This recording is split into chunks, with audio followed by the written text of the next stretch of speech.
like I said, good morning, everybody. Welcome to the exciting board workshop of 2026. We're going to try to make this as fun and as exciting as possible.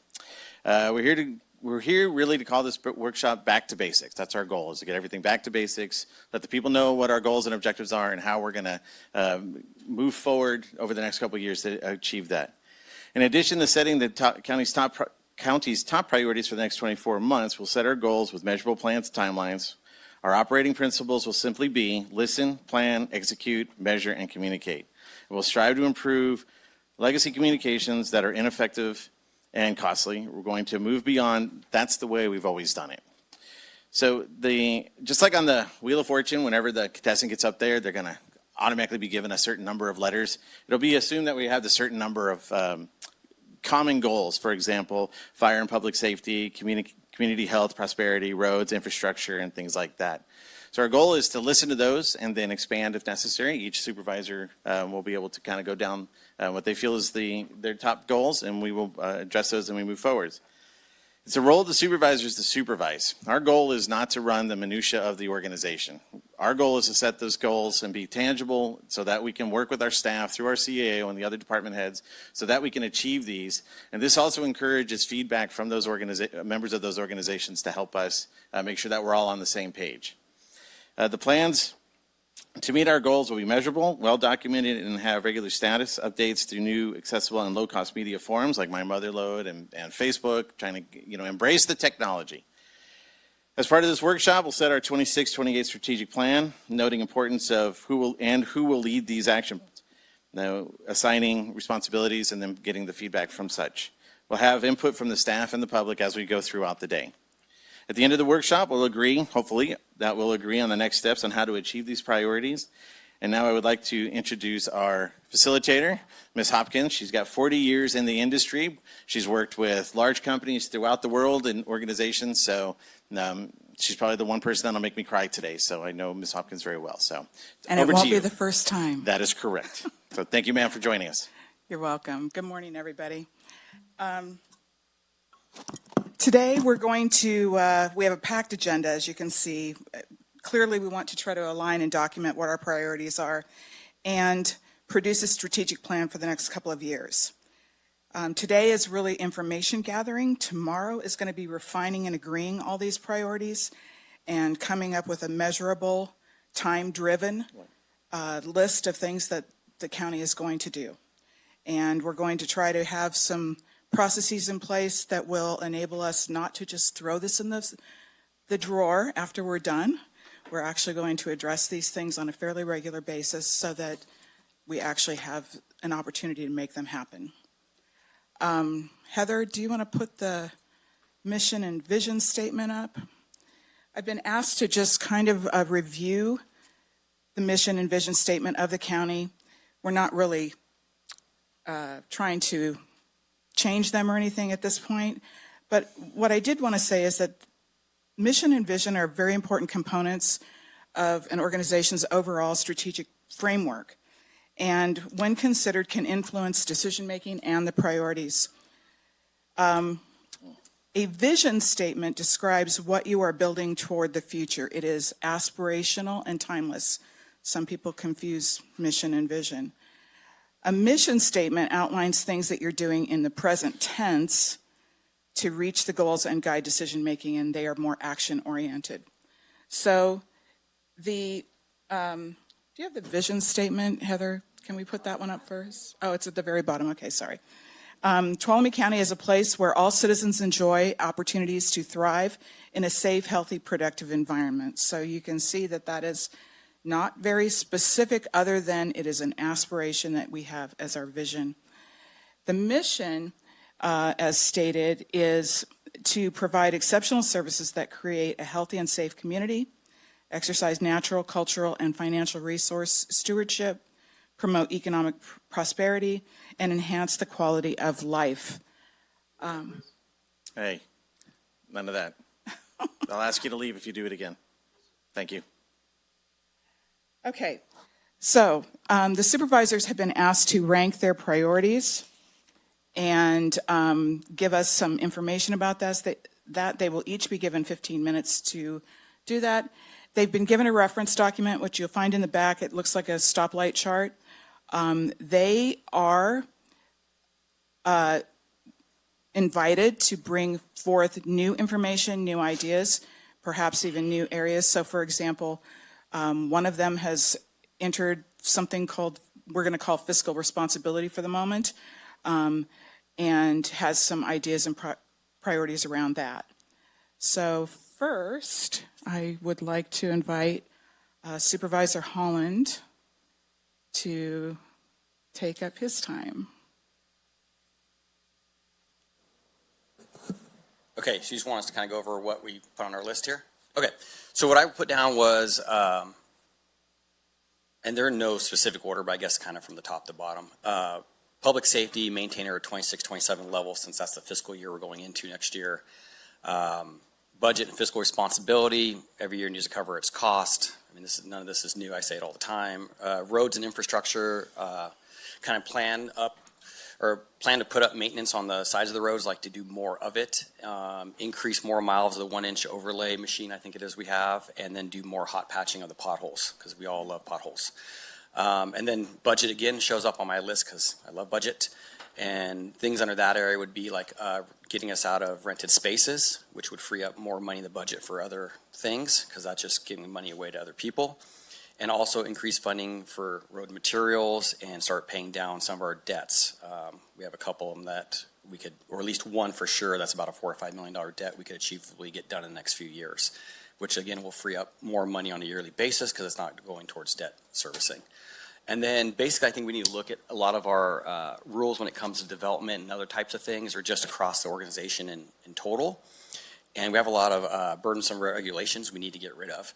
I put a couple examples on there. Oak tree mitigation, if you actually read about it, we're not even doing it correctly. We've been doing it incorrectly for a long time, and that needs to go away.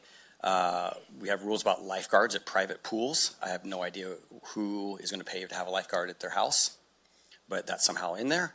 And so basically any county ordinance that's over what the state requires us to do, we shouldn't be doing. I hear this all the time, when I think all of us have heard this all the time up here, that we do not require anything more than what the state requires.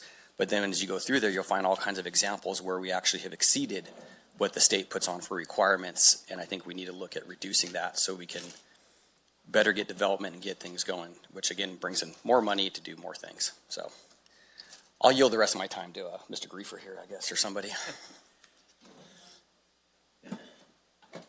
I have one question for you. Okay.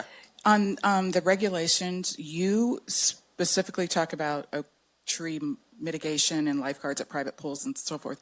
You don't really want to see those specific things. You really want the overall priority to be about reducing burdensome regulations. Those specifically were examples, just to give so you're not like, what is he talking about? So I was just giving out a couple of examples. Okay. But we could probably sit here for the rest of the day and come up with things that are over regulations comparative to what is required. I'm trying to aggregate some of these things onto, what will look like a new strategic plan other than what you've, used as reference. So I'm just trying to make sure that I understand what I'm going to put on there. I probably will put on the county ordinance over and above state rules. That seems like a pretty overarching objective, so I may put that on there unless you tell me not to. No, I think that basically sums it up. It said, those are my 5 things. I was just trying to give examples below them to kind of like what I'm talking about. Okay. And stretch it more than 30 seconds. Okay. Very good. Thank you. All right. Next, we have Supervisor Campbell. All right.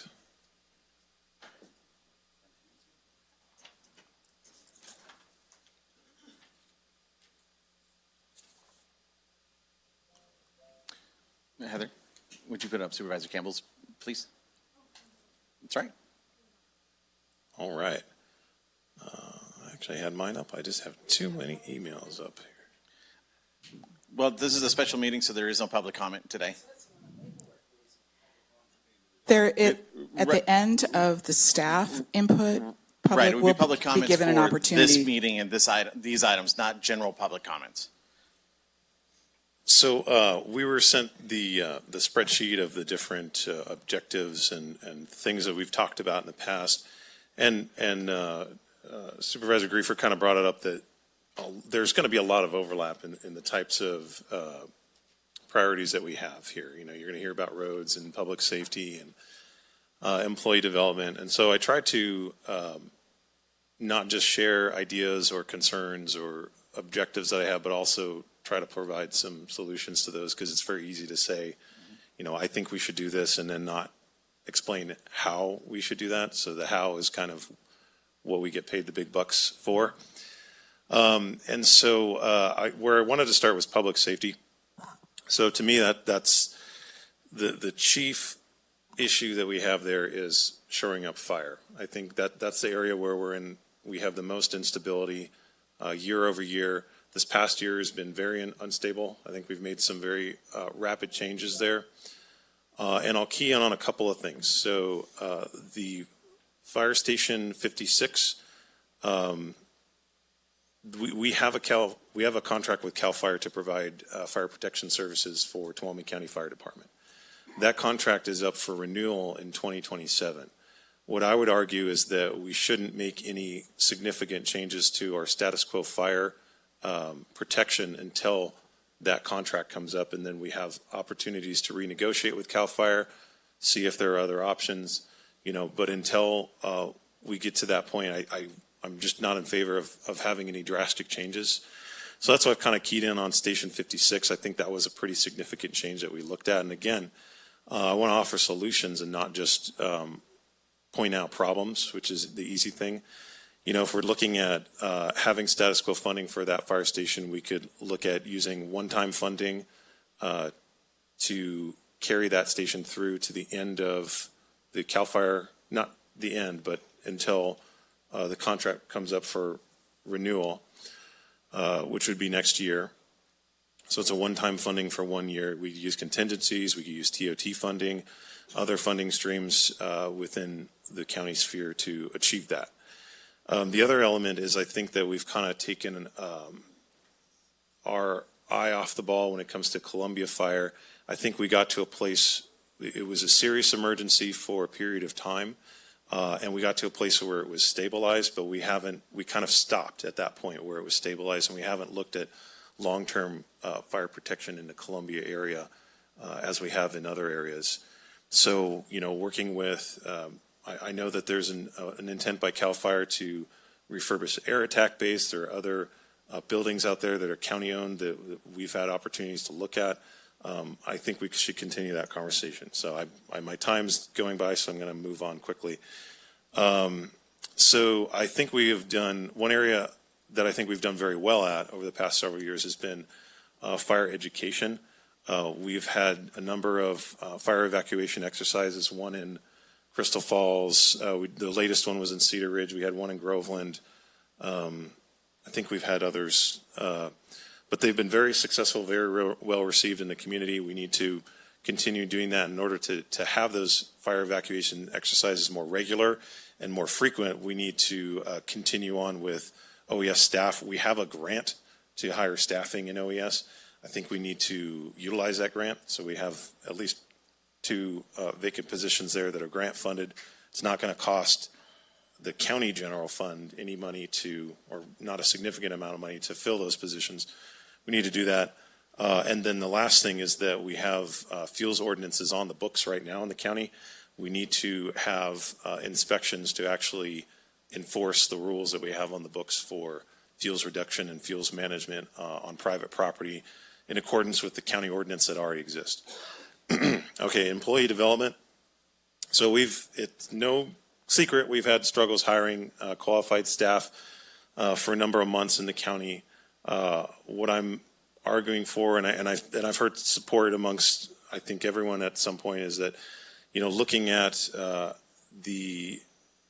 how to increase employee recognition for the good work that they do, increase opportunities for training and development within the county. And then the last and most important part of that is that we have done a good job. We've put more emphasis on wage increases for the top tier of county staff. We have woefully neglected wage increases for the bottom 1/3. And these are our custodians, our road workers, our maintenance workers. And in fact, we just posted a job opening on Facebook for a maintenance worker at 19 bucks an hour and got lit up on Facebook because, anybody knows in the private sector, they're making, $25 to $30 an hour doing that job. In fact, I used to work maintenance and I didn't, years and years and years ago, and I made something like $18 an hour. And this is like 20 years ago.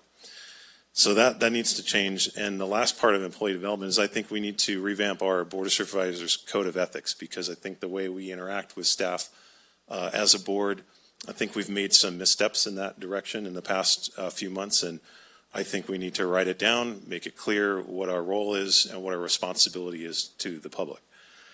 The last thing I wanted to mention, am I still okay on time? Alrighty. Oh, look at that. I'm doing so well. God, I'm usually terrible about that. All right.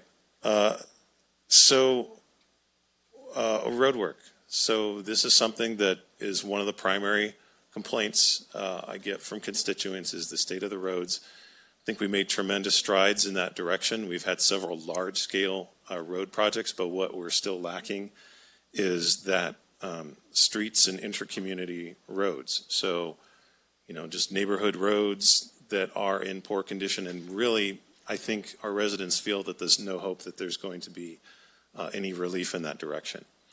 And so, again, how do we pay for it? So we look at the different fundings we have. I say that we just designate $2 million of transient occupancy tax. This is the tax that's paid by tourists who visit hotels, Airbnbs, campgrounds in Tuolumne County. They pay this tax. So in a lot of ways, it's not a tax that's directly affecting our citizens unless they stay in a local hotel, which they can. By designating a certain share of that TOT to go to roads, I think we're making a statement that this is a priority. And one thing I wanted to call out specifically is that I think we have done a good job purchasing equipment for Public Works. That was the issue that we had maybe 3 or 4 years ago, is we just didn't have the equipment to do this work in-house. So we were always hiring outside contractors to do that work. And so we'd be paying, $5 to do something that would have cost us $2 if we did it with county staff. I think we're in a good place in terms of equipment. I'm really not that interested in purchasing more roadworking equipment unless, if our Public Works Director, she knows more about it than I do. If she really, really needs something, she's going to let us know. But I see where our biggest deficiency is in the number of road workers that we have, how they're compensated, and then the funding we need for the projects themselves. So if it's going to cost, X number, $100,000 for road materials and any kind of subcontracting or anything we need to do, that's where that money should go, because that way we're converting that money not into equipment that we really don't have enough staff to run. We're converting it into actual road projects. I want to see the list of road projects that we were doing get bigger and not smaller. And that's one area where I think we struggle is we already know what the list of roads are that need the most work. It's checking off each of those projects, I think, is where if we designate that money, designate it to projects and to staffing itself, I think that will go the furthest to address that issue. I still have a little bit of time left, but I will yield that to my colleagues, and I appreciate the opportunity to raise these issues. Thank you. Thank you. Supervisor Kirk. All right, good morning. Good morning. So sorry, I was taking notes as my colleagues are talking, and I'm sure you probably have a summary at the end, but good information. All right, so number one I put was budget. Obviously, everything we do flows from the budget, so I think that needs to be our number one priority on every single decision. I won't get into what Mike said because there's a lot of agreement there as far as year to year. But for me, debt services, snowball, we need to pay off our debts. That is money that we can be saving on interest and money that we could be putting in perpetuity every single year towards the organization and achieving our goals and staying healthy. A big part of the budget, too, for me is also leased and rented spaces. We've been talking about this since 2022. We've had some action on it, but there really needs to be a centralized focus on getting out of leased and rented spaces and owning what we own and using those monies. There's going to be some one-time capital improvement monies need to be spent on that, but the long-term return on investment will be big for the general fund. And then a big part, you guys all know what I've been trying to do the last couple of years is prioritize budgeting, public safety, fire, and roads first. We budget those first and foremost, and then everything else can flow from there. Those have to be a priority. It's a constitutional obligation. Public safety, fire, and roads. Roads, not so much because of the public safety piece, but because it's a critical piece of infrastructure, and quite frankly, just the constituents demand it. So focus our budget around that. Okay, let's go on to public safety. So we've gone from 61 deputies to 78 since 2022. We have staffing in public safety that we haven't seen in decades. I know it's come at a cost to fund that, so I'm looking to maintain that into perpetuity, maintain public safety within the Sheriff's Department. That also includes the District Attorney's Office, probation, and then, of course, fire services. I think there'd be a broader conversation if we want to increase those things, but for now, to maintain it with the funding mechanisms that we have, that's where I stand. Also, I think part of public safety, it's more of public health, but it really comes down to the water infrastructure. We just got that flume outage.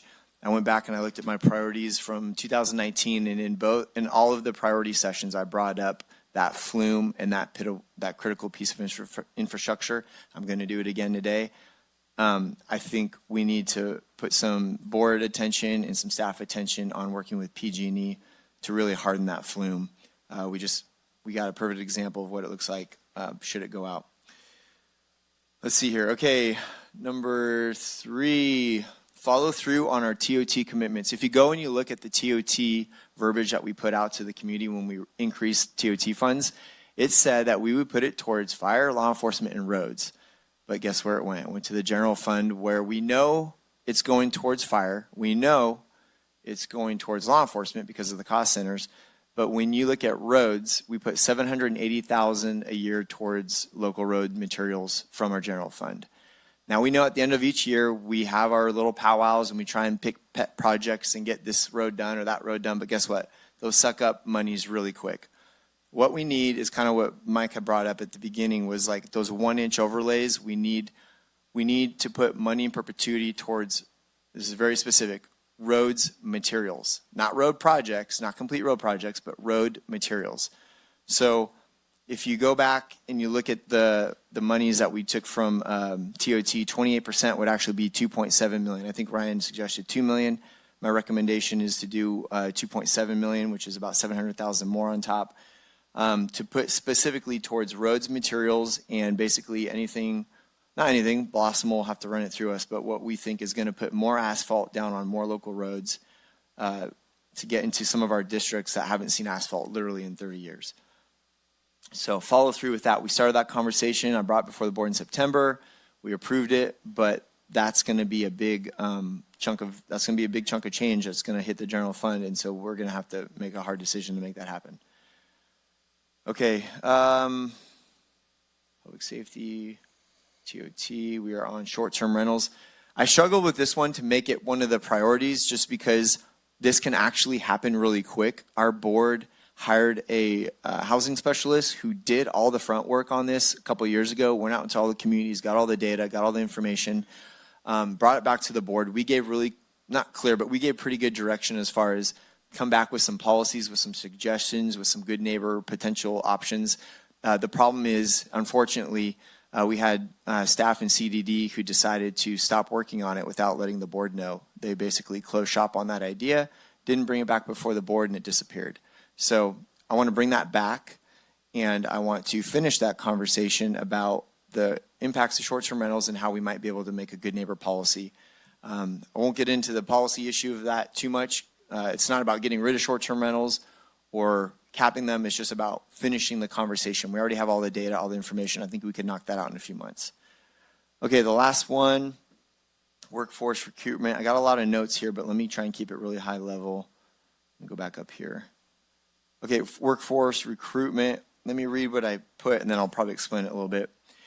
We should evaluate how we attract and retain the workforce needed to deliver county services while also modernizing our workplace. This includes improving communication, utilizing new technology and tools to support staff, and ensuring overall compensation and benefit structure allows us to remain competitive in the workforce market while still being responsible to the taxpayers' dollars.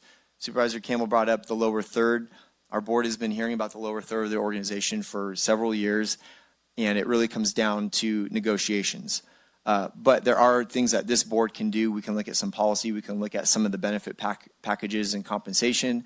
We can look at the top echelon of folks who've been here for a long time and what their benefit packages look like versus somebody new coming in, and how we could potentially have new employees. And this isn't a new conversation, guys. We just got to do the work. But there are ways to really increase, especially that OE3, that bottom third.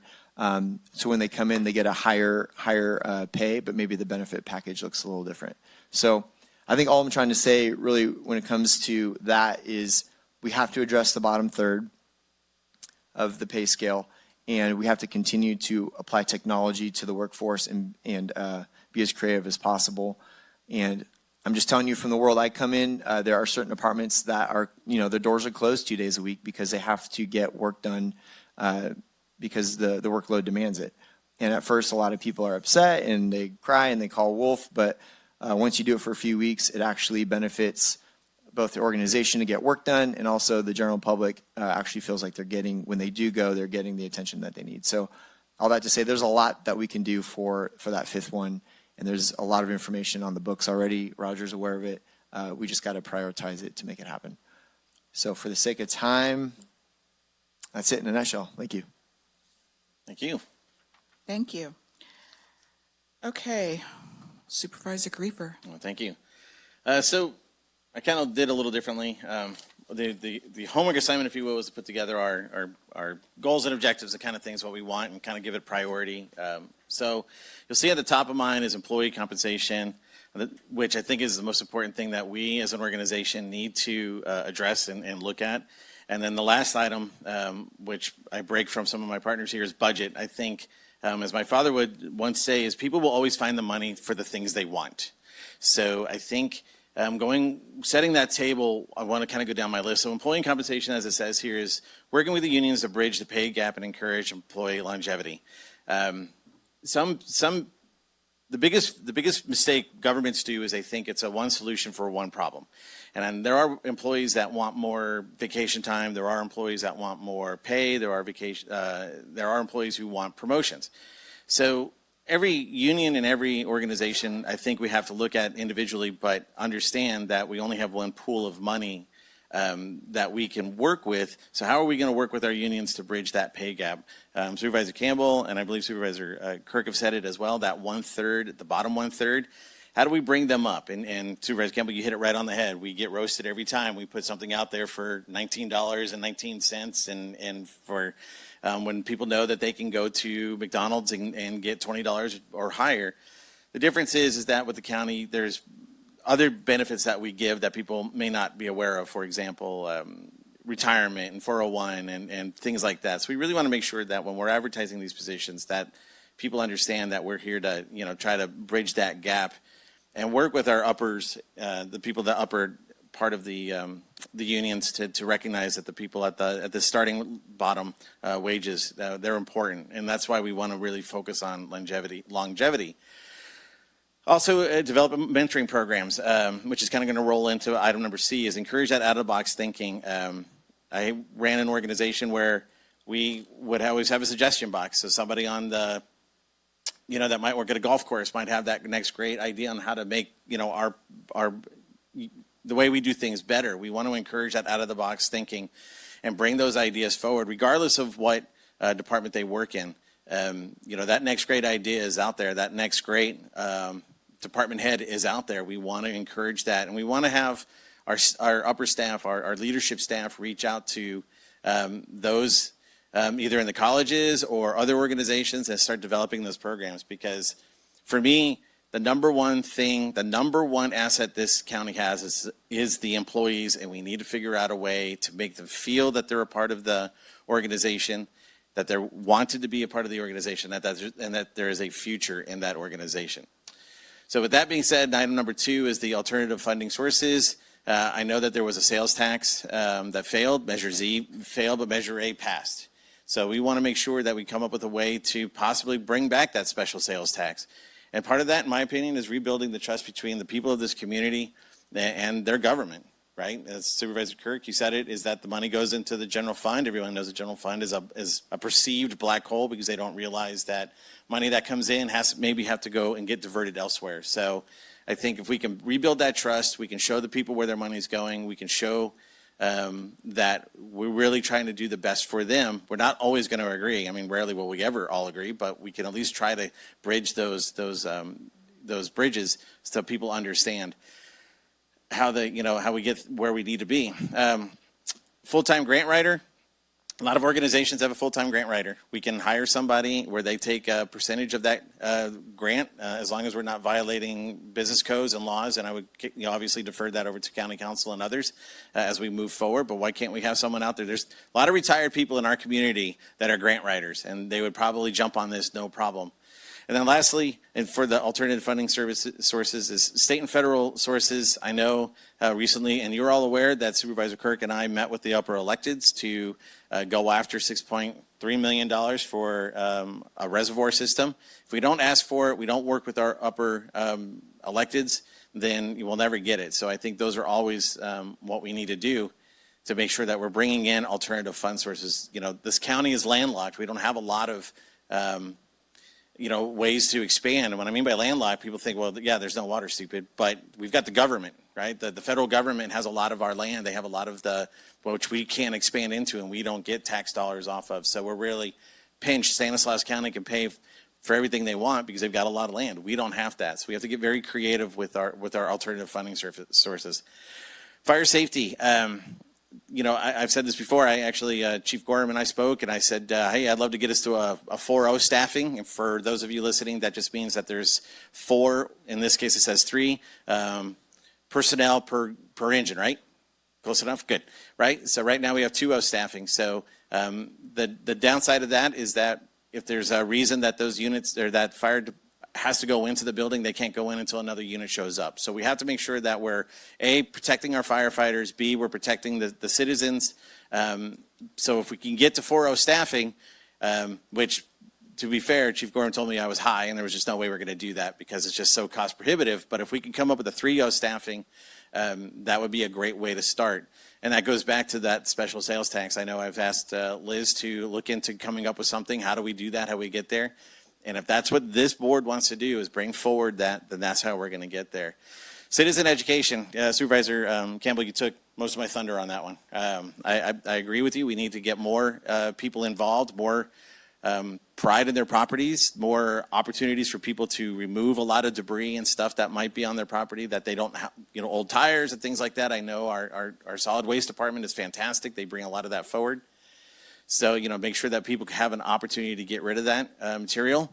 The Firewises are really great. We want to make sure that we're working with, and Dory and the group, we want to make sure that we're supporting them as much as we can. Education is, I know it's an easy thing for all of us to say, more education, but I think if we can get that message out, and to Supervisor Campbell's position of getting the staff to go out and enforce the ordinances that we have on the road or on the books, and we can do that, the whole picture comes into focus where we can actually protect our lands and property for the next fire that's coming this way. Water security, Supervisor Kirk hit it. The flume was a big deal. And that flume goes out, and for those of us like myself who had no idea how big it was, how long it was, where it was, things like that, that's important. We need to let people know that The water doesn't, I lived inside Pine Mountain Lake for a long time, and it was real nice. Turned on the water came on.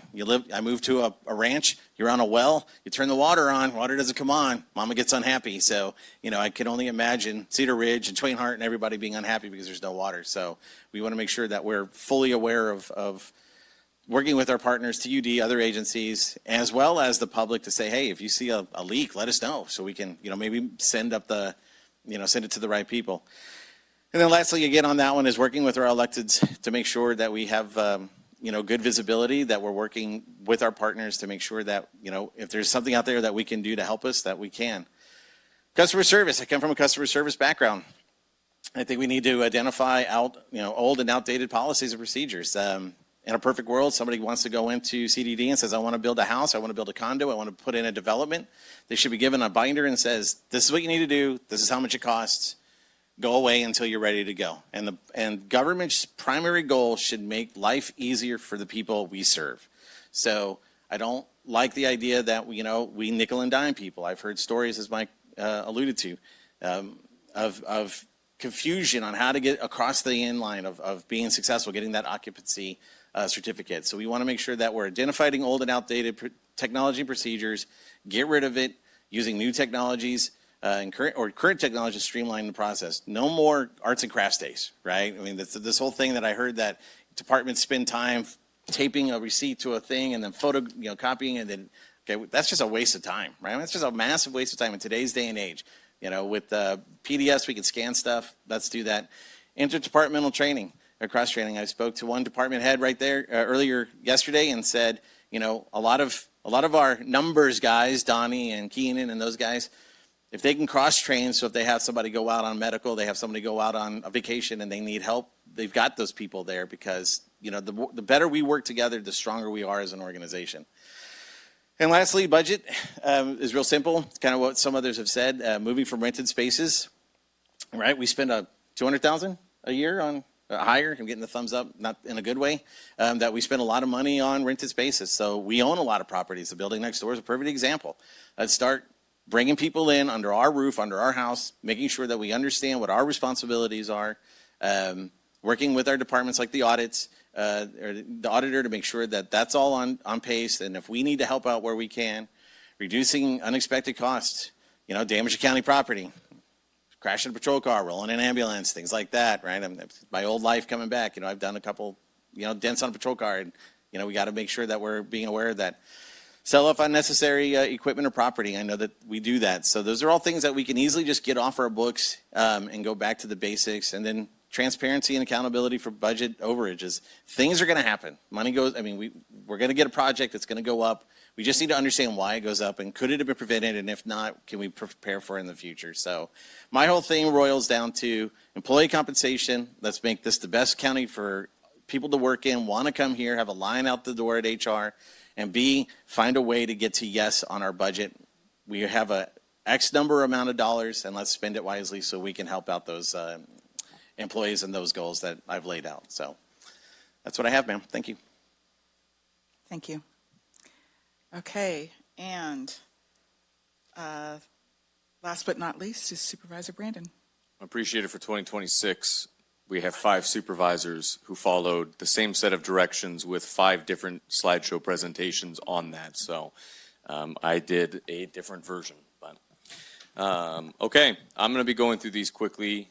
These are for the 4 priorities. The way that I had read it was to, for each, have 5 priorities under each bucket category and give it a assigned letter value is what I see this being in terms of importance. If we have to, we should, or this would be a nice thing to do. A lot of this is based on what my view is, how do we support the core priorities we've set and made progress over the last few years. Also, many of these things we're talking about are nice, but I've always tried to be focused on what are the decisions we can make that will increase revenue and that will greatly reduce cost. I think there are soft encouraging that, but we want to see some significant things that can bring in potentially millions, especially if we are trying to avoid a revenue measure or show that we are doing everything short of a revenue measure. Then we need something that is not just a single business, single process. We need something that is fairly substantial. And the last bit, there are a couple in here that are a little more specific just to District 5. So number one right here, I'll move through these pretty quickly. You can read through. Each one of them's got a little bit of an explainer on it. I think the first priority is stabilizing the existing 5 fire stations. So that would be using one-time funding to keep Station 56 open. That's setting ourselves up to make sure we are ready for Station 79 at Pereira House renovation in Columbia. And we have a lot of work to do on the Jamestown Fire Station, specifically here as a capital project. Next, I think fire safety has to be our number one priority in the county. We talk a lot about it. We have done education enforcement since the rim fire. I think it's really important that we are not only doing inspections every 3 to 5 years and educational enforcement, but we are also following back up and making sure people actually clean their property. We have some who can't. We should be tracking those and having them sign on to a list so we can then apply for a grant to be able to get some funding. We don't have that data, so we can't ask for help. Other folks refuse to do it, and they put their neighbors at risk. And if we're looking at other quality of life issues, we should be looking at this one too. There has been some recent legislative changes. Next.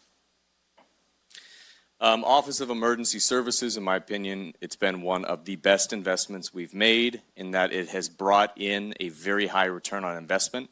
Our plans are updated, it's expanded its staffing, using grant funds, and it's been able to bring in tens of millions of dollars. I think there's some changes pending that we need to try to move this up to $200,000, basically restoring the general fund contribution and classifying it as public safety.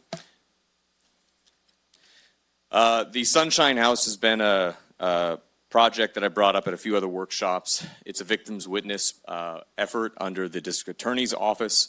This is a key time to make sure we're supporting her efforts and their office's efforts to make sure it's accredited and so that this continues. This is when a crime happens, having a place that the victims and their families and friends can go that is supportive and is not re-traumatizing through that. Next. And then this is finally within fire public safety, using some of the ambulance funds to look and explore a joint fire EMS program. With a $13 and a $9 million budget to each of those and a lot of overlap. I see that this could be something in-house as the county that provides a higher level of service and could save a lot of money. Ultimately, there's a lot of questions to answer. We would need to have some experts design that plan. We have $5 million in the ambulance reserves we could tap to design this plan to basically fill that purpose. Next. Great. This is the next one. Oh, they're all yellow. Appreciate it. No, it's good. So this is in the South County. This is with Visit Tuolumne. One thing we've had on our radar is the Visit Tuolumne contract. It does have a 3-year renegotiation clause. What I'm proposing is we remove the TMD T-bid provision from that. Our renegotiation in that contract would be to have one full-time equivalent employee hired into doing economic development with a hospitality lens through Visit Tuolumne, rather than just increasing TOT and just having a TMD. If we can get more hospitality in the area and more infill services to extend stays, we'll be making a lot more money over time. Next. South County, especially around Keystone Junction, it's an area with major transportation, multiple highways, rail, buildable land. It lacks some solvable problems like utilities. There are tools like EIFDs for tax increment financing, but I believe we could create a job creation center down there.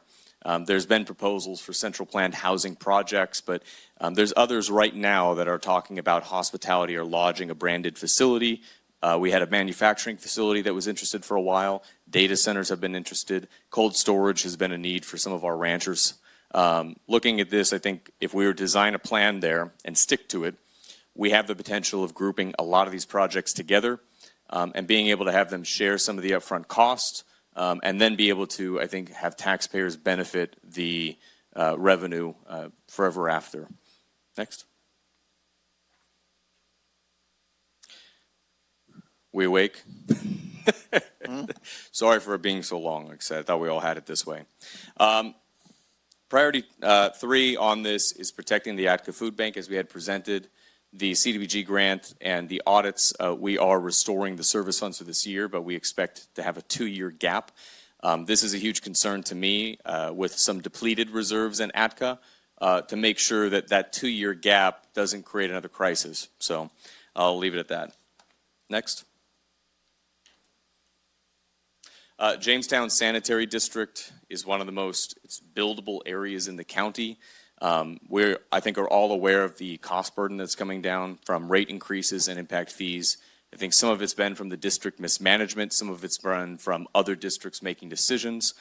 Some of it's from regulation. All to say is I think we need to strategically partner with them because we will have housing goals to meet, and they have over 1,000 units, I believe, of zoned density, which right now they have no capacity to be able to meet. I laid out a few things here of what I think would be a temporary connection to TUD, opportunities for a grant that has worked for us in the past, an alternative way to pay some of the fees that they are suggesting right now for plant expansion, and then ultimately seeing Jamestown become a community service district. I think we would be benefited as a county for that. And the last one is a reuse store in Jamestown. We have a community hall there, as everybody on the board knows. Tuolumne County Arts is our official arts organization. It does not have a permanent space. They received a grant through a project that we were a partner in, which was Sierra Jobs First for a reuse store. I would like to see them have a physical location. Ultimately, the county has not been able to provide, like many other jurisdictions, sustainable arts funds. I think we have to make hard decisions on that, which is completely understandable, and I've made them as well. With that said, the best thing we can do is teach a man to fish.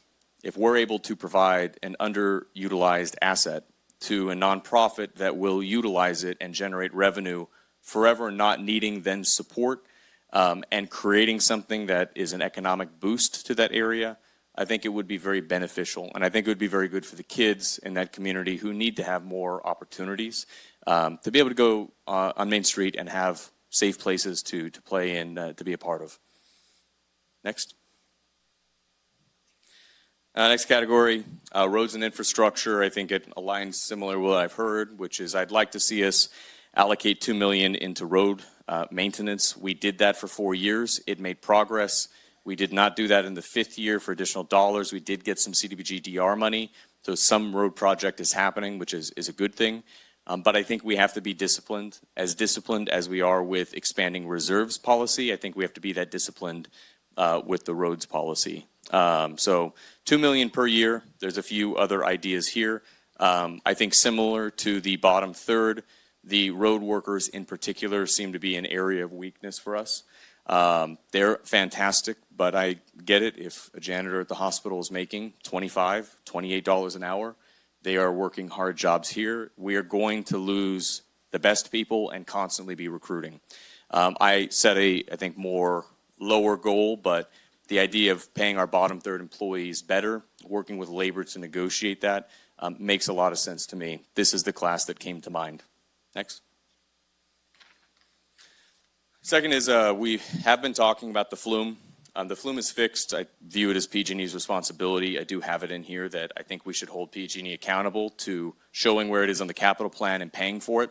That is something they should have done a long time ago. I think the bigger issue is we know a drought is coming up. It may be next year. It may be in a few years. We don't know. These droughts can be very severe. And we also know that climate risk, they are getting worse. We're getting wetter, wet seasons, drier, dry seasons. I think that we need to look and revisit the conversation about acquiring senior water rights, which are the water rights that matter when water gets scarce. Because to my view, thinking 50 years from now, how stupid it was 100 years ago that they sold these rights, I don't want to also be of the period where we could have been able to acquire this, absorb that cost, and then in 50 years be the ones that are making decisions about our own water. This is something I think we need to reactivate, and we need to make a core priority within the organization on an ongoing basis. It won't be fast. We won't just get a grant to go do it. It needs to be a strategic priority for us forever. Next. This is related specifically to the community choice aggregator.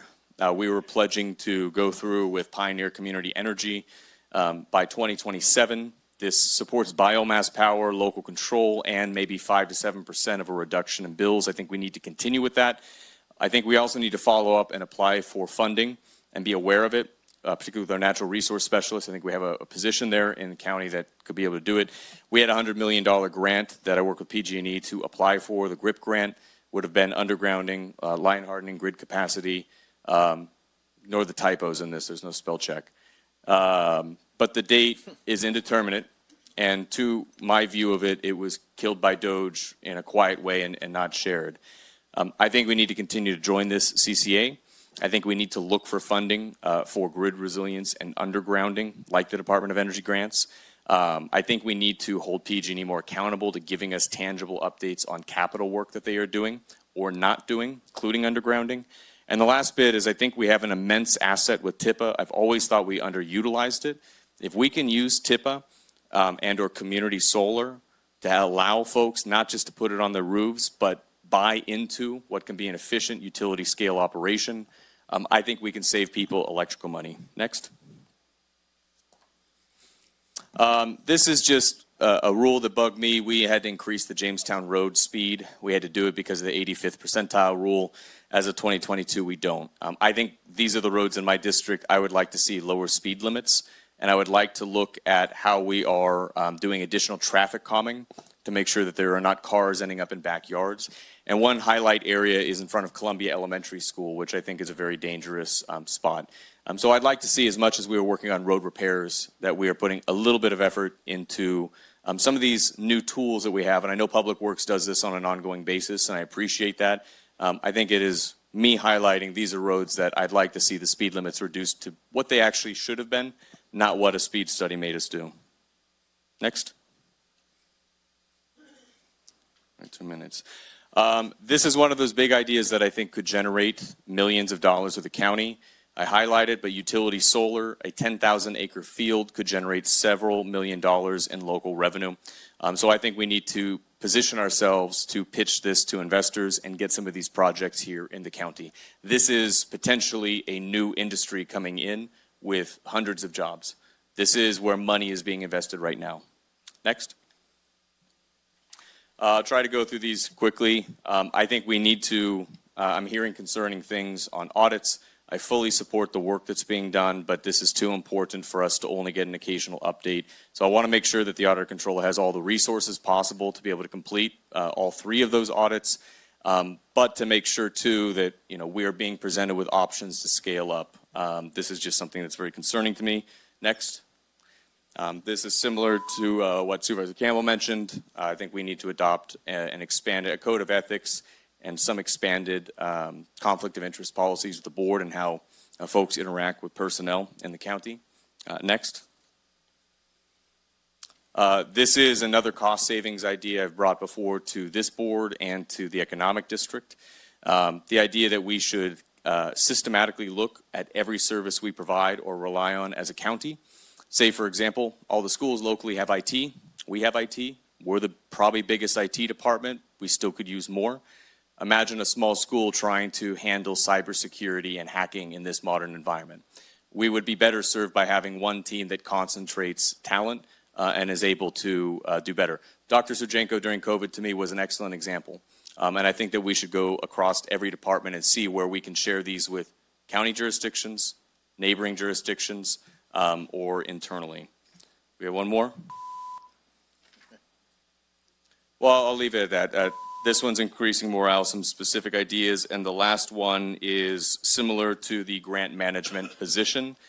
We don't have a policy on grant management that's universal to the county, so I think we should adopt a standardized grant management and application policy. All right, Thank you very much. Okay, we are incredibly, and I thank you all, ahead of schedule. I suggest we take a break right now for 15 minutes and come back at 10:15.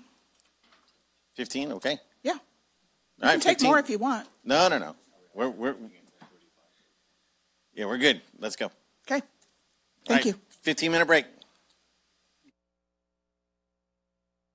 Okay, everybody, we appreciate you taking the time to come on back. I'll turn it back over to our facilitator. Okay. So now we're going to have staff and other folks, I think, come up and talk about what's important for them in terms of their priorities, maybe do some response to the supervisors or not, that's okay. And you have 10 minutes each, and you are, why don't you just say Ready who to you go? are? All right, thank you. So Kanan Whitman, Assessor Recorder Archives, and I thought I'd just kind of go ahead and start by kind of reviewing, the Board of Supervisors strategic plan goals from a couple years ago, and just kind of to talk about how our office fit into those. And I think the two biggest ways our office fits in is through the activities in the Assessor and Recorder's office. We generate approximately $27.8 million that goes to the general fund across those activities. And then the other big one that we contribute is being a public repository as far as the Recorder's office, where people can, it allows for all like lending to happen, transactions to happen, where somebody can go to a public office, see who owns what property rights. And so people can then either make loans based off of them or transact off of those public rights that are available. So those are the two big ways we've really kind of helped with the county's strategic goals. Then we've done a couple other things too that have really kind of benefited, and I've been appreciative of the board's support in these too. The big one that we recently had was the disaster relief. We were able to streamline that where the assessor has the authority to go ahead and initiate the disaster relief, and that came in huge for the TCU September complex fire in Chinese camp, where the assessor's office, we went in and initiated the disaster relief to really help those homeowners that did suffer catastrophic losses. And the other things that we've been doing is we've implemented a property title monitoring system to help guard against real estate fraud. That's free for the public to use. You can register on the Recorder's website. We plan on doing a courtesy mailing as well to kind of follow up and really help those that may not be as internet savvy as others. And some of the other things we've done, we've increased the minimum assessed value to kind of reduce our workload, because we've really been contributing quite a bit, I think, to the overall budget, which I do plan on talking a little bit about later. And so we found some areas where we were able to kind of raise the minimum assessed value to help save some small businesses some money, and also save our office the hassle of really kind of collecting some insignificant amount of property taxes. And then we've also done a new recording, we implemented a new recording software system in the Recorder's office that have helped streamline things. We've implemented e-recording, and we've also extended the office hours for the Recorder's office, all while maintaining our current staff levels. And the other things that I would like to mention is we also help with other county departments. I know for the surveyor and GIS, we also donate a lot of our time by redrawing some of the base maps to go ahead and improve the boundaries for the GIS system. We also help surveyor when they're going over a lot of the legal descriptions. We contribute quite a bit from our office. And then we also go ahead and help train for other offices, especially the property tax accountant in the auditor's office. We've donated staff time to go down there and really kind of help them when they're onboarding somebody new, as it's a difficult position to train for. And so we've always done our best to really try and cross-train, to really try and help other county departments. And we've been doing that. So I just wanted to use like Calaveras as kind of a comparison county. When we look at our staffing levels, we're at 55% of our counterparts in Calaveras County. And then what was also a little hard is, on average, our average staff member, when just compared to Calaveras County, not compared to some of these larger counties, their pay wage is about 35% higher. And now I have a couple classifications in OE3, which is, the bottom third that you guys were discussing. I have some of those positions that are 72%, where Calaveras is 72% higher than what they're currently making. And for retention purposes, it's been very difficult for us. We've lost 21% of our staff to other agencies that just pay more.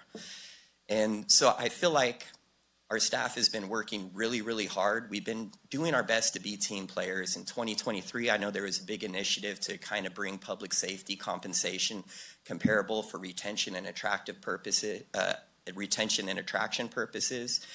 And then there was, a push to kind of extend fire protection.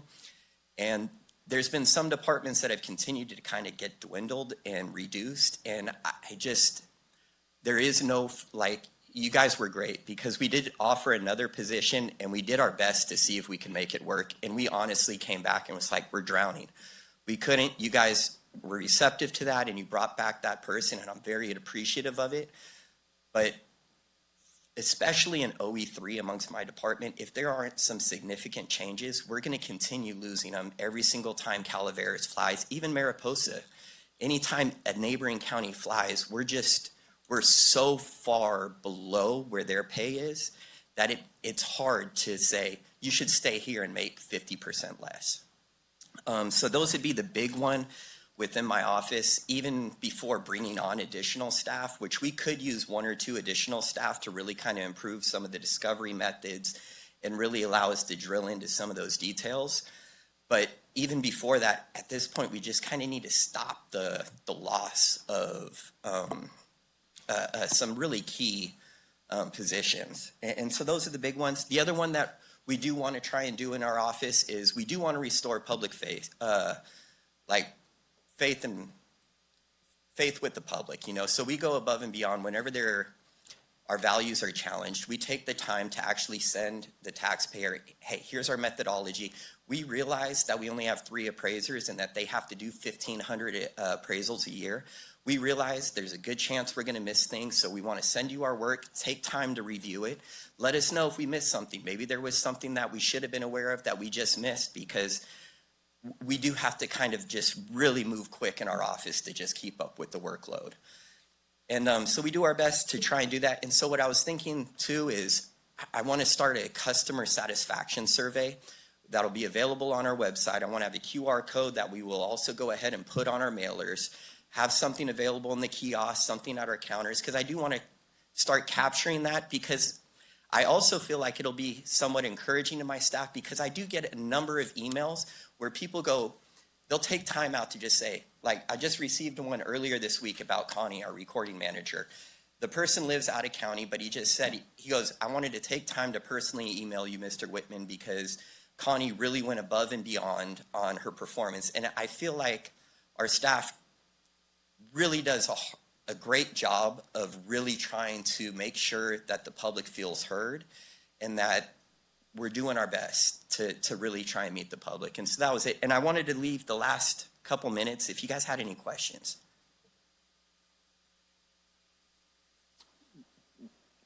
It's a little uncharted. We hadn't talked about giving questions, but I mean, we've got some time, so I say if we do, but let's kind of be mindful of the time, please. Supervisor Kirk. What's the lowest level hanging fruit that we could do? Like you said, you brought things back before the board. We gave a position. Obviously, that's not working out. So what's the next step? Bring it back for a pay increase so we can retain that position? I mean, maybe for like those positions that are like more than 30% off pay from Calaveras for OE3, if we could look at trying to just bring them, when it's a 70% pay difference, Right. it's hard to compete. And I might be getting out of line, but like I know we have to go through bargaining for OE3 and all that stuff. But I'm saying if there's a position that we've approved and you can't retain it and the issue is pay, can't you bring that back before the board and we address that specific so we can get that position retained? I'm happy to do that. I don't know if HR would know the better, you know. Okay, I'll follow up with Karen, because that would be, to me, that's the quickest, lowest hanging fruit that we could address.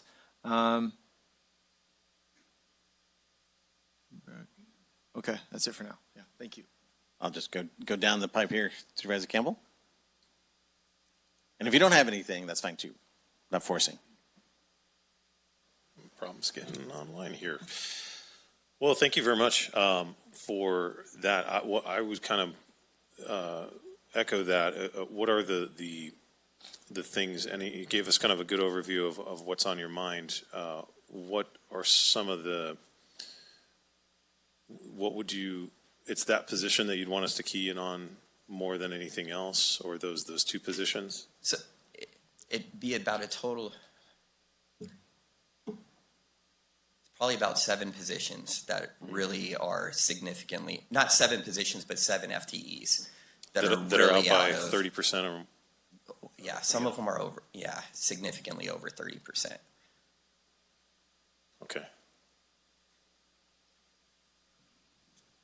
Okay, thank you. Thanks. Supervisor Brandon? Great, thank you. Ken, thank you for presenting too, and I believe everything you're saying on it too. Thank you for also having the only report that was longer than mine this morning to email to our inbox. Yeah. I appreciate the thoroughness. I only wanted to kind of highlight two things. One, a lot of changes happening within CDD. I just wanted to suggest if there's any opportunities where your department might be able to share staffing with another department. I think cross-training was mentioned here, where there are certain surge periods in that. I think that could be really great because there may be some commonality there with planners, as an example, or land use folks. The second is just a concern of mine.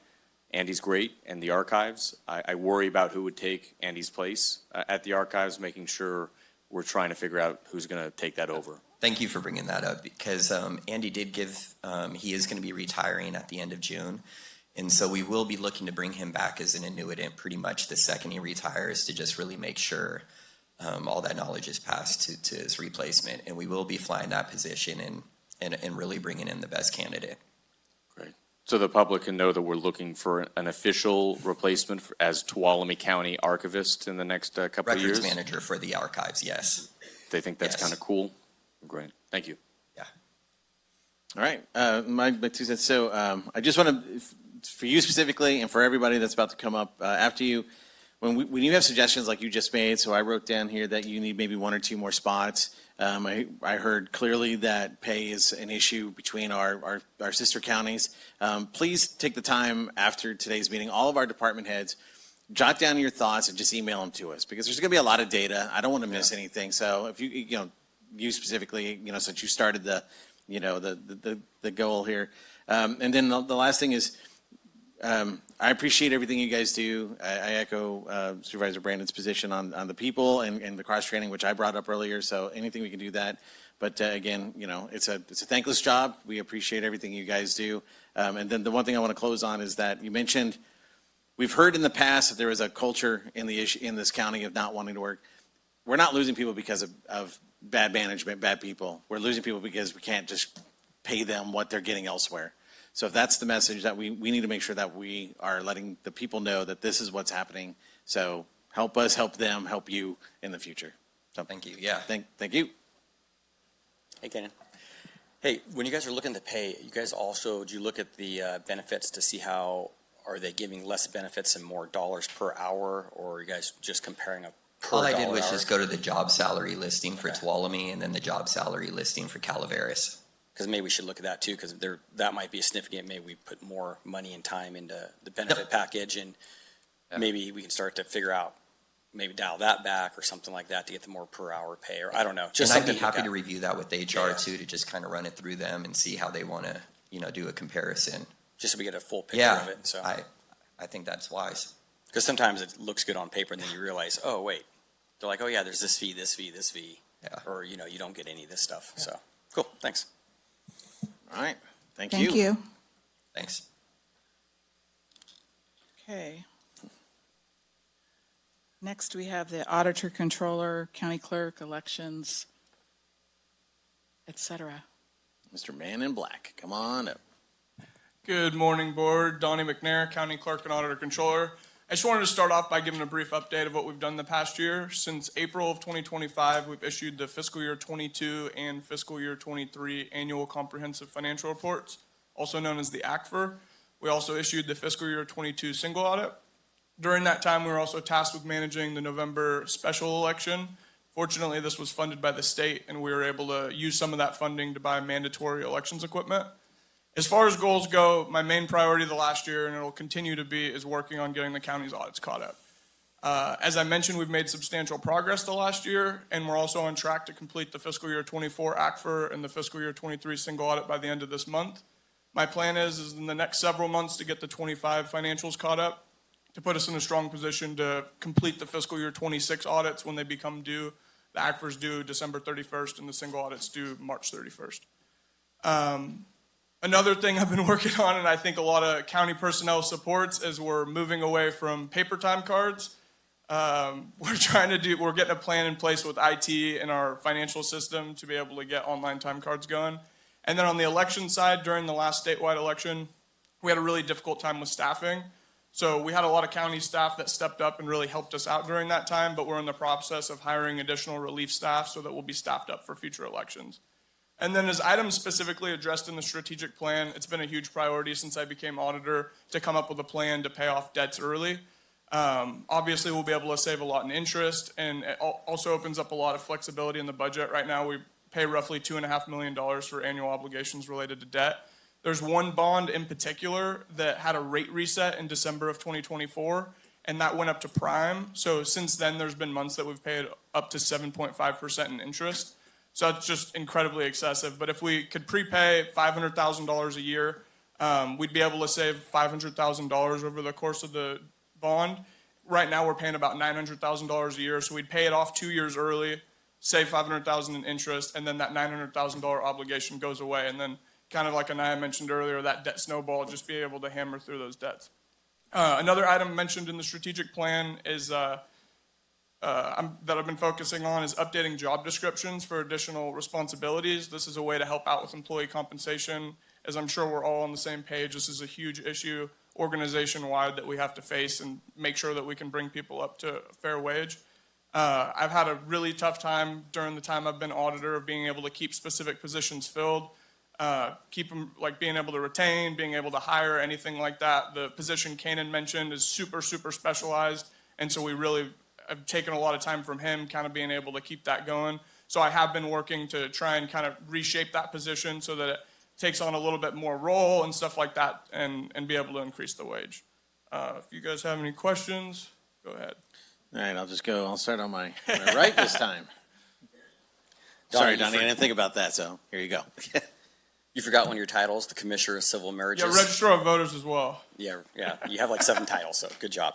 Hey, I know you're working hard on the audits. I come and see you all the time. We talk about audits a lot, so I know you inherited them and you're getting them done. They're never going to get done fast enough for everyone, but keep at it. Fingers crossed that we don't lose that $18 million in the month, that we get them done in time, or at least get the one done we need to get that money to help out with all the different projects. So anyways, anything you need from us, we talk all the time, so let us know. What he said. Jerry? Good, thank you. So I wanted to ask if there was any, I know we have, and this is probably more under Justin's presentation there too, and I know we've talked about that before. We hold a lot of money for a lot of entities. We have the 115, I think, accounts for kind of PERS pre-invest. So where one of these things goes up to prime, and prime's a lot, are we not able to use one of our other funds and basically loan against one of the reserves we may have? It feels like we'd be loaning against one of those funds at a profit to that department while also paying off a high interest credit card, refinancing basically our debt internally. Is there options for that? Section 115 is a trust, so we wouldn't be able to do that. It's specifically allocated. We have a portion of it for post-retirement benefits and then a portion of it for PERS. So it's pretty locked in as a trust, and that's the way that it's built. It's an investment, though, I thought you can... It is invested, but it has to be used for that specific, and I don't think they're allowed to take, I mean, I could certainly look into that, but I'm not familiar with taking out loans against a trust. I'd just be interested. I know we have a number of fund balance areas in the county. We have a number of trust funds in the county. We have the money we hold for others, that if we could offer them a 6% interest, and they would be willing to do that and pay off a 7.5%. The only other thing, I echo my colleagues, but I would love to see, because there are multiple audits, one thing would be, here are all the ones you're working on, from the single audit, the comprehensive audit, I believe the TDA one as well, and getting, now that we have some time behind us of you working with consultant and all of that, what is the drop dead estimated completion of getting those done and kind of key checkpoints? And then we can have a conversation. If that doesn't meet what we're expecting, say with TCTC, then you can track out that you're not going to meet the goal with the existing resources. We can say, okay, what resources do we have? Right now, I hear that progress is being made, and I do believe that, but I don't have we're going to be caught up on this audit by this exact date to compare whether that's going to be okay or not. And so that's my concern, is I don't want us to be missing funding because we are catching up, but if we had just done it 3 months faster on this one because we gave you a half-time person, we'd be eligible for a $3 million grant. And that's information that I lack, so that I don't know what to offer to try and say, well, let's help. So anyway, thank you. Sir. Yeah, and I echo the sentiments of my colleagues. I think you've done a great job getting us caught up. You've probably been sick of me. I mean, I've sat on quite a few JPAs, and so that, wearing a different hat, advocating for ATCA or for TCTC, you've done a phenomenal job, I think, focusing on those areas in addition to the single audit for the countywide audits. One of the questions I had, though, is how are things going? So we hired additional help to complete that with the contractor. How is that going? The We didn't contractor. hire any additional help. Well, the contractor to help process the audits. We have to hire an external auditor to audit the financial statements. So I Yeah. prepare the financial statements, and then Right. we have an independent auditor. That was what I mean. The independent auditor. How is that going? Oh, it's going great. It's been working out really well. Obviously, the special election really slowed things down a little bit, but we've been doing a lot better than we had historically with them. Okay, great. Yeah. Supervisor Kirk. Yeah, we're all saying the same thing, but I know you're busting your butt so bad in there. So I want you to know we see it. I see you too much. So thank you, though. You always have a smile. I appreciate your demeanor. I don't think I'd have a smile if I was in your shoes. So thank you. This is going to sound stupid, but I don't care. Do you know who Dave Ramsey is? Yes, sir. We talked about the the debt snowball. Yes, What is sir. that? You pay off the lowest debts first, and then just keep pushing whatever the annual obligation would have been once you pay it off towards the other ones. Pretty until simple, they're all right? gone. Yes, sir. So later today, when we talk about our debt, could you maybe just have, I know you have the information, but maybe just have it ready to talk about? Yeah, I have I have them the jotted debt- down. I will go a little bit against Dave Ramsey's approach on this one a little bit, just because the 7.5% is pretty excessive. Yeah, let's start we with can all interest. work together and be locked in on how we're going to approach it. But also with some of the other debts, when we're allowed to prepay them, I So think. here, let me jump in. Yes, You sir. know the debts better than any of us, Yeah. and you know how to pay them off strategically better Yep. than any of us. All I'm saying is when we get to that conversation, have that stuff ready, because that's going to save us millions if we can get that stuff knocked out. Yes, sir. Thank you. Thanks, guys. We're going to move on. All right. Okay, next up is the treasurer and tax collector. Tax collector. Come on, that's supposed to be the booze from the crowd. I mean, this is where we start throwing tomatoes. Good morning, Board. Justin Burtwistle, Treasurer Tax Collector. Happy St. Patrick's Day. So tax collector's job is to bring in revenue with the goal of helping your board accomplish more of the projects on your priority list. Leaving off less of those items would be the goal. But as you're aware, revenue is a limited resource. And so I'd like to tell you how we're maintaining, our office is working to maintain the current revenues and also bringing in additional revenues where possible. First, I'd like to start with your list and what I like about it. On page 1, fire and public safety. So obviously everybody agrees we need to be doing everything we can to bring the risk of catastrophic fires down to zero. As tax collector, I'd prioritize the 2 items there, pursuing the revenue measures and grants for public safety. Starting with those would make more of the priorities possible.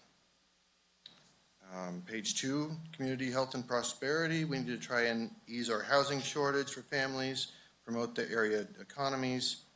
As tax collector, I'd recommend focusing on the second item. It says applying for CDBG and home funding grants for money to get those things moving. And then the last item on the page, creating an economic development strategy, since a local economy is what betters the whole county. It gets some money flowing around here. We're doing a good job funding tourism already, but I think we need to be aware of other opportunities as they come along, and when they align with our goals, we take prompt action to encourage them. Page 3, roads and infrastructure. One of the items says apply for funding for roadside brushing. I like that. It comes with revenue, and it definitely helps with public safety too.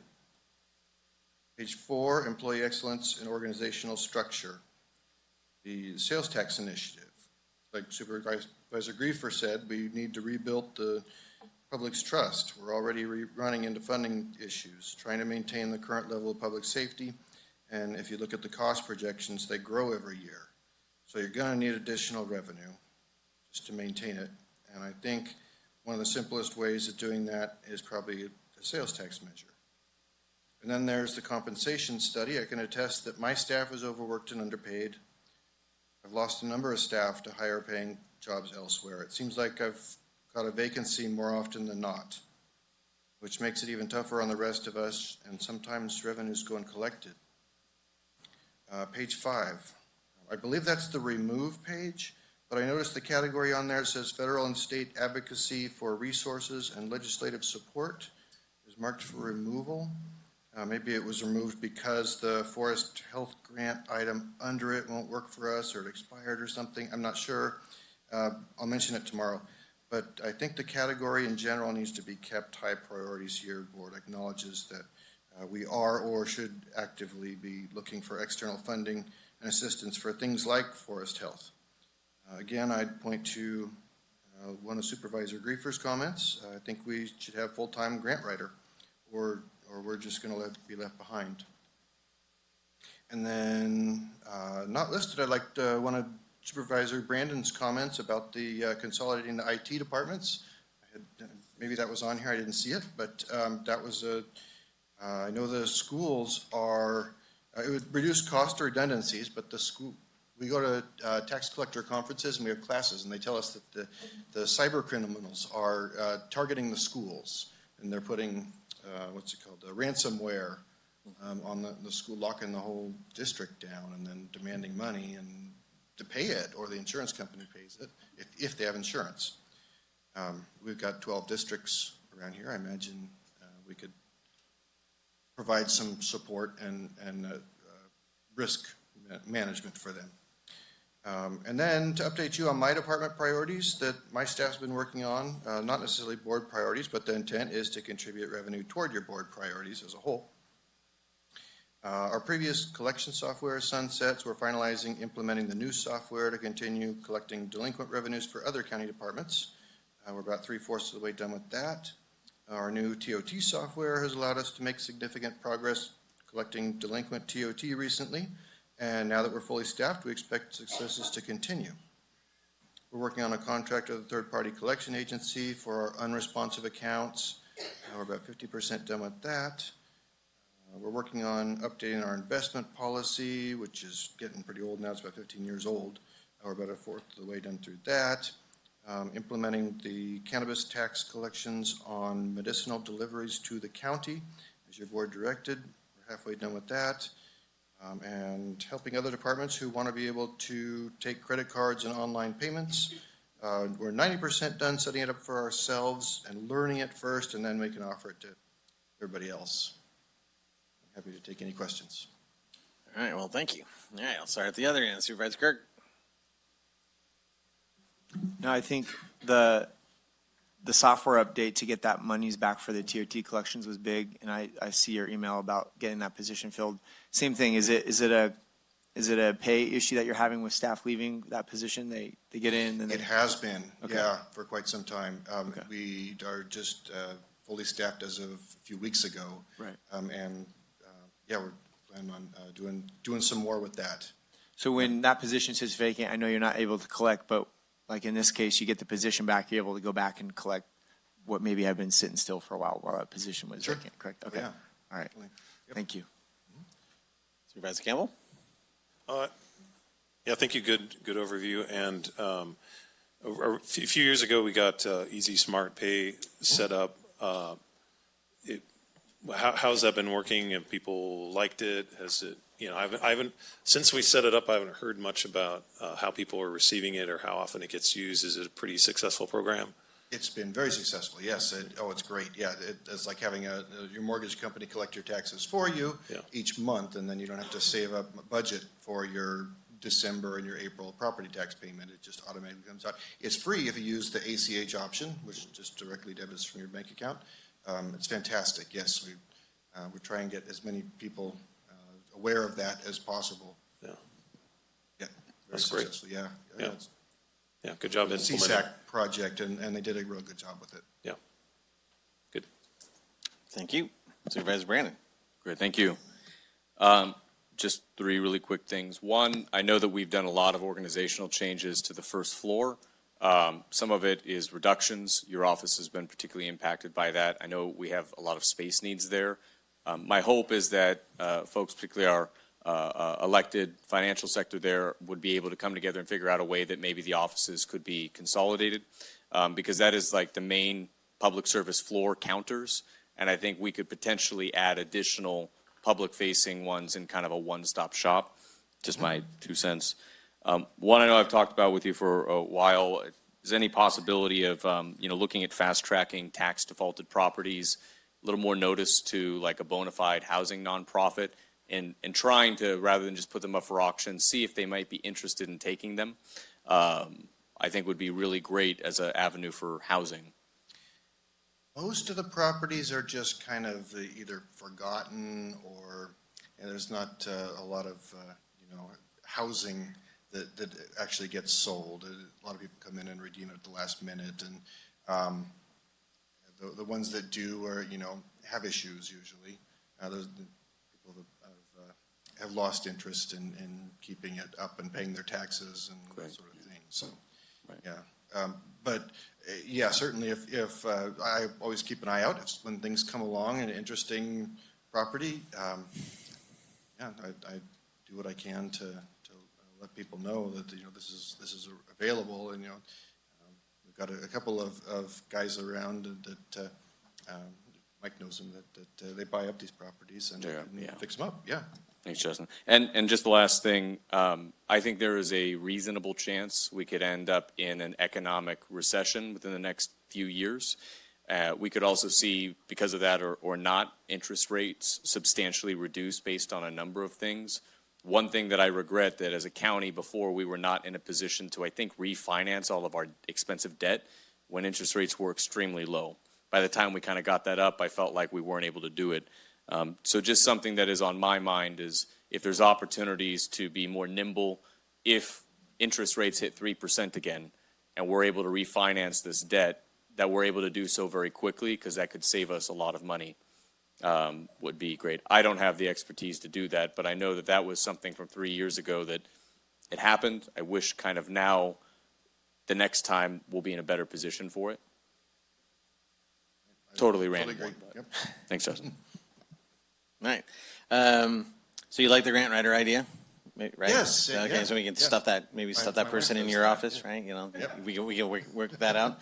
I like the idea that you're open to the consolidation of the IT. I think that's a great idea as well.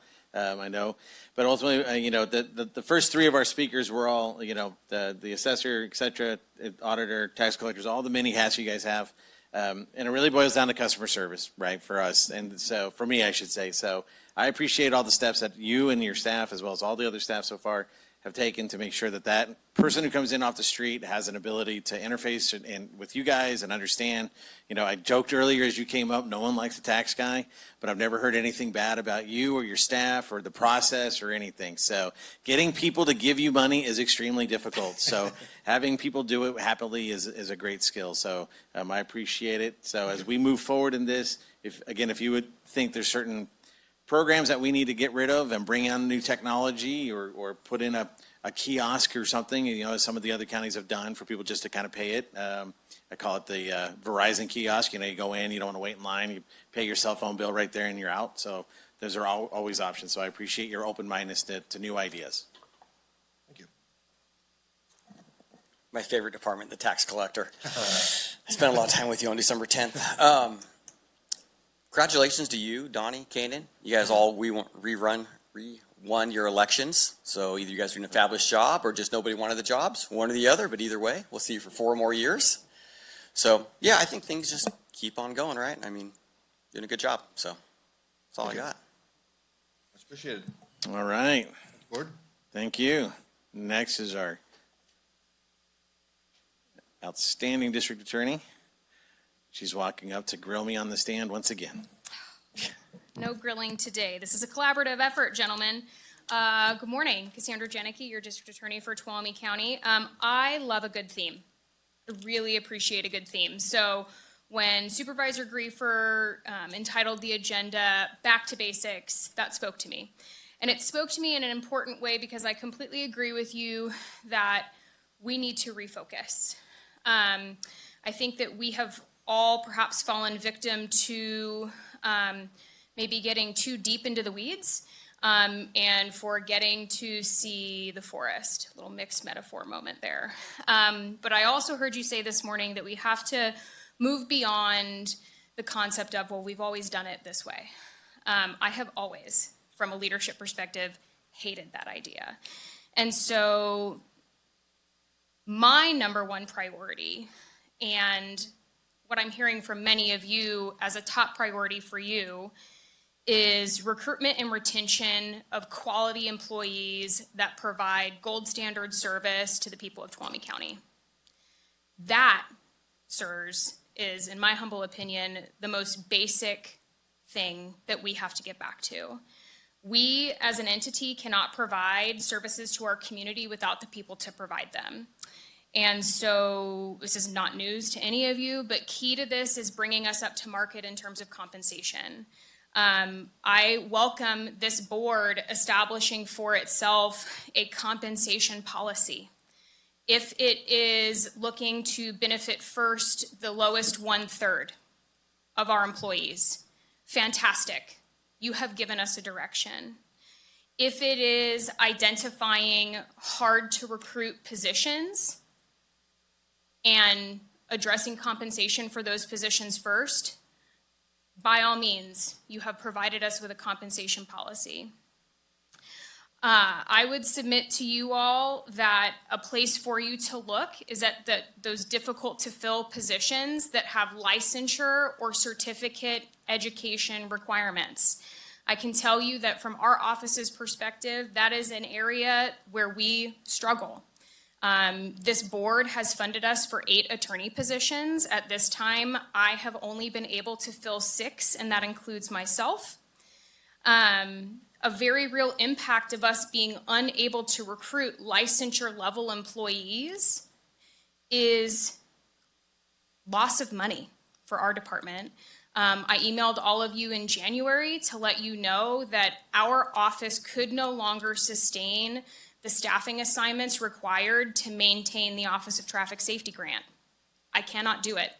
I cannot have an experienced prosecutor with years of experience doing mostly misdemeanors. I can't do it. And so what that meant was that we did not submit a reapplication in January. And what that means is that's a loss of one of the positions that this board authorized us to have. And it means a loss of almost $250,000 for the county every year. Because allow me to assure you, our DUI rates justify us having a vertical prosecutor for those crimes. But I can't staff it. And this is an industry-wide issue. It's not necessarily unique to Tuolumne County. But what that means is that I cannot also face an industry-wide issue and not be a competitive employer. I cannot do it. And what I heard Supervisor Griefer say earlier, which I very much take to heart, is that, we're not losing people because of bad management. We're losing people because we can't compensate them. I would submit to you that another reason why we will lose people is because people are burnt out, because we can't hire the people to help them do the job. If you drive past my office on the weekend, you'll find me there, you'll find my assistant there, you'll find any number of my deputies there doing the work because the work gets done in the amount of time that it takes. The caseload hasn't lessened.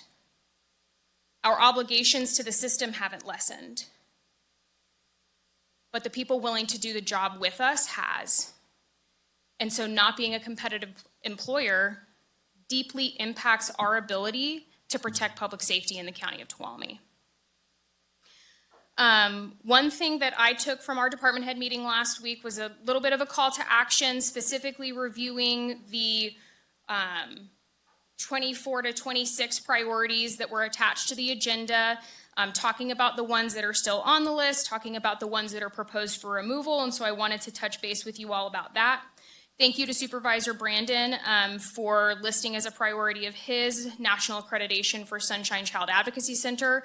That is certainly goal of mine. It was when I spoke to you, well, some of you, who were on my interview panel in 2021. It remains a goal of ours. I'm really proud to say that we are very close to submitting our application for accreditation. Once the application is submitted, that is about a year-long process after that. They do many site visits, they talk to all of our partners, and so our victim witness staff, with the support of our public safety administrative manager, have made really great strides this first quarter of this year in getting that application submitted. I anticipate submission no later than the end of this calendar year. My real goal for them is by the end of this fiscal year, but we are a little short-staffed there, and so don't want to make it too unachievable. And then that would put us at national accreditation no later than 2027, which would allow us to have access to federalized funding streams that don't necessarily pass through Cal OES, which has its own unique challenges and opportunities. In terms of objectives or priorities that I think you can remove from your list, I think that you can remove the comprehensive MOU for our sexual assault nurse examiners. What we found in working with the sheriff's office, they have really taken ownership of that. It wasn't necessary for us to do a comprehensive MOU with the entities. It was more specific with the individual nurses. That system is working well. A goal of our office will always be to have additional sexual assault nurse examiners. Right now we have 2 fabulous individuals that kind of alternate for us. We'd love to get to 5. May never happen, but it's always good to have a goal. I think you can remove, for our office at least, RIMS integration and body cams. We've been able to identify alternatives that were no or low cost. And then lastly, expungement clinics. That was an idea of mine, but the state has made automatic some expungement relief for misdemeanors in particular, and so I just don't know that it's a space that we need to be kind of integrating ourselves and committing ourselves to. To wrap up, back to basics. There's nothing more important to this organization and to this community than the people who are willing to serve it. And because of that, because of decisions that have been made in the past, because of promises that have been made to our staff, now is the time for us to show up for those promises. Now is the time for us to show up for our staff, because doing that is how we achieve your vision statement. This community cannot be safe, it cannot prosper without the people who are willing to serve the county entity and our community members. And so I ask that perhaps unlike anything we've done in the past, that be our priority moving forward. Happy to take questions. All right. Supervisor Holland. Thanks for coming today. Thank you. Haven't seen you in a while. We're working hard. I agree every with you. day. I think some of us have gone too far into the weeds. So my question is, it sounds like we've allocated enough positions, but is it the lack of positions? Is that why we're not prosecuting 38 to 40% of the cases that are being delivered by the sheriff's department? Because we're hearing this from the constituents. Carol's got a shirt on that says don't drink and drive. I know that's a DUI is a popular topic about not being prosecuted. Is that lack of it, or where are we missing? Because I think we've allocated enough positions, right? It's not a number of positions, it's just not filling them, or? So there are some classes of cases that by virtue of us not having the capacity to file, we don't file. So for example, the 2 classes that we don't file just because we don't have enough people right now are driving with a suspended license. And it's not that we don't file them, we have law enforcement send them as infractions to the court and they go through traffic court, so they bypass us. And simple possession of drug paraphernalia. So those are the cases that we are just not filing right now. All other cases receive the same level of assessment based on our burden, which is proof beyond a reasonable doubt, both at filing and taking a case to trial. When I became the DA, we had a filing rate of somewhere between 75 and 85% on any given year. What I will tell you is that our jury verdicts did not reflect that the community believed we were proving our cases beyond a reasonable doubt at that filing rate. And so part of assessing how we bring cases to the community is assessing what we get back from the community. And so our filing rate now across all of our law enforcement partners is anywhere between 65 and 75% on any given year, and that is above the state average. And in terms of DUIs in particular, we have a very high filing rate. We file 85% or higher of our DUIs. And so I don't know if that answers your question. It kind of does. Maybe you can get us that data, because I've seen some other data that looks slightly different, but we can compare and see where we're at, so. And I would welcome knowing where you're getting that data from, because if it's not coming from us, I don't know how you could be getting filing data. We can. Thanks. Yeah. All right. Bye. Hi. How you doing? Good. All right. Great presentation. Obviously, you and I go a long ways, right? You know, switching uniforms, if you will. So, you know, I support the organization. I support your mission. I support all of that. That's why I tailored this. You know, you and I had a very specific discussion about how we wanted to have this meeting go, specifically to focus on making sure that the people understand that we're trying to set a tone, back to basics. We want, as I said earlier to the staff, you know, I want you to off leash. I want you to go out and do your thing, right? I think in the past, the boards have gotten too involved in the operations, and that we need to withdraw that. Again, we're supervisors, we're not experts, right? Supervisor Brandon mentioned it with Justin. We don't know how, you know, he does his thing, you do your thing. Mike's bringing up how you file, right? That's not our job. Our job is to make sure that you're successful. And, you know, so I'm writing down that you might, you know, that you, in a perfect world, you need 8, right? Not including you? Not including me would be ideal, Right. but I'm a full-time working DA. You all get your tax dollars Yeah, out of no. us. And I'm not implying that we're not in the least bit, but I'm just saying is that we should not, you know, you have a very specific job of running your organization, running your other DAs, getting things across the finish line, and having you in trial, although I'm sure you still love it, at times it causes some problems, right? It does. So we want to make sure that, you know, it's an unusual position that, you know, the last 3 and yourself and the sheriff who's coming up next, right? You guys are all electeds, right? So you run your house your way, but we control the purse strings. Fact. So it's very difficult for us to tell you to, hey, go out and conquer if we're not giving you the resources or what you need. So, you know, I hear clearly what you're saying. I did like your point that you made regarding identifying maybe as a compensation policy the bottom 1/3 and target that. Additionally, it sounds like we have a 2-pronged problem, right? It's one is we're not paying enough, and 2, there's no one on the shelf, right? So kind of going back to our old cop days, right? It's basically slang for we don't have any applicants. There's no one on the shelf to grab and bring on. So that's why we have this. That's why we have these meetings, so we can hear from you and what you need to do to be successful. So keep doing what you're doing. We're working on it. Thank you, ma'am. Appreciate it. Great. Thank you for the presentation. Agree with everything. I think the key is how do we have the money to be able to do it and then make those investments? Because I think a lot of the boards we've been on have made that comment, and then it's like, well, okay, but exactly how do we get that revenue, then invest it back in our staff? And that's the key question that's always on my mind. What decisions are we doing that are actually going to create the revenue to then make those decisions, which I think is really important. With what we're dealing with right now, I know one thing that came up last year in some of the reductions was the office hour requirement. To me, that was kind of meddling. You said, these cuts prevent me from being able to do 5-day-a-week walk-in. We overrode that as a board. I want to ask how that's been working, and is that something that would be helpful to your office? To me, it's very odd that a district attorney's office would be a walk-in type service 5 days a week. Having some walk-in hours, yes, but that you don't have a single day, you know, it's not Kohl's. You know, you have attorneys, I'm sure, all over the county meeting with clients, going to the court. Anyway, how has that been working? What I will say is that we did have a very robust conversation about what access to the DA's office needs to look like.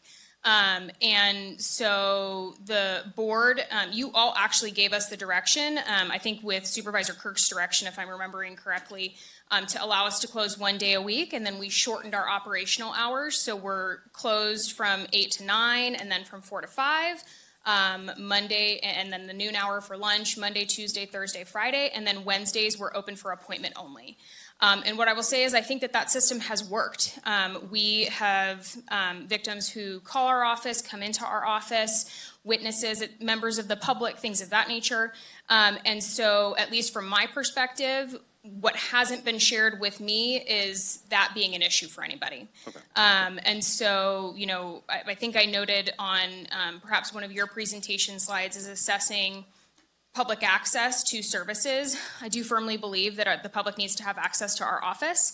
And so the conversation can always kind of float around, well, what does that access need to look like? Is there a way for us to modernize it? Since that word was used earlier. And so, from our perspective, I think it's working great. Great. And then the second thing, especially where we're talking about the bottom third of employee compensation, really that's not probably as much going to hit your office. You have highly skilled folks that are underpaid for market there, but their advanced degrees and that. All to say is a training pathway with local universities is what I'm trying to get at. Is there any way that we can support you by authorizing, say, some type of salary savings that to take salary savings to be able to get, say, UC Merced graduate who wants to go pre-law, competitive application, but they have to come live here for 5 years. The reason I ask is because I know this same conversation comes up, I believe, in other district attorney offices with UC Davis, with large animal vets, where we have highly skilled physicians. We can't afford to pay as much as the areas that are headhunting them from us, but they are saying if we can get them, we can be the training ground at least for a few years and pay your student loans. Listen, I'm open to any ideas. What I will say is that a large portion of this board approved the creation of a paid graduate law clerk position in our office that we were able to pay through salary savings from an empty position. And what I can tell you is that we interviewed somebody in December of 23. That person onboarded to our office in September of 24 as a paid graduate law clerk awaiting bar results. He is an attorney employed in our office right now. And so that was something that we hadn't done before. It was something that was common in DA's offices. And so what I will say is that I am open to any ideas for bringing licensure level students and employees to the County of Tuolumne. I think it's an incredibly valuable way that we expand our population. I'll call myself in here a little bit. My first reaction was, I don't know what he's talking about, but I like the idea, and I'm happy to support it. That's okay. And back at you too, if there's a way we can help support that path that makes sense, I would love to hear what would work well for your office in developing that pipeline. Yeah, and I absolutely appreciate that. Supervisor Campbell. Thank you very much, District Attorney, and I'm very supportive of the work that you've done up to this point. And based on some of the things that you're asking, I just want to clarify. So you have 8 approved positions, and 6 of those are filled, including yourself. Yes. Have you ever had those positions filled? No. So basically where we're at is the board authorized to provide us with, so we are normally staffed at 7 attorney positions if we didn't have the OTS grant. When we got the OTS grant, your board authorized to offset the cost of one of those attorneys and to give us an 8th attorney. Through the Community Corrections Partnership, we onboarded a 9th position, but we haven't ever been able to fill it. And so what we did at mid-year for CCP is we converted that. So it was actually an idea by Supervisor Holland so that we could start billing against that money to offset the cost of some of us that are doing the work now, even though we can't pay or fill the position. And so we have not been able to fill the positions when you've given them to us. I came before the board, I think in September, because Supervisor Kirk wanted to add an additional attorney position to our office, and I asked you not to do it because we simply can't staff it. We've had an open recruitment for one of those positions since it was approved in July, and I have only had 5 total applicants, and I've only interviewed one of them because they're not meeting minimum qualifications or they appear to not be the right fit for our office. Okay. And then the other thing you had mentioned was accreditation for the Sunshine House. What would be the Board of Supervisors' role in that? Well, it may look like members of the accreditation team coming to talk to any of you. Sometimes they do that. It's not necessarily a requirement. I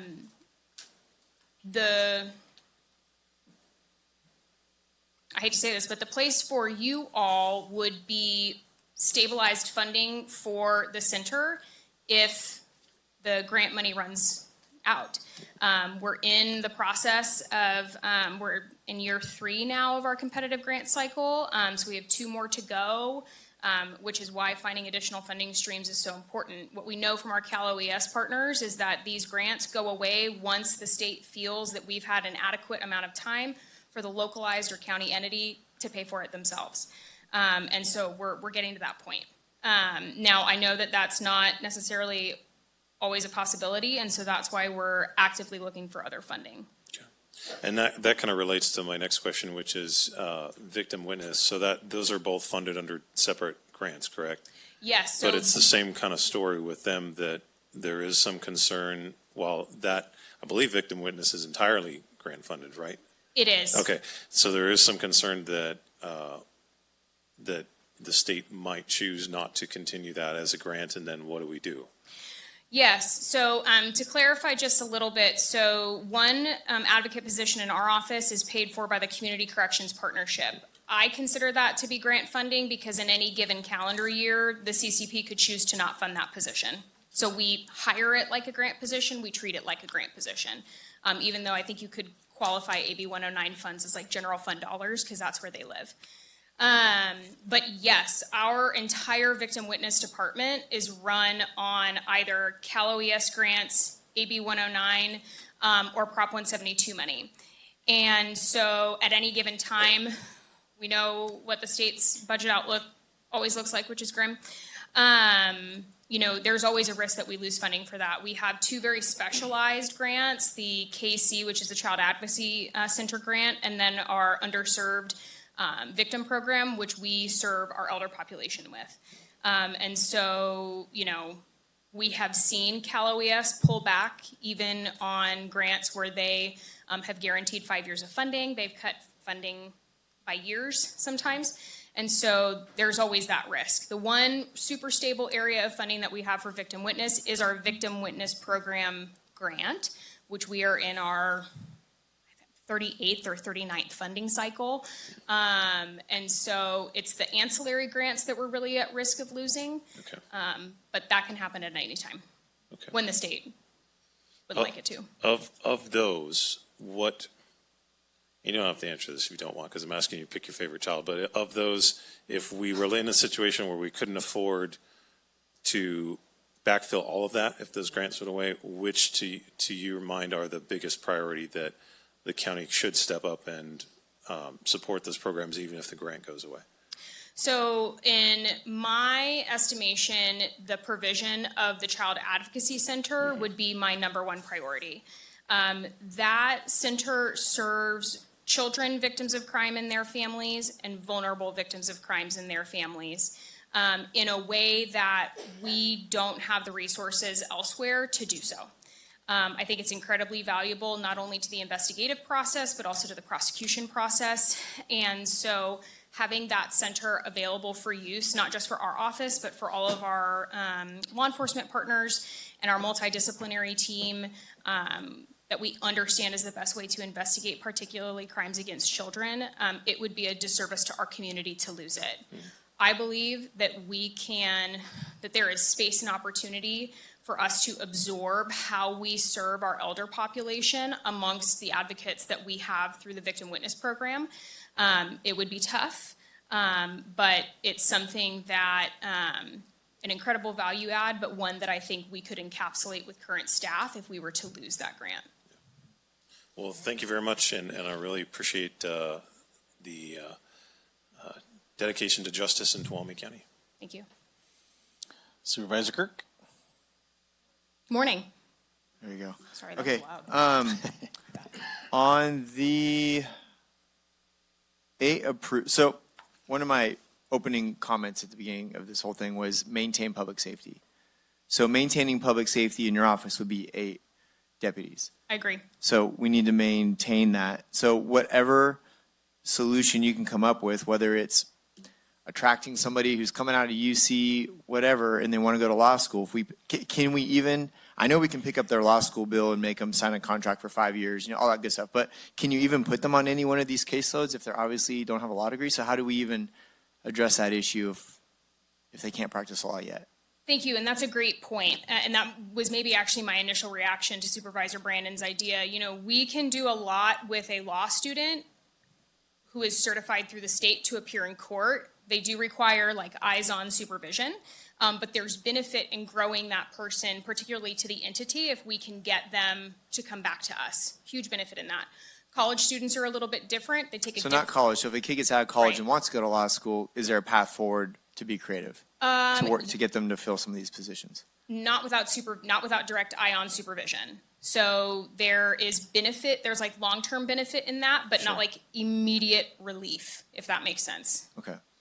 So the immediate caseload relief would be a pay increase, and you think that would solve the problem? Because I have friends who are attorneys in the private market and dealing with the same thing. Nobody wants to practice law. Nobody wants to practice hard law. Anything that requires brain power, it's not there as much. I completely agree with you, and that's a conversation that we have at the elected DA's roundtable every year. How do we recruit? How do we find people? What I can tell you is that knowing that there is a market barrier, like a supply barrier, is not assisted by us also being one of the lowest paid employers. And so, Because I just want to get to the bottom of it. If we just pay more, is that going to solve the problem, or is there still just going to be? I think it'll certainly solve part of the problem. And what I can tell you, again, kind of getting back to a comment that I made in response to something that Supervisor Griefer said, we will lose people who are currently employed with us because they can drive down the hill, make more, do less work. I could go work for Stanislaus County and make more than I make right now as the elected. Mm-hmm. And so when I'm asking people, and when the job requires our folks to give, I mean, I would kill for a 40-hour work week, and I know that my attorneys would as well. We're not just talking about recruitment, we're also talking about retention and our ability to maintain the investment that we've made in people.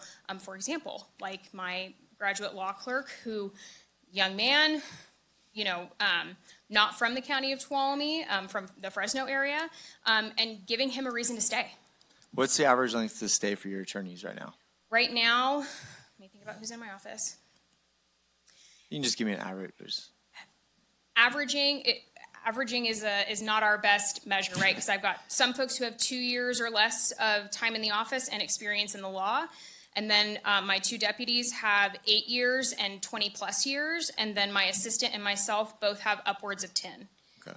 Or, you know, between 10 and 15. And so it's hard to give you an average. All right. I mean, I've been here 11 years in February. I think the point I want to make is, I know throwing money at things sometimes solves it, but I know there's just a huge vacancy within attorneys, which is why I kind of support an idea of trying to do something creative, bringing people in. So I agree. I agree with that. I think to the position, if we had 8 positions, I was advocating to get another DA to go after crimes against children, women, elderly, the LGBTQ, potential hate crime that came up earlier this year. Yes. To go after vulnerable populations. If we had 8, could you do that, or would it require a 9th?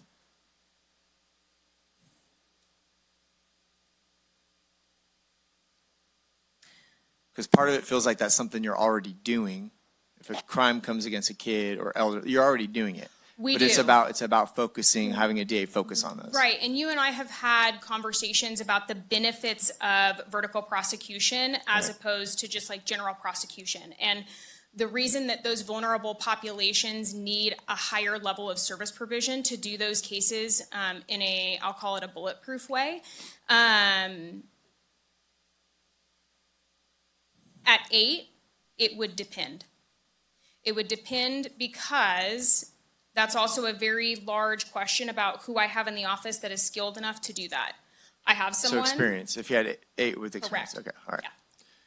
Yeah. And let me see if there's any other one. Oh, and then we were talking about the child advocacy. That's a no-brainer. Obviously, we want. So, what was the cost to that? What's the issue with the child advocacy center? What? Can you just, I just want to be clear. Absolutely. So the grant, which was competitive in our last cycle, pays about $200,000 a year for an advocate, the operation of that center, and a part-time administrative So the whole program is $200,000. Correct. Okay. Yes, a year with staffing. And so if we were to lose that state funding, or if we were not able to find federal grant dollars to cover the operation of the center, we would have to have a conversation about service And provision. we're good on that until when? When does that? become an issue? 2028. So we got, okay. Yeah. So 2028. So when would we need to start planning for that? Before, We would because we're need, doing a 2-year cycle right Yeah. now. So are we good until March of 2028? yes, so I Okay. would recommend that we would start thinking about that for budget 28, 29. Okay, Does that so make sense? I just want to be clear, because Sure. I think we all agree that, but it's not really an issue at this moment. It'll come up in, okay. Right. And I'm sure you'll remind the board. Don't you worry. 2027, okay. And I understand that you all have priorities that are going to need to happen in the next 2 years. And if some of our things, don't necessarily make the cut, please understand they're a priority for me. So Yeah, I'm going to do my best to make sure that they happen regardless. My point is, I think that would be a priority for us, but we don't need to worry about it this time. Sure. But when the time is right, okay. So really for you, it's the 6 to 8 and, okay. That's it for my questions. All right. Thank you, ma'am. Thank you, sirs. All right. We are unfortunately back on schedule, which in a good way. These are great conversations. I know it's warm. I apologize. I'm not really sure what's going on. I see some heads starting to bob. Please feel free to stand up, go get some water. You're not going to offend me if you start to nod off. So, Excellent, hold on. yeah, thank you. Sheriff. Good morning, Board. Dave Vasquez, Sheriff of Tuolumne County.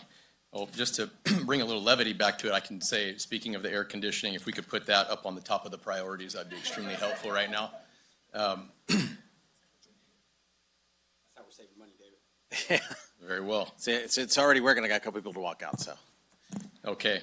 So just real quick, obviously to catch up, I heard some of my colleagues. I came in a little bit later this morning. I had another obligation that I was at, but I was listening to each one of your priorities as you presented on them through Access to Tuolumne. And it sounds pretty consistent across the board as to what public safety looks like through the lens of this legislative board, which I'm always grateful for. I'd like to start off just by taking the time to extend gratitude that we're taking the time to do this and hear concerns from your elected and department heads associated with the work that we do every day and the people who carry us to greatness in that mission. I'm going to take you back real quick, and my key message and my number one priority, I'll just say right off the bat, is sustainability. I think that in order to say that we've taken a position where there's time where we need to grow or expand services, we have to make sure that we are utilizing everything that we have in the time in which we have it. And we are still navigating that strategy as I've been your sheriff for 2 years now, 2024. So sustainability is the key, and I'm going to take you back to 2024, specifically March 5th, when I stood in this very same boardroom and was sworn in as the people's sheriff. In that same budget cycle, the sheriff's office was looking at significant reductions in budget, all cost centers at that time. We were under the impression that there was going to be somewhere between $8 and a $10 million shortfall. If everybody remembers back then, it was grim times for everybody across the board. Also at that time, we had zero homeless accountability or enforcement. We had approximately 27 different camps that were rife throughout our community, mostly in all public spaces, specifically creeks, parks, other areas of vulnerable populations such as schools or around those areas. Narcotics enforcement, we had zero. There was no narcotics enforcement outside of the capabilities of your standard patrol function, not only from the sheriff's office, but through our partner agencies like Sonora Police Department and California Highway Patrol. In that year of 2024, we had in excess of 20 to 25 deaths from fentanyl alone documented, and I think that number is actually a little bit higher. School resource and accountability regarding, offering support to our school administration and making sure that deputy sheriffs and law enforcement are engaging with the students in these schools and educating them appropriately on the dangers of fentanyl, online safety, how to avoid predator-type behavior through those online conduits was non-existent. It was simply only through routine deputies coming back and forth from shift or between calls as needed as they could get onto the campuses and hopefully engage with some of these kids who would never see a deputy sheriff unless it was on one of the worst days of their life during a domestic violence incident, possibly a drug-endangered child incident, or something outside of the lines of a meaningful and positive engagement. I will highlight that school for many of our children is the only time they will have positive interaction in their life, and that is a documented fact. 911 response time, we were barely able to staff our existing beat assignments throughout the entire county.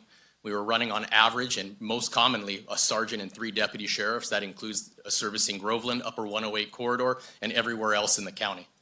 That's 1 supervisor and 3 deputy sheriffs for the entire county. The Dan Backer inmate work crew. We didn't have one.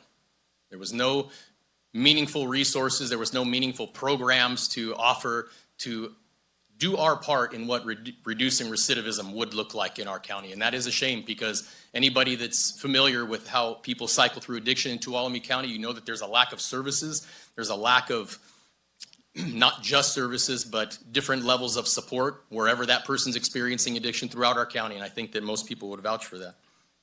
Mental health crisis was on the rise. We, on average, are somewhere between 30 and 50 calls for service, depending on the month and depending on the time of year. It's still growing. We continue to see those types of calls for service, and we had no specific response to that other than your standard deputy sheriff or police officer or highway patrolman that would take whatever call for service associated with mental health crisis within the jurisdiction. I think it goes without saying that in order to address any of these things, you have to be thoughtful about it more than anything. It comes down to more than just ones and zeros. But the reason why I'm highlighting all these things is not to live in the past, but to offer the consequential knowledge of what happens when we don't have sustainability in our public safety sphere. Within 2 weeks, we implemented, with your support, homeless accountability and outreach, augmenting it with court security services, and also part of the plan of implementing Camp Justice over at the Justice Center camp. It has been a huge success, and I think that I can't even say or begin that mission has been tackled by just the people here between you and the dais or myself. It is a collaborative effort of not only the entire community pushing back on what accountability looks like, but also the compassion of wanting to extend services to folks who are cycling through whatever hardships they're having in life. And that includes our partners with our medical department, health and human services, behavioral health, our district attorney's office, probation, everybody that's out there every day, the nonprofits that are out helping folks into these services, creating that conduit or that pipeline into sustainable housing. Within a month, we implemented and brought back the Tuolumne narcotics team. It was July of 2024, I believe, the end of July 27th of 2024 to be exact. Within those first 6 weeks, they had over 13 cases pending. And that wasn't just from proactivity. That was as soon as we did our initial update to the community that we were back and that we were not going to tolerate people who were going to treat our community as a business model to push poison into our communities. The lines opened up and there was a floodgate of information that just came through. We couldn't keep up. And I learned just recently that one of those calls we were able to address in a meaningful way, not only my office, but also the district attorney's office. Maybe just a little bit too late. Maybe we could have saved just one life, and I won't go into details on that. But when we're talking about something where we're completely outnumbered in the capacity of what that looks like for a flow of drugs coming in to have nothing, we definitely know what that looks like when we do nothing about that. On average, they're receiving 10 plus calls, different tips of all different credibility, currently working several confidential, reliable informants of people who dabbled in the drug trade and are now looking to either change their life or simply help law enforcement because they realize how much this drug is killing people. School resource deputies. We have them. 3 of them that are spending all of their time and their primary focus is to engage these children on school campuses. I cannot tell you the amount of information that children provide because they are looking for somebody to talk to. And when that meaningful relationship takes place, make no minds about it, those kids are learning from the deputy sheriffs, but those deputy sheriffs are also learning from those children. It is a relationship that develops, and it's something very special if you've never worked with schools or on schools in that capacity. Number of calls for service that are generated through children who decide to open up about things that are happening in their homes, and follow-up that is done. School administrators, teachers that reach out to their school resource deputy because they see him right there. There's that face-to-face relationship, and they can say, hey, I'm worried about this kid. I'm completing a SCAR. Here's what this looks like. And the follow-up that is done to find that some of these children are living in absolute squalor with no power, no water, no food, home alone, left in a travel trailer somewhere up on Big Hill or any other area pertinent, which is not just Big Hill, it's all areas of our community, and all schools experience this type of things. Those are the things that we're going after. Those are the meaningful engagements that come with all of these services. So I say again, that's what sustainability, that's what's driving my effort for sustainability and why it is my primary function, my goal. Mental health crisis, we've had to significantly reinvent the way we look at mental health crisis, not only just in the last 2 years, but in the last 10 years. And we have done that in a way that brings a higher level of thoughtfulness, compassion, and a well-rounded approach to not looking at one thing like a cookie-cutter call for service. Those deputy sheriffs have to make those decisions in the moment between calls for service and responding to wherever that incident is at. Is this a law enforcement call or is this a community caretaking effort? And being able to transition between one or the other in record speed and sometimes no time at all, a split-second decision. The reason why I highlight all these things is because we don't have these problems in the same manner that we did 2 years ago. That is a collaborative effort from the investments that we have all made, the tireless effort that I and you and our community has made. We're approaching 50,000 followers on our small platform right now just from one social media outlet. That is an increase of almost 18,000 in the last 2 years. That is people who are bought in and want to know what is happening in their community. They are bought into the brand that we have collectively as a team in the entire sheriff's office, from the newest person that we hire to myself, are bought into what we're doing. People that are invested in protecting their families and their community. I'm currently working on a reorganization right now, and some of that I've had conversations with almost all of you at different times, working closely with our county administrator and also HR, to in fact target that bottom 1/3. It's no... Hold on, Sheriff. Go ahead. Finish your thoughts, please. This is maybe like 10 more seconds. Yeah, no, I just didn't want the beep to keep beeping over you as I keep telling you it's beeping, so go ahead. Appreciate you. I appreciate you. So to help do my part in what sustainability looks like, it's no secret that we inherited animal control, and we are lucky to have them. We embrace them in our cradle of leadership, and they are doing a fantastic job. We've eliminated just about all of their overhead by absorbing them within our existing workforce and our existing overhead.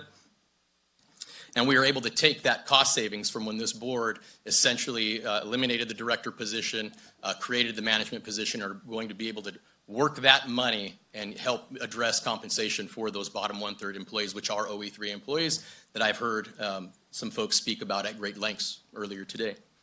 The second one is another group of OE3 employees, and that is my records clerks. I'm working a similar reorganization to spread load what would have been a supervisory duty amongst other administrators in my existing office to address compensation. And the reason why I say that is because there could be a perception that, well, the sheriff has a big budget, so he can do that. This is not a self-serving function. And anybody that knows me for longer than 5 minutes will know that's just not even in my character. The goal is, as an entire team in this organization, in this county, to address compensation in a meaningful way. And there have been times where we've heard statements from this board, not only in the public, but also in other meetings, where the last 2 years, or even I'll say the last year of all the difficult decisions that have taken place, we've been said, the only way out is through. And here's where we're at. When we come out, we're going to make decisions to take care of the people who carry us to greatness. If I can address classifications by essentially working with labor to take on a little bit of extra work, to reduce and consolidate certain classifications and make them competitive, not benchmarking them to spearhead the industry. That'll never be there has to be a fit for Tuolumne County. So benchmarking is appropriate. But if I can take care of classifications, every little bit helps. That's one less classification that HR and our county administrator and this Board of Supervisors has to address later on. That's one more dollar that could go towards somebody else becoming competitive. And so that, you have my word that that is one of my goals as I strive towards the vision of remaining sustainable, because I know what it looks like when we're not. And all of us in this room know what it looks like, and the community knows and felt every minute of what it's like to not be sustainable. So I'm doing my part, and I'll end on that note if there's any questions. But my number one goal and strategy moving forward is sustainability, not just externally, but internally. All right, thank you, sir. We'll go ahead and down the dais. We'll start with Supervisor Kirk, but I will remind us as well as the staff and the people that we do have to take a lunch. We're so good on time, but we are required to give a lunch, so be careful with your time, please. Supervisor Kirk. Yeah, I'm aware of the reorg as we've discussed. I appreciate it. I think what I want to say, David, and this isn't a love fest on the Sheriff's Department. People know I've been advocating for you and the prior sheriff when I got in office, making public safety our number one priority because it's our constitutional obligation. I feel like all rivers flow from public safety. It's been a lot of work. It's still going to be a little bit more work to get there, but I feel like we're almost there. Fire, law enforcement have been pulled out of the general fund. been given their own line items. We're about to see trans occupancy tax potentially going towards road materials. Though I said at the beginning of this, once we can fund those in perpetuity and keep those relevant and keep those out of the budget conversations per se, then all other rivers will flow. The community has been demanding this for decades, and it's starting to be delivered. And I think what I want to say to you is I think there's a time and a place for every person in leadership, and I really appreciate your transparency, and I appreciate you advocating, because I think it had to be you to do this. And if you can lead the charge on what it looks like to be transparent, on what it looks like to reorg, on what it looks like to live within our means, and like you said, there's a time to benchmark things, but we have to address, like you said, the people who do the hard work.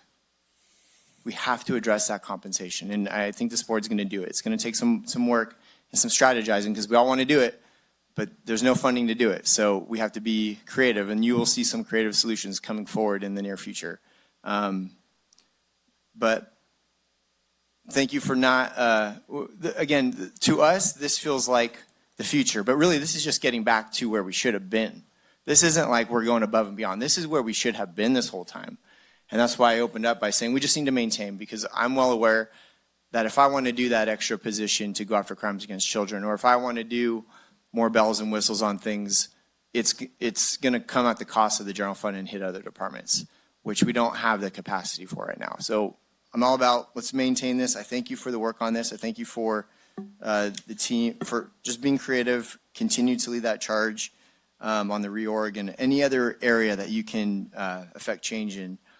And again, I just want to remind the public, this feels like it's a brave new future with the Sheriff's Department. This is really just baseline where we should have been. But I think getting to baseline and not being there for 3 decades is a damn thing to be proud of. And as long as I'm in office, we'll continue to see that happen.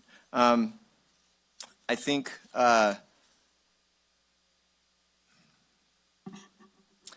all I want to say. I think, well, I'll finish by saying this.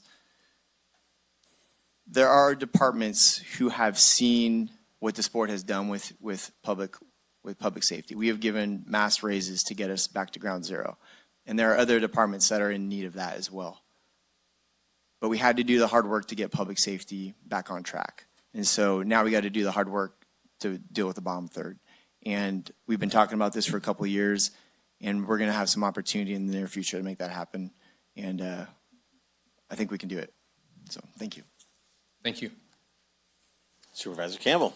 Yeah, I don't have a whole lot of questions. I have one question, but you did an excellent job illustrating something that I often do, which is compare how the county was in the past to now. You know, you mentioned like 2023, the serious problems we were having with Camp Hope and people camping in watersheds, all of these serious problems. They're so much smaller now. You know, talk about fentanyl. You know, we are on a much better trend this year, almost shockingly less in Tuolumne County than just 2 years ago. And it is in large part to, you know, the work of TNT, the work of the deputies and sergeants that help, I don't know if manage is the right term, but keep an eye out on Camp Justice out there. I do not think those things would work without the persistent and strong advocacy of the sheriff's office. So you deserve a lot of credit for that. I'm really grateful for your opportunity to work with you on that. And then one of the things I wanted to ask about was the transition from animal control being under ag commissioner to the sheriff's office. I've been there a number of times, talked to the employees. They seem really happy, much more supported than they were in the past. Been very encouraged by the changes that have happened in that office. But I wanted to ask you, what's your impression with the change with animal control? Has that helped your operations? How do you feel that transition is taking place? I think the best way to address that, and thank you for everything that you said, I think it's an appropriate fit. Yeah. And I'm kind of discouraged that we didn't do it sooner, because I think that the clear lines of communication, because we're so closely connected to everything that we do with calls for service, through dispatching, being able to generate reports and send reports, animal control officers being able to team up with deputy sheriffs and respond to calls for service to ensure that they are getting the response time that they need. And we're talking about very talented people who have been so great at doing so much with so little. They could probably do anything with nothing. And you know, the investment that we've made in them, they have stretched it and made it go farther than I had ever anticipated. And they're highly motivated, which always, you know, I think makes me a better sheriff when I see people that are motivated to serve the community that we all love. So I would just say it's a great fit. And we welcome them. They are part of the family. They just got their new patches and new uniforms, so we're going to do a swearing in here pretty quick. And I think it's one team, one fight. Liveries on the trucks and. That's right. Yeah. Yep. And I think that it's a great thing. I'm very proud of them. Yeah. I'm very proud of them. Yeah, and that's just another example of, I remember where animal control was, 5-6 years ago, and night and day, 9-day improvement in those areas. So thank you. Thank you. Supervisor Brandon. Great, thank you. I don't have much to add. I appreciate being able to talk ahead, but that was, I think, a really good synopsis of what I remember when I was first elected to, which is, particularly in my district, we saw drug houses that had just been there for years. We had very challenging homeless encampments that had been there for years, approaching a decade, Camp Hope. Thank God that's in the rearview mirror mostly, but a number of others in other areas there too. And I know that there were challenges of being able to, just the burnout at that time, and working at that time with, I think, Sheriff Pooley, who had identified a lot of these issues, and the investments that we made didn't start 2 years ago. They took time to be able to come in. And I've been so happy to see under your leadership just the collaborative nature with other departments and other agencies. So we had set goals. I don't have more to add to it because I think we've achieved some really important ones, and that is maintaining it. The collaboration with HHSA is thoughtful and it's very forward thinking. The narcotics team has been very effective, and I think everybody is seeing the results of that. The vacancy rate that, and I forget how high it was, but was excessive.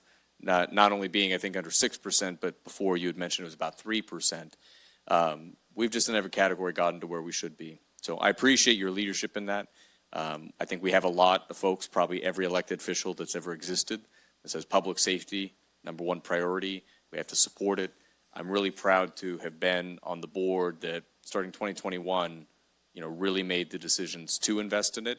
And then for the public to see, like, these investments of your tax dollars led to the result of hiring great people, great leadership, giving them the tools, and actual results in the community. And if we have more success stories like that, that are problems getting solved before maybe folks even, or maybe don't remember that they were problems 5 years ago and how bad it was. If we can highlight that, I think there is the fast track to being able to show that we have a lot of really great employees and a lot of great leaders in this organization doing great work. So thank you. Thank you, Supervisor. Thank you. As you know, you and I were the ones that kind of came together about moving animal control, and that was from my past life of wondering why it was under one division, and it fits perfectly under your department and under your leadership. And nothing against the past, but there's a reason we change things, right? Change is good. We want to make sure that we're utilizing the best technology, the best people, the best organizational skills, the best, and for the best outcome. So I took a lot of pushback on my idea of moving animal control, and I'm glad to hear that I'm glad to hear it worked out. It would have sucked if it had gone the other way on me. But the reality is that it is a perfect fit, and that is exactly going back to something the DA said earlier, back to basics, back to not doing it the way it was done in the past. So I appreciate your forward thinking, your leadership, your identifying ways for us to be successful together. So I will turn it over to Supervisor Hahn. Thank you. Simply said, thank you. I think one of the biggest changes is, yes, the board had put some more money towards deputy pay, but change in leadership from the previous sheriff to you. And the difference is a lot of it's how you inspire your employees. You draw on a line in the sand and said, this is how we're going to do things. They buy into it, they believe in it, and you see it as a result in the community. That the community sees you going out there, getting stuff done, all the different events, how the sheriff's department's involved, and we're unwilling to bend and unwilling to waver from public safety, period, above all else. And I think that is the huge difference. You see that. That's why when your departments are pretty well fully staffed for the most part, and we're still below Calaveras pay, is because the people are buying into your mission and your thought process, as you stated before, from the top to the bottom. And I think just keep up the excellent work going forward. Thank you for that, Supervisor. If I might just take a second also, as well as listing all of these services that we are providing, filling these with those permanent positions that this board has continued to fund. The funding that's actually paying for these services really is, it's a collaborative effort, primarily through the Community Corrections Partnership. And I know we have our Chief Probation Officer in here, also our presiding judge sits on that board, our district attorney, and many others. We have a lot of partners that go into deciding how we're going to fund these different things, so there's a lot of mechanisms. And again, it is a whole community effort that is addressing these issues. And to my command staff and to the newest person that we bring in that's very bright-eyed and vision-oriented, I'm grateful for all of their efforts. It's not possible without them. So thank you for that. Can I make one more comment? Really tight on time, Supervisor. I think it's really important, and I'm saying this for a reason. It's easy to fund your department when there's free monies. Sheriff, when we gave substantial raises to your department is with American Rescue Plan funding. So the key role for us moving forward is how do we do this, like you said, sustainability when there's no free money. And that's the conversation moving forward. So I think that's the challenge for this board is when the free money runs out, do we fund public safety in perpetuity? And that's, I'm glad to see that funding public safety is our number one priority because the free money is gone, and it's important to So understand this that. isn't a debate, but I have to say that's not an accurate statement. It is. All right, well, let's not get into on that right now. I understand that he believes it is, you believe it's not. The reality is It's a fact it's not. Okay, well, that's, I'll leave it to your opinion right now. However, my point is still the same. He's not up here to debate with us. We control the purse. We want to make sure he's successful. So we can discuss how that funding comes out later. Fair? Okay. Seeing none? All right, sir, thank you. Thank you, gentlemen. All right. Batting in sixth slot is probation. Yeah, that's a tough one to follow there, always. And yeah, I guess we're kicking off our appointed department heads now. And I'm Dan Hawks, Chief Probation Officer. Happy to be here. I've been very pleased to hear some common themes and not to overemphasize some of these things, but my key objectives and recommendations would be to focus on employee excellence and organizational resilience. Specifically, when you're looking at the objective of being the regional employer of choice, I think we've slipped quite a bit, even when you look at our regional partners. Obviously, the bottom 1/3 should be the focus and should be targeted. I have a number of positions that fall within there, and I think we have a lot of work to do in that area. But I'd also say that there are inequities at all levels, and it does make things more challenging for us to be able to recruit and retain qualified staff. Even in the public safety sphere, our deputy probation officer position is one where it's really slipped. Also with that, I'd suggest that as the board is heading into negotiations, that there be some outreach to department heads to see if there are specific recommendations that we could provide, either for non-monetary or lower cost things that would be win-wins for our department. For instance, we typically have a very high vacancy rate with our juvenile correctional officer position. It's running right now between 25 and 33% the last 3 years. And it's a hard position to recruit for. A number of counties have done away with the juvenile correctional officer position and solely rely on deputy probation officers to meet that challenge. And there are a number of advantages. One would be that it would greatly reduce our need for overtime and our overtime budget. And I will tell you, our overtime budget has blown up, as our vacancy rates have increased. And it's hard to run a cost-effective department when you're having to, pay the kind of overtime that we are. I think we can do it much better. We've even had had it costed out, and I don't think that would be a great cost to make that transition. So that's, something I would throw out there, and I'd be happy to work with the board or offer more specific information on that prior to you guys going into negotiations with the DSA. I think we need to take a look at, revising the county's recruitment and retention policy. That's on the list. It's under the decreasing the organizational vacancy rates objective.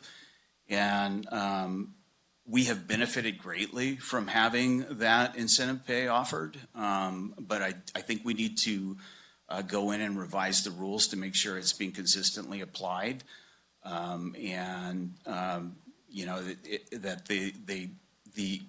It's fairly done and being used to its best purpose. I've seen great success with it. Maybe other departments haven't, but I think it's a priority for me to keep it going and find ways to improve on that. With regards to public safety, well, before I jump to that, I'll just say that there are a couple of significant lower level positions that I think classifications that need to be targeted with any sort of a compensation increase, and our work release coordinators is one.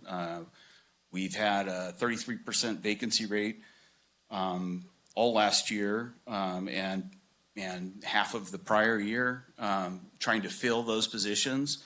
That position costs the county nothing. It comes out of the Community Corrections Partnership funds. It's fully funded through that. And they save the county hundreds of thousands of dollars each year with all the service projects they do.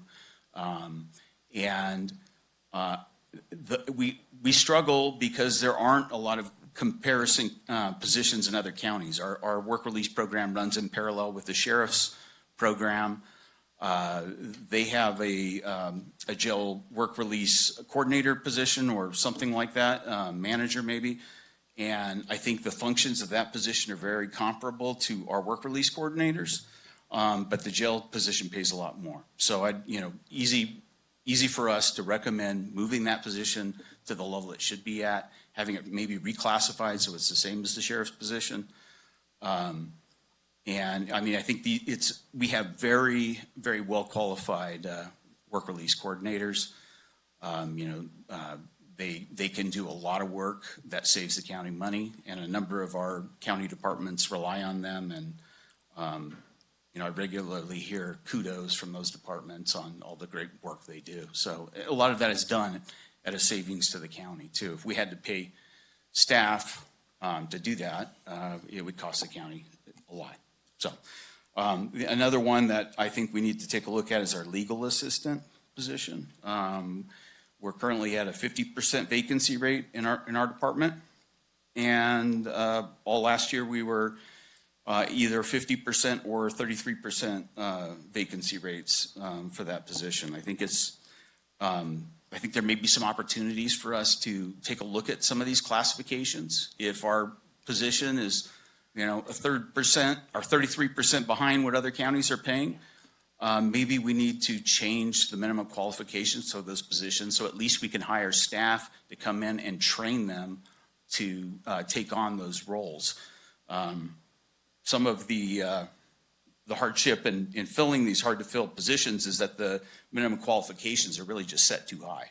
So, I think that's an area where department heads can help human resources make some of those adjustments as needed. And I think it would be very beneficial. I agree with the sheriff regarding, prioritizing our positions that are funded with non-county funds and making sure that we're doing everything in our power to stabilize those positions and the funding for those positions. One of the duties I have is to sit as chair of the Community Corrections Partnership that's been mentioned by our other law enforcement leaders. And I will just say that the revenues aren't keeping pace with the costs. And one of the other areas that we have to address is paying for offender treatment services. And we're in the middle of an RFP process. to find, potential vendors. Geo does great work for us, but their costs have increased by 33%. So something has to give there. And I think it's more important that we are prioritizing our public safety staff positions that are funded with those funds and find ways to reduce costs for some of our treatment services. So that's key on our list right now. Other issues that I think the board could provide a great service or value to would be at the advocacy level. For instance, through the great work of my staff, really, we did secure a $2 million grant for a Prop 47 grant to supply Prop 36 treatment services. And it's been a lot of work to do that, and we're just getting going. But one of the issues with the way that grant is set up is we're not able to fund any sort of law enforcement positions with that. And essentially, I have to have a law enforcement officer assigned to that. So, I think that's, we need to have Prop 36 funded by the state. That's not happening. So, yeah, I'll just stop there, and if you guys have any other questions. I didn't realize I was going so long. Sorry. You were on a roll. I didn't want to stop you. You're doing good. All right, Supervisor Holling. I'll make it quick. You're right, the state should fund their mandated programs, but they do not, and we still have to take care of them. I like the idea about changing some of those qualifications. I think you would know better or best what you need in your department and what qualifications, so I would, I think that's something you should definitely do right away, start that process. I think that's helpful. Absolutely. I'll add to that. Is that a board item? Is that something that the staff can just do? And because I don't think that's something that I wouldn't know what the qualifications were or what they should be. So I think that's one of those where this goes back to the cross training and pollination. You guys know what you need to do to get those pieces in place. So I would encourage you working with Roger and HR to start moving those forward. Everything else, probation's a tough gig. So that's not the road I wanted to go down. So I appreciate what you guys and your staff do, and I like the way you're thinking. So, thank you. Great. Chief, thank you so much. Report out, and similarly, it's been fantastic since you've taken your role too, and everything that's been working. So I've always had the highest respect for that. Two specific things. One, I completely agree. We should be looking at what the minimum, and I wanted to double check later to see that Cal HR doesn't require those positions to have certain certifications, but if the state doesn't require it, in my opinion, we should be counting lived experience, we should be counting skills equivalent. We should also, if they got a bachelor's degree, fantastic, give them an extra point on the application. Not having a bachelor shouldn't be a reason that somebody couldn't apply for that position. I know we're not talking about a bachelor's degree, but it should be viewed as a positive, not necessarily for me a requirement. So I completely agree. Yeah, well, in the legal assistant position specifically, there is a real high level of expertise required just based on minimum qualifications. I don't think there's any sort of requirement there. Even if it meant we could create a trainee position or something, was just slightly below the 1-2. To get somebody into that slot that doesn't have the same level of expertise or qualifications. So I love the idea of earn as you learn, 1-year type internships where we use some of the salary savings. I have that in mind. I'd be curious in feedback maybe later today and tomorrow. But if that would be helpful, where we can take somebody that's got the potential, they don't have the license, we can hire them with salary savings for a year at a reduced rate, train them up to it, and at the end of the year, sink or swim, they pass the test, we're able to then fill that position. Well, I just say this because I know I've had, where we've done recruitments and we've had good people and they didn't meet the specs, so we had to eliminate them from the consideration, the candidate consideration. So. Second thing, and this, you brought it up, it's not only specific to, I think, probation, but it's where we have a grant-funded position that may be classed with ones that are also general-funded positions. And we may not be able to afford as much into the general fund position because there's a lot of competing interests, but we could have more flexibility to, basically it's done, we wouldn't pay a position more to ensure we recruit it when it is state funding coming in. I know we have some of those within Health and Human Services where we might be able to do more. I only wanted to put out that personally, I think if we have a separate independent funding source, we should allow decisions on that compensation to be made separate from what our general funding source is, even if the position is similar, because otherwise we're not able to take that and make a decision that makes perfect sense for that grant without impacting every other class. And I know that's been a problem, I feel like, for the last 5 years. On the one hand, it promotes some level of inequity between similar work, and that is not a great thing. On the other hand, if that is what we can do, I would rather help 50% of the employees, and instead of 100%, if that's not what we can do, then keep it to where we can't help anybody.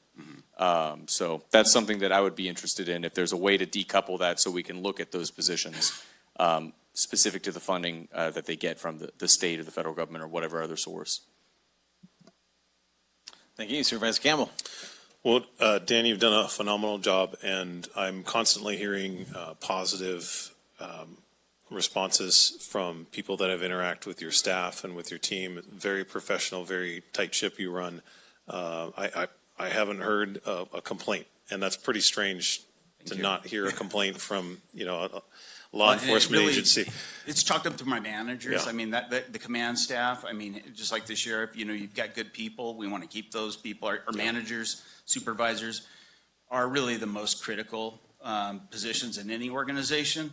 And so, I mean, just don't exclude them from consideration of, compensation adjustments, because they are very critical. But yeah, I rely completely on my command staff. And all that to illustrate, the type of clientele you're working with are people that most of them probably don't want to be involved with probation. And but you're getting the thing we have to realize is that when people commit crimes and they serve time, 99% of people that commit crimes and end up incarcerated, they're going to be out again. They're going to be in our community, and so it is in our interest that they have the tools that they need to be successful, and Absolutely. You are kind of that pathway to get them that. So you've done an exemplary job fulfilling that. Wanted to ask you, when it comes to the juvenile detention facility, how many MOUs do we currently have?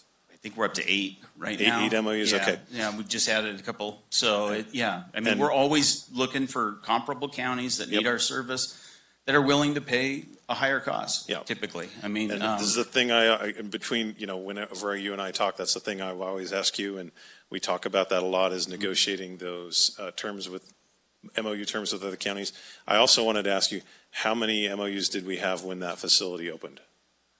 Well, there may have been a few MOUs when we first opened, but we were seeing underutilization. Counties were opting to go to, El Dorado or whatever. I think we had one, right? When it very or we had or none two, when it maybe. Yeah. There were a couple. Yeah, but the all of that is to illustrate at the time that opened, it was pretty controversial because the funding was not there, and so it created this sense. Why are Tuolumne County taxpayers spending their money to subsidize kids from other communities? That is completely flipped. Now we have these MOUs that are actually supporting this facility. And in reference to the alternative, which is sending our kids to, wherever, it's a much better option because you're keeping our kids local, keeping them in their family and their support network. I also wanted to ask you about Prop 36. So the grant that we received for that, the $2 million grant, is something that through my work on the California State Association of Counties, that's what we advocated for. Yeah. And that was kind of our ask when it came to that. But it's been a difficult thing working with the governor's office because they're, as we know, not happy that the voters approved overturning some of the provisions of Prop 47. And so they're not wanting to fund that. That's what I'm really looking for, and that's what our state association is looking for when we're looking at people running for governor. What are some of the deficiencies that we still have when it comes to enforcing the rules of Prop 36 where they are unfunded mandates? Like if you were to pick your top two or three Yeah. where we need the state to fund, what would those be? Well, our district attorney and the sheriff's office. I should have asked both the DA and the sheriff this question. So we've feel all free been- to answer for them. I too. think we were up to, the populace got it right in California when they voted for Prop 36 to Yeah. the level that they did. And it was up, like 68% or maybe even higher. I know it was higher in our county that supported it. But as a proposition measure, it doesn't require the state fund it. So the funding that has come through has been minimal at this point. It's been focused only on the treatment side of the house. The grant that we have now, I'm not allowed to pay a probation officer to perform a lot of the services that need to be done to really administer the program. And same with the district attorney.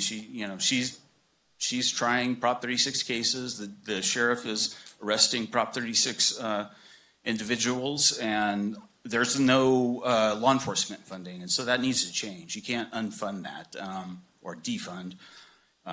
I think that people have spoken on that, and I think it needs to be funded. And we have at least one full-time officer handling that caseload.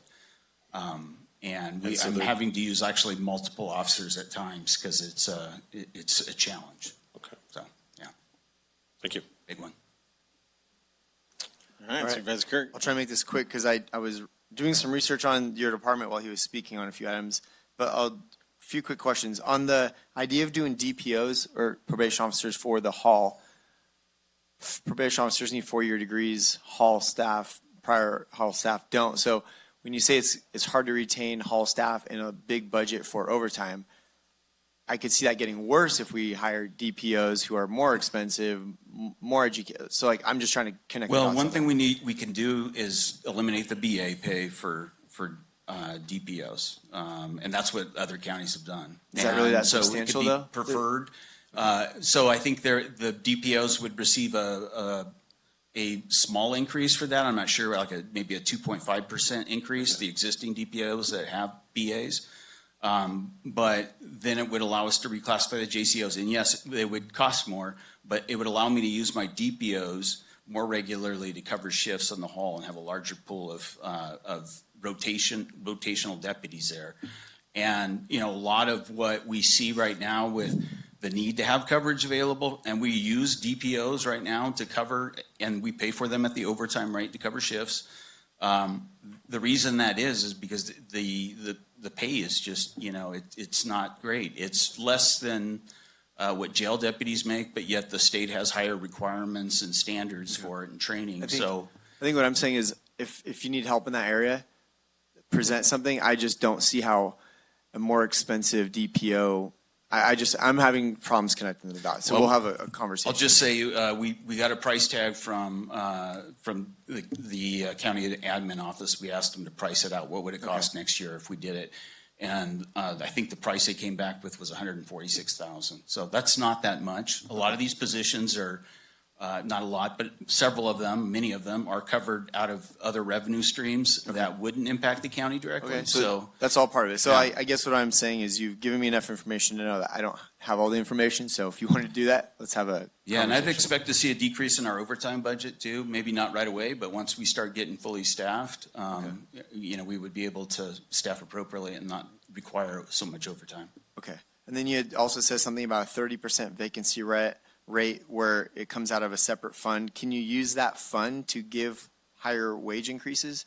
You said a lot up there, so I don't know if you remember that. Well, so, that is something, just like the sheriff is doing a reorg, I would be willing to meet with the county to say, hey, is there ways that we could pay for some of these increases? And we are right now in the middle of implementing Cognizant software, which is artificial intelligence. And I know it's not necessarily really popular, but it really is increasing efficiencies and reducing the amount of staff required, especially like legal assistant potentially, and maybe even an officer. If we could, find a way to eliminate and move the money to, compensate, I'd definitely be in favor of that. I'm hesitant to even mention that because I don't want lose those positions without seeing compensation increases. But no, I do, that's our goal, is to do things, you know. Well, if you lose a position that's not filled, to compensate, that makes Right. sense. Okay. Yeah, exactly. Yes, for changes in minimal qualifications, get that done if that's something that you think will help. And then I think Supervisor Campbell brought this up at the end about the hall contracts. That was a mess when we got in office. You've done a great job cleaning that up. Where are we with that right now? Are we locked in right now, or do we see that on the horizon coming up? Yeah, I mean, we do have some counties actually that are paying, you know, $500 a bed for the highest level of care. I mean, that's a new thing, came into effect this fiscal year. All costs went up, I think on July 1 last year. Maybe I can say this easier.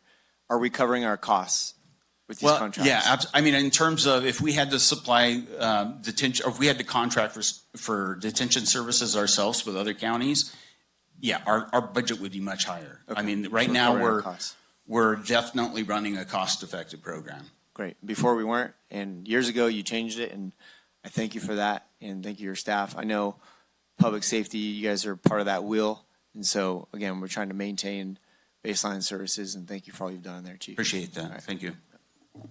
All right, thank you. All right, thank you. Gentlemen, I know it's close to our time to go to lunch, but I'm going to be very brief. So I'm just going to ask you, just let me go. We're actually going to try and get through fire before we take a lunch break. Okay. Gentlemen, Scott Gross, Tuolumne County Public Defender's Office. We're doing more with less. What is our goal for 2026? It is just maintaining the status quo. As far as my attorneys, we're fully staffed, and I haven't been able to say that for a long time. We're incredibly stable right now. My only asks from the board, and you've been there for us in years past, in the CAO's office as well, and that's why we're in the great position we are today. We invested, and the investment yielded. So I'll only ask at this time is for my support staff. If you're going to give increases in pay, give it to my support staff. They're the ones right on the lines when the individuals call my office and make the appointments. They're the ones doing that, and they need to be acknowledged, and they're the ones that need to, in 2026, they're the ones that should get the raise. I did want to tell you that we have an excellent courthouse at this time. Our presiding and our assistant presiding judges, Judge Krieg, Judge Campbell, they are outstanding. We have an excellent brand new courthouse to work at, so I can't say enough about that. I believe my office has a great working relationship with the district attorney's office, with probation, with the sheriff, particularly the jail staff. If you can get me into the jail or get my attorneys into the jail, we can get you to a resolution. I am rented. I'm working with the CAO. I think the plan is for 2027 to get us moved. We're heading into our spring and summer calendars, so our calendars are going to go through the roof. Thank the Lord, we're stable and we're going to be able to handle that load during this summer. I just want you to know the state public defender, because of our past relationship with them, is going to place 3 interns in my office this summer. That's unheard of for one office to get 3. Now, the reason we're getting 3 is we train these individuals. We just don't keep them in the office. We take them to the courthouse. That's where they want to be. That's where the action goes down. They want to go to the jail. We take them. And so the feedback they give to the state public defender has been outstanding, and that's why we're going to get 3. And we're going to put them to use. We had our interns do a trial for us last year. What did that do? That freed up that attorney. That attorney could actually take the weekend off. So my attorneys as well work weekends to do the catch-up, because we're in court most days. So I can't say enough. We did get acknowledged by the governor. Tuolumne County got acknowledged for our Care Court program. We were one of the founding counties that started Care Court. And we got a letter from the governor acknowledging what we did. We're making modifications. It's not a perfect program, but we're doing better. I'll take any questions that you might have. All right, I'll say it just to say I can say it. Remember, we're on the clock, so go ahead. Nothing from Supervisor Kirk? Supervisor Campbell? Yeah, I was going to ask you about Care Court. So yes, we've been recognized by the state as one of the counties that, I forget what he called it, we're one of the counties that's doing it right, and there aren't very many. There's like 5. What in your opinion is the reason why our care court is functioning the way it is? Right. I assigned one attorney to it, Mr. Stetz. He is working very diligently with the court, and it's showing dividends. We got off. It's difficult working with these individuals because of their individual needs, but we're better able to tailor our programs for what they need. And for these individuals, it's trust. Do they trust you? And when you tell them that these county programs can benefit them, they have to go see. So we are seeing more people engage than we did at the beginning of the program. So I was very happy to get the acknowledgement from the governor on that. And then you mentioned the support staff. How many support staff do you need?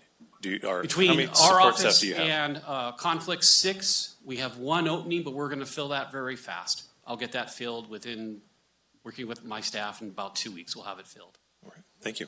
But they deserve, if you're going to give someone a raise, it's support staff. Thanks, Supervisor Brandon. So I was just going to say, I appreciate you, your leadership of the team. I know that we've gone through some really difficult times with Public Defender's Office, a lot of pressure, a lot of folks that had left.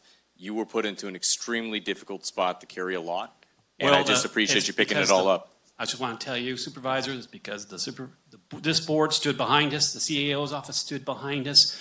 A lot of those individuals that left want to come back. Great. So we're very stable at this time. I just can't convey that enough, that we're really at a point where I'm so happy. Well, and I think it's been your presence in there that's really kept it going, and I just appreciate that. That's hard work under normal circumstances. Thank you. So my brevity is not a dig at your department, but I've got nothing. I hear nothing but good things, so there's no complaints. So keep rocking and rolling, doing your thing. We will. All right. It's 10,000 degrees in here, so I'll just say keep up the work so we can get out of here. Thank you. See ya. All right. Thank you. All right. Last but not least, batting in the 8 section. It's a fire in here. Yeah. Oh, and I do apologize. So, hold on a second. I made a little. Did you want to make your comment? Oh, no, no, we're Okay. good. So, thank you. Sorry about that. I missed it. Sorry, sir. Go ahead. All right, hello. Good afternoon, Board. Nathan Gorham, Assistant Chief, CAL FIRE, Tuolumne County Fire Department. We'll show you today that our goals for this year are to maintain, not necessarily enhance any of the services. Our first objective would be to maintain the 4 TCFD career paid staff engines in the current cooperative agreement. That speaks for itself. Our second objective would be to work with the CAO's office within the correct timelines to renew the current cooperative agreement by presenting an updated cooperative agreement for the remaining fiscal year 26-27 to your board next month. Next item would be to work with the CAO's office to provide the intent to renew the cooperative agreement to the CAO's office and provide that back to CAL FIRE with a response due by July 1 of this year. The third action item to accomplish the second objective would be to work with the CAO's office to draft a new multi-year cooperative agreement between CAL FIRE and the County of Tuolumne. Our third objective would be to develop a plan for 3O staffing implementation and the cooperative agreement renewal. We'll do that by working collaboratively with the CAO's office to create a glide path for the implementation of 3O staffing over a 5-year period. And this would tie into Supervisor Griefer's objective of maintaining 3O staffing. Our objective number 4 would be to invest in the critical infrastructure needs at Jamestown Fire Station 76. Existing living quarters was designed to be a temporary solution and has been in place since January of 2010. As of January of this year, we have paid approximately $167,000 in rent on a temporary facility. And that again would align with 4 of your objectives up on the board today of getting out of leased or rented spaces. Our second action item to accomplish the 4th objective would be existing apparatus bay was granted through the Federal Excess Property Program and placed in approximately 1982. It has had a leaking roof for the past several years, and past estimates to repair were approximately $250,000. However, repairs have yet to be made. Our fifth objective would be to secure sustainable long-term funding sources for fire services in the county.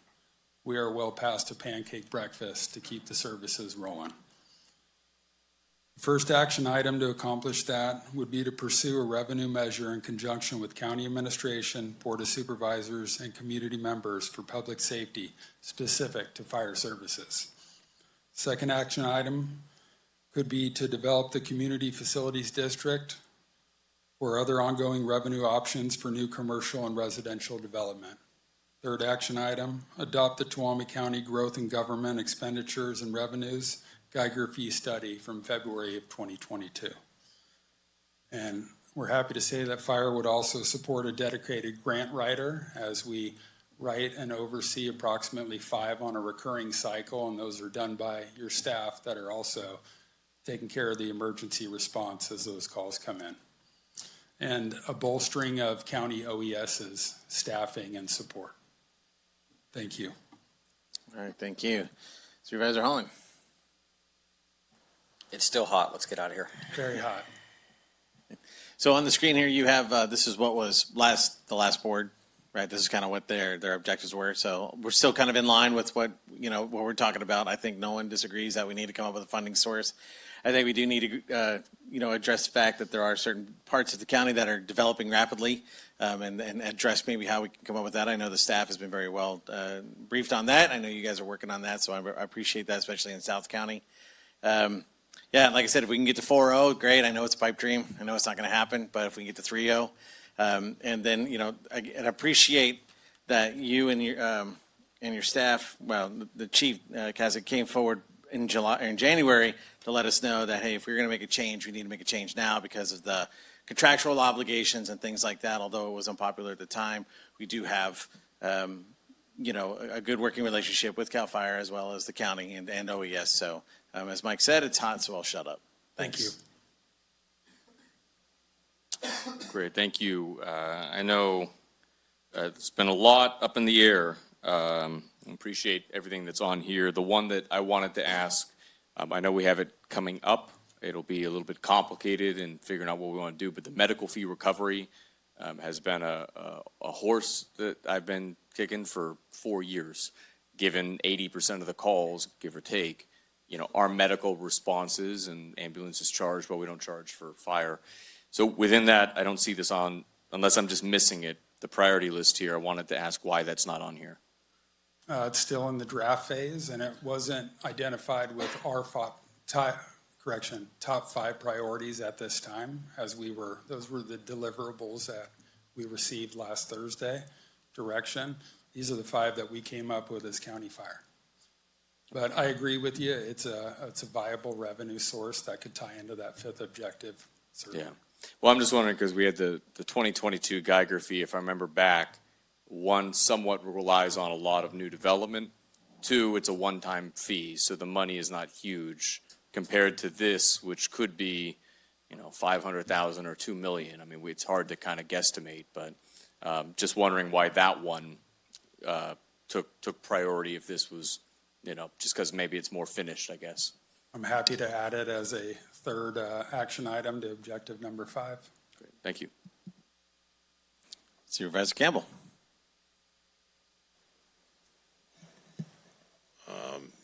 Yeah, so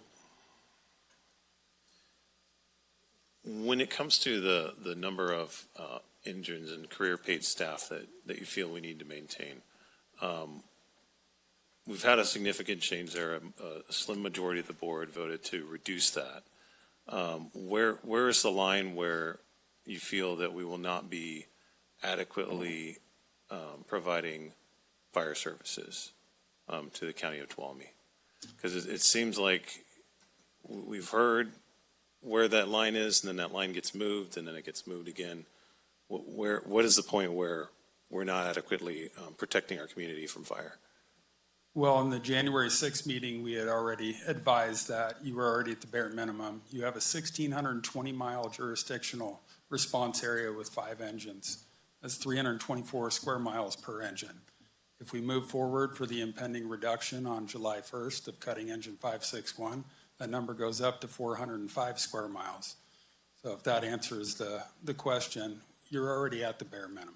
Yes, and so that was kind of what I was getting at, is that are we looking at the 4 career paid staff as a priority because that is all that the board has authorized, or because that is what it should be? Well, in turn, it's kind of both, but that's also the line in the sand and the direction that CAL FIRE provided, that should we go below 4 engines, we will not be able to be your fire department or TCFD any longer. All right, and then, I mean. And let me say that we want to be here, so we don't want to see Yeah. any further cuts. We want to sustain this and then eventually enhance the fire services in the county and the investments. So, and I also appreciate your comment that we're not at the pancake breakfast and fill the boot with this. It needs to be something more structured and more long-term. If we're talking about, Geiger fees and, Supervisor Brandon brought up medical assist fees, things that other communities do that really we should be doing. in my opinion. 122 fire departments in California. Yeah. A very common thing. I think most citizens are used to it, and it's an expected expense. If we were to implement all of it, let's say, would that solve the problem? Or are we looking at the only way we solve this problem is with some kind of tax measure? I think they're all viable options that your board can provide. We need revenue and we need funding and support to sustain and grow into the future. Tuolumne County Fire Department is built on a combination model, meaning paid and career staff. In the 70s, you had 200 volunteers. At the turn of the century, you have 100. We currently have 10. So to be reliant upon a combination staffing model into the future isn't supported. And if we do collect these fees, and if there are fees collected, should they go into the fire department or be dispersed amongst special districts? I mean, what is the purpose of collecting these fees in your mind? To provide revenue for the services that are being utilized. But it wouldn't be up to me to decide, who collects the fees and who gets what. So if we collect the fees and then they go to outside agencies, that's not solving the problem with Tuolumne County Fire Department? I mean, it could be, are you talking in respect to a tax measure? Yeah, tax measure or Geiger fees. Specific to fire services. Yeah. A similar one went through and was passed in Calaveras County, and a lot of those departments who were struggling financially are now becoming more solvent, and they're able to bolster their staffing, invest in their equipment, respond more timely, and recruit better. Okay. All right, thank you. Sure. And honestly, thank you for all the work that you're doing. I've seen again, and I'm sorry I'm doing this on everyone, but I've seen it change from, the early 2020s where we were woefully under prepared. We got lucky, I would say, a number of times with different fires and emergencies that occurred. At various times our luck has run out, like it did with Chinese Camp and with the Washington fire. And so if we didn't have this partnership with CAL FIRE and with these resources that we had, I just can't imagine how much worse it would have been. We're in a much better place in terms of fire safety right at this moment than we ever have been in this county. And so I'm very much in favor of not going backward and maintaining at least what we have right now. Thank you. Thank you. Supervisor Kirk, to wrap it It's up. hot. I know, it's a fire up in here. Jamestown, because it was on the list. Roger, didn't we just allocate monies to put housing at Jamestown? I know we did 56 from capital. It was some trailers of some, CBD. Yeah, I know we did. I think it was part of the one that Dory and Blossom brought forward. So could we update this list, because we are going to put housing at 70 at Jamestown? Okay. I just want to make It's also been on a list before, but it's never come to fruition, so I wanted to Sure. document it on there. No, I'm just bringing it up because I know we just, with 56 and 76, we just allocated. 250,000 to 76. Do we know when that's going to land, Roger? Any idea as far as the housing? I don't actually know. I think Blossom or Dory could probably answer that question. I just want to make sure that is highlighted that we are going to be, we did allocate the money for that. Supervisor Brandon brought up the medical fee for recovery. Do we know when that will come before our board? Is it looking like May, June, July? Any idea? Because I know there's some surveys that got to go out. I don't remember off the top of my head the timeline though. Yeah, we hope to be putting out the survey in the coming weeks. So I would forecast that likely May, June. May, June, okay. May, June. I keep hearing grant writer come up. I just need to, let me just highlight it. Because my thought is, if we can get somebody who's doing grants for CAL FIRE and all of our other departments and we can fund it through an OES, if OES has funding for grants, then we need to be doing that. So I'm going to highlight that because I think that would give capacity to a lot of departments. And was that the idea? Are you talking specifically about a CAL FIRE grant writer? Or are you thinking, or are we thinking, I don't know who I'm asking. Are we thinking? Supervisor Kirk, I brought that up. It would be someone specifically dedicated to writing grants that would across the board. Right. Okay, That would be responsible. That would be self-paid. And maybe we could do that through via OES. We can definitely discuss especially it if a lot of later okay. down the road. And just to add to that, I think the issue that the chief brought up is that the same people that write grants for Tuolumne County Fire Department are the same guys that are trained to run the fire engines and actually fight the fires. Yeah, engineer Chris Fritz, who now works for Modesto City Fire, was an engineer at your Jamestown Station 76, and he wrote the entire SAFER grant. Okay. He has no training in grant writing. It just kind of worked out. Okay. But then to do all the follow-up and reportables that go with those takes a significant amount of time. Okay. And I think that's it for now. Thank you for the questions. Thank you. All right. Well, I appreciate everybody sticking around. We're going to go ahead and take lunch. We will kind of stick to our schedule to a degree and be back at, at 1 o'clock, 30 minutes. All right. So we'll go ahead and we'll do lunch from now until 1 p.m. Please come on back. I appreciate everyone's patience. I know it's hot, so stay hydrated, my friends, as the commercial says. Okay, supervisors, I have one request. We've been asking lots of questions. I'm not sure that all of those were absolutely necessary. And so, again, in order for us to stay on time, let's try, it's okay for you guys to ask something. I'm not saying don't. But let's try to make sure that we point out if we think there's something missing from one of the staff, or if there's something that maybe you want removed, and limit ourselves to asking about status updates. That's probably not the right forum here to do that. But otherwise, we're going to try and stay on track. All right. Well, I appreciate that. Again, appreciate everyone's patience. It is warm. We'll get through this. All right. So I'm 2 minutes behind schedule. That's right. Thank you. Take it out of your pay. All right. With that being said, we'll go ahead and kick this off. Mr. Roger Root. Thank you. Welcome. Thank you for letting me be here today. I don't like to talk right after I eat because then my throat's all dry and everything else. I am here today as the acting community development director. I wanted to start off by making a statement about something that I've heard a lot about over the last 3 to 6 months, and that is, I'm sure you've heard Supervisor Griefer talk about how he's a Raiders fan, he's an A's fan, and almost as bad, he's a Tennessee Volunteers fan. All right. I see where this is going. So he is no stranger to rebuilding. And with that said, I think there's no department that knows more about rebuilding than CD does today.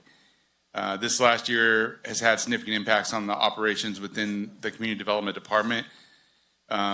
This is an opportunity has been an opportunity and is an opportunity for the CDD staff to look at things differently, look at their processes, and in fact, that's what they've been doing for the last 8 months. They've really been looking at how they have handled things and how they can do things differently with the reduction in staff in that department. Process improvement has been part of every aspect. Customer service is a focus, has been and is a large focus going forward. The idea is, how can we help our customers get to yes? Remembering why we are in public service. This is something I've been saying over the last year repeatedly, why are we in public service? We still have a long ways to go, but I'm confident that we are close to getting all the right people in the right roles and having a positive, improved impact on our community. I would like to thank the staff for working with me, educating me. As you can imagine, there's been a lot of education, and looking at things through a different lens. I also would like to give special recognition to Rachel Bell. She has really stepped up during this time, and not only has been a rock for the CDD team, but she has been my go-to person in the department, and any success that we've had is due to the leadership that she has shown over the last 8 months. As for the future, how can we be a pivotal part of Tuolumne County's development? I do want to highlight a few things that have been accomplished since this strategic plan adoption 2 years ago. The adoption of Title 17 took place. We have the home project application for 8 affordable rental units. We also have gone through a process of reducing the environmental health fees, and we've looked at the processes with environmental health. We brought that to the board. You're well aware of that. We also adopted the 2025 building code cycle. So those are some of the things that have happened recently. But what I'm really focused on is the opportunities that we have as we go forward. And the first opportunity, which I'm really excited about, is the possibility of having a new director.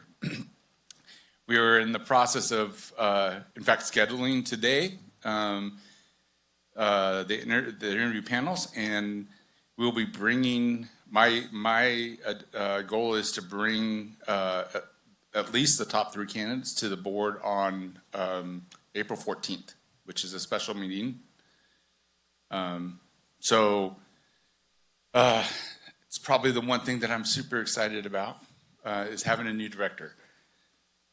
Now, with that said, I heard some of these items this morning, but we are focused on eliminating non-regulated requirements. And I heard the oak tree mitigation was mentioned. That's one of the things that was brought to my attention. I met with several members of the community, and that was one of the things on their list. Their list is very thorough, and so anything we can do to help in this process, we're going to do that. So we'll look at eliminating or just reducing minimum lot size, looking at options for allowing housing in different areas like commercial areas or industrial areas.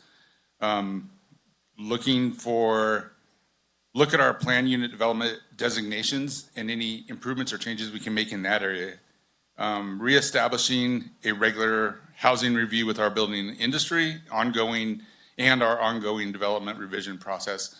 This is a process that was started previously where we were working with the development community and looking at the process and mapping it out. And I think when the new director's here, it'll be an opportunity for the new director not only to engage with the community, but to be able to engage with the community in a way that will impact the operations within the department. We're also looking at how we can make changes to the non-sensitive open space. There's been a lot of discussions regarding the requirements for open space on different lots and what that actually entails and what we are required to do. I heard someone mention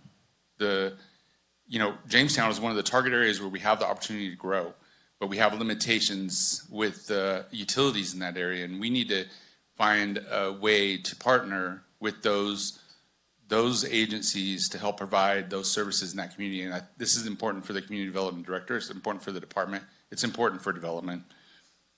We want to look at things like decreasing the bonding down to the state levels. We require about 175% more, 175% compared to the 175% more than what the state requires.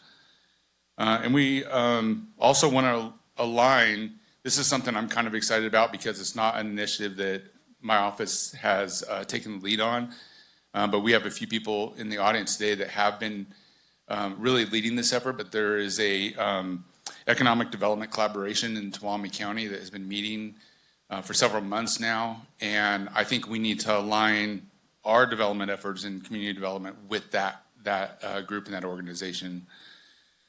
There's a lot more that we can do, and trusting our development community is one of the first steps. And I think that, I've been trying to meet with a lot of the different contractors, the different builders, and just people who are involved in this in Tuolumne County. And I think that it's important for us to build that trust. We also need to build the trust of the community. I think there's been a lot of lost trust over the years. And so moving forward and what's happened in the last 6 months, we're really working to try to rebuild that trust in the community. There are staffing needs in the department. I'm not going to talk a lot about that because I think this is something for the new director to take on, looking at how the department can be reorged, what staffing needs actually need to look like, what responsibilities the department's going to maintain, and where they can partner with other departments to achieve the same goals. So with that, that's all I have for the community development department, and I'm open for questions. I do have Rachel Bell here. So the questions I can't answer, which will be most of them, she will be able to assist me with. All right. Well, I appreciate that. Thank you. I will let all of the digs against my team slide for today. Tomorrow's a new day. With that being said, I'll go ahead and kick it off. Supervisor Kurt, go to my left this. Well, first, thank you for all the hats you've been wearing, Roger. I know it's been a long road, and I know we got some good people applying, so I'm excited for you and for the direction of the organization. I think I'll say two things. First is get to yes. I think everything you said just gets down to the bottom line of we want to get to yes. Easier, more efficiently for people who want to develop, for people who want to do business here. We want to get to yes. And it never ceases to dumbfound me how we continue to find rocks. We roll over rocks and we're doing things that are not state mandated, and yet we're doing it. And yet our board has been very clear for at least the last 8 years, if we don't have to do it, why the hell are we doing it? And it's really frustrating that we're still finding this out. So I hope that whoever's going to get the next CDD director role is listening to what I'm saying and saying it's not going to continue. You're going to come in, you're going to get to yes, and you're not going to put blocks and roadways in front of things or in front of this board and developers. We're going to get to yes. And thank you for continuing to uncover that stuff and just clean it up. The thing I want to ask is about this economic development group meeting. Is this, I'm asking this because is this similar to something that we kind of experienced, or let me see, I think it's Tulare County. Yeah, Tulare. Is that like what's going on in Tulare County? Can you just? It's very similar. Yuba County is doing something, or Yuba? yes to Yuba. Tulare County is doing something very similar. Same idea? Same idea, yes. Okay. That was my only question. Thank you. Thank you. Supervisor Campbell. Thank you, Roger. Obviously, filling a lot of roles. I missed what you said on, so you were talking about scheduling interview panels, and then you're hoping to have the top 3 candidates to the board. What was the 14th of? All right, that was actually what I wrote down, but I wasn't sure if I heard it right. And then in CDD, so we're not, the only issue with hiring is not just the director position, it's several downstream positions there. How do you prioritize hiring the downstream vacancies from the director all the way down in CDD? Yeah, well, we actually just did interviews for the building inspector position. We have 3. We're bringing 3 people back to meet with myself and the chief building official. Hopefully, I think next week. We're probably going to look at all 3 of those positions. We did have a candidate for the senior building inspector, and that for all candidate, 3 building inspector positions. Probably. We only have 2 open, and then a senior. But the senior, we had another failed recruitment with the senior, and so I don't think that we're going to fill that. We may underfill it. We're looking at options there. We also had a principal planner position. It's open. It's been open since I believe August. It's now open with a hiring incentive, continuous. As of yesterday, we have not had a qualified candidate apply. I think our only candidate in the last couple of months was I think they work at Starbucks, and they did not meet any of the minimum qualifications. Yeah. We have. They do need to drink a lot of coffee over there in planning. So Code compliance. We have code compliance. I'm hoping the new director will look at code compliance and make some decisions on if they want to make some changes there. We have shared the joy of code compliance with our partners in the sheriff's office, with our partners in Public Works. in some cases, I think with our partners in fire, have assisted with some of the complaints that are coming that could be related to fire. Okay. And then, and thank you for that. That's a good overview. In terms of the structure of CDD, do you feel that the way it's, even though we're vacant some of these positions, were they filled, are you confident that the existing structure is what we should stay with? I'm not 100% confident that it is, not knowing enough about the business and operations. That's why I really am trying to leave any reorganization to a director to come in that has more experience in that area. And, okay, that's great. Thank you. And thank you for all your hard work. Supervisor Brandon. Great, thank you.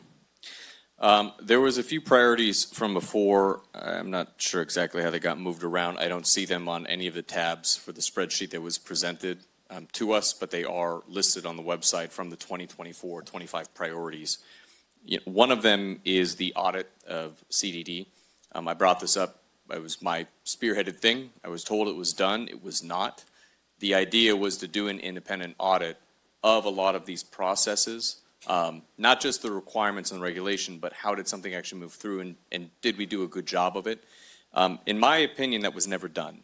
What I was answered with was, well, we internally audit ourselves every year, Supervisor, which is, to me, a BS answer when I'm saying what we want is independent verification of what we're doing. So I wanted to bring that up, as it's right now listed as closed. It's not in the documents presented to us as either parking lot or in there. So where did it go? Is that something that we're continuing? Yeah, so, and I'm glad you brought that up, Supervisor. I think the previous director was really using more of a work group that had community members to do that kind of process audit and audit of things within the department. But since this time that I've been actually more engaged, I do think that it would benefit us to have an external audit done of the processes and some of the requirements that we have within the department. I know that a lot of the agencies that we've been working with to help support the staff while we have these vacancies has the ability to do that for us. Thank you. It will be a recommendation for the new director that we do something like that. To me, that's still a relevant goal we didn't complete, and I think we should retroactively change that to not complete. But I think to the point I'm hearing from my colleagues, I agree.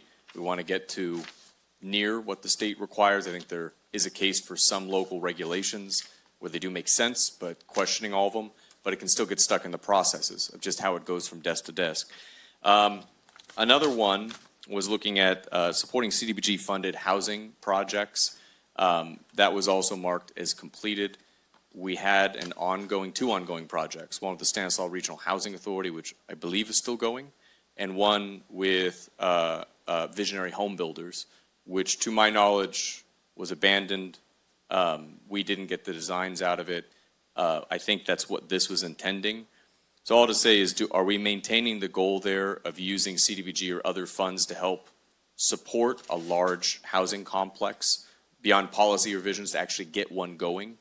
Yeah, I think that I probably won't fully be able to answer that. I do think that we are still supporting looking at funds for housing projects. I'm not sure about the size of projects. I will tell you that Rachel's been very actively working on some funding sources for the recovery in Chinese camp, and we have, I think, tentative approval to actually there might be 9 qualified Just the Moore grant? Through the Moore grant, yeah. Right.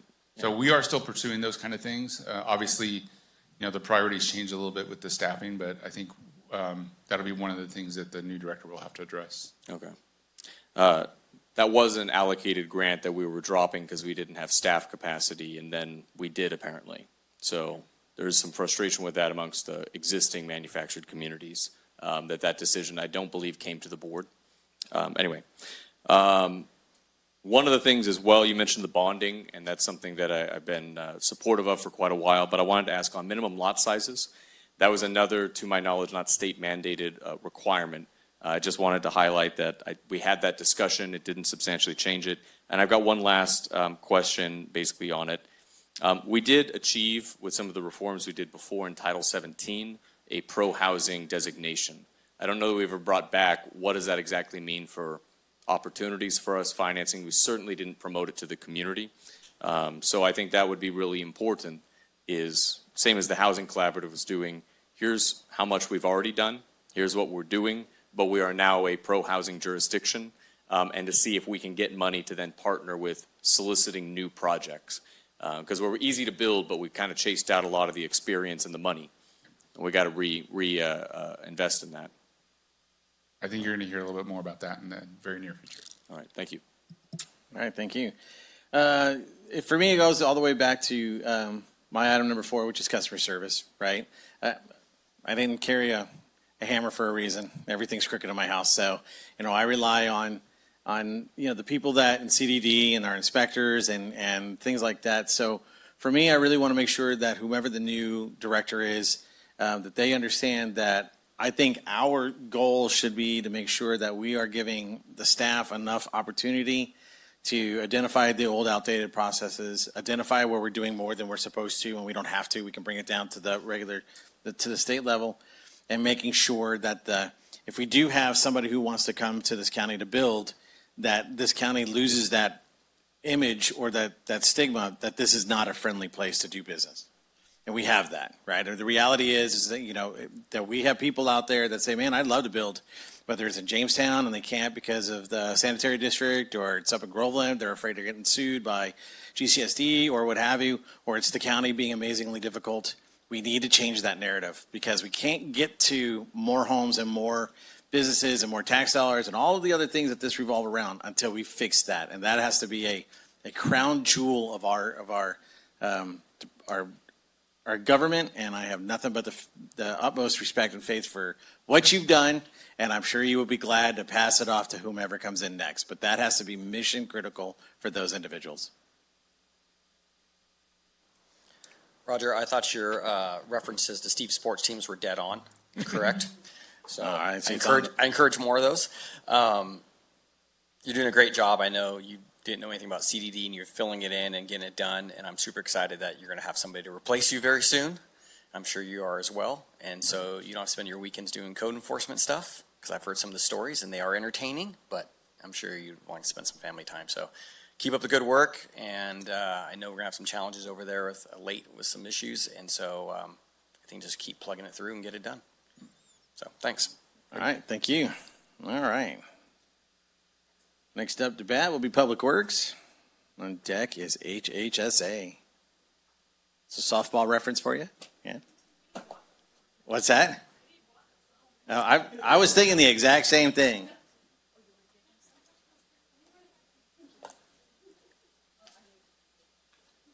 It's a Jeopardy theme right now, so.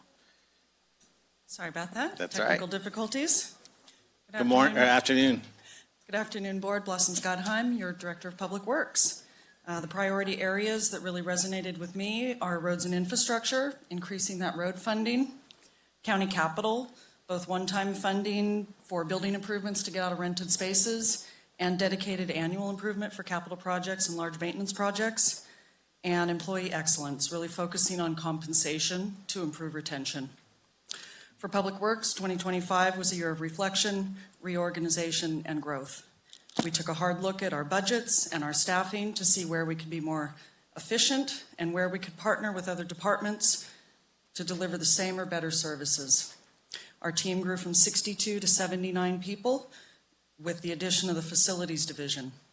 Public Works' 8 divisions are responsible for maintaining all county-owned infrastructure.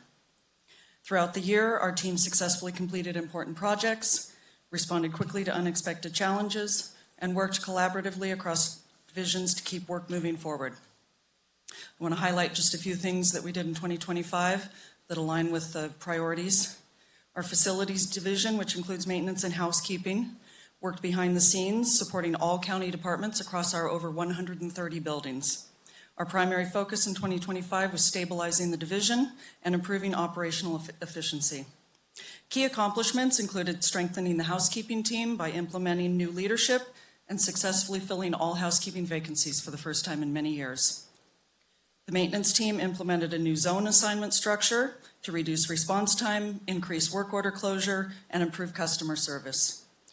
Throughout the many leadership changes this division faced in 2025, the team continued to work alongside our partner departments to support important capital projects like the Stryker Court Dispatch Center project.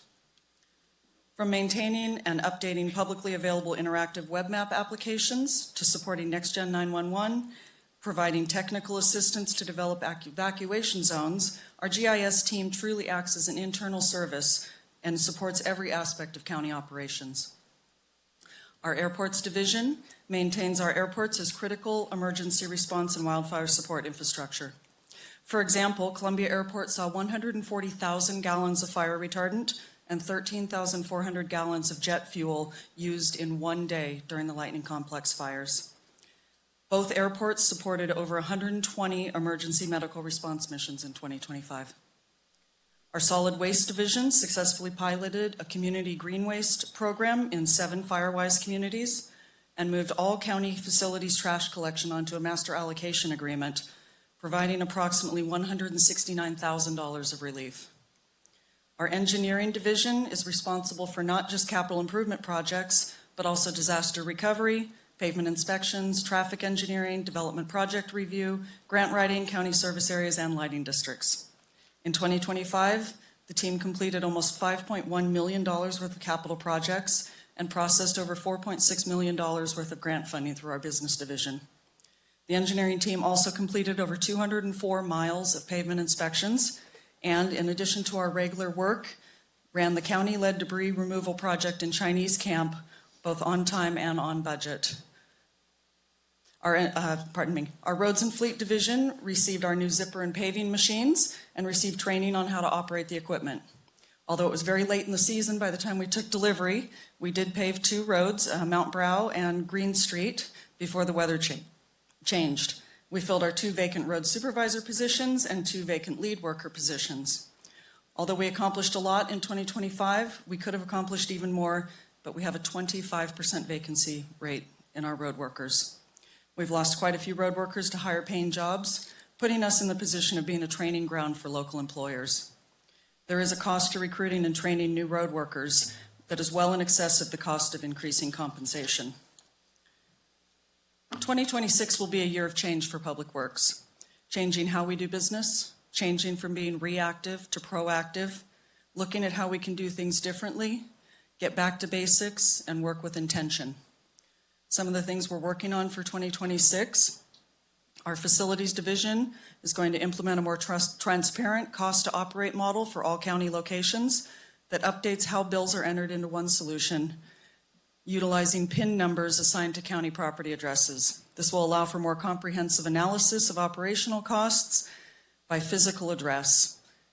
We will also assist with the relocation of departments from leased space into county-owned buildings and complete a facilities inventory to ultimately support a capital improvement plan.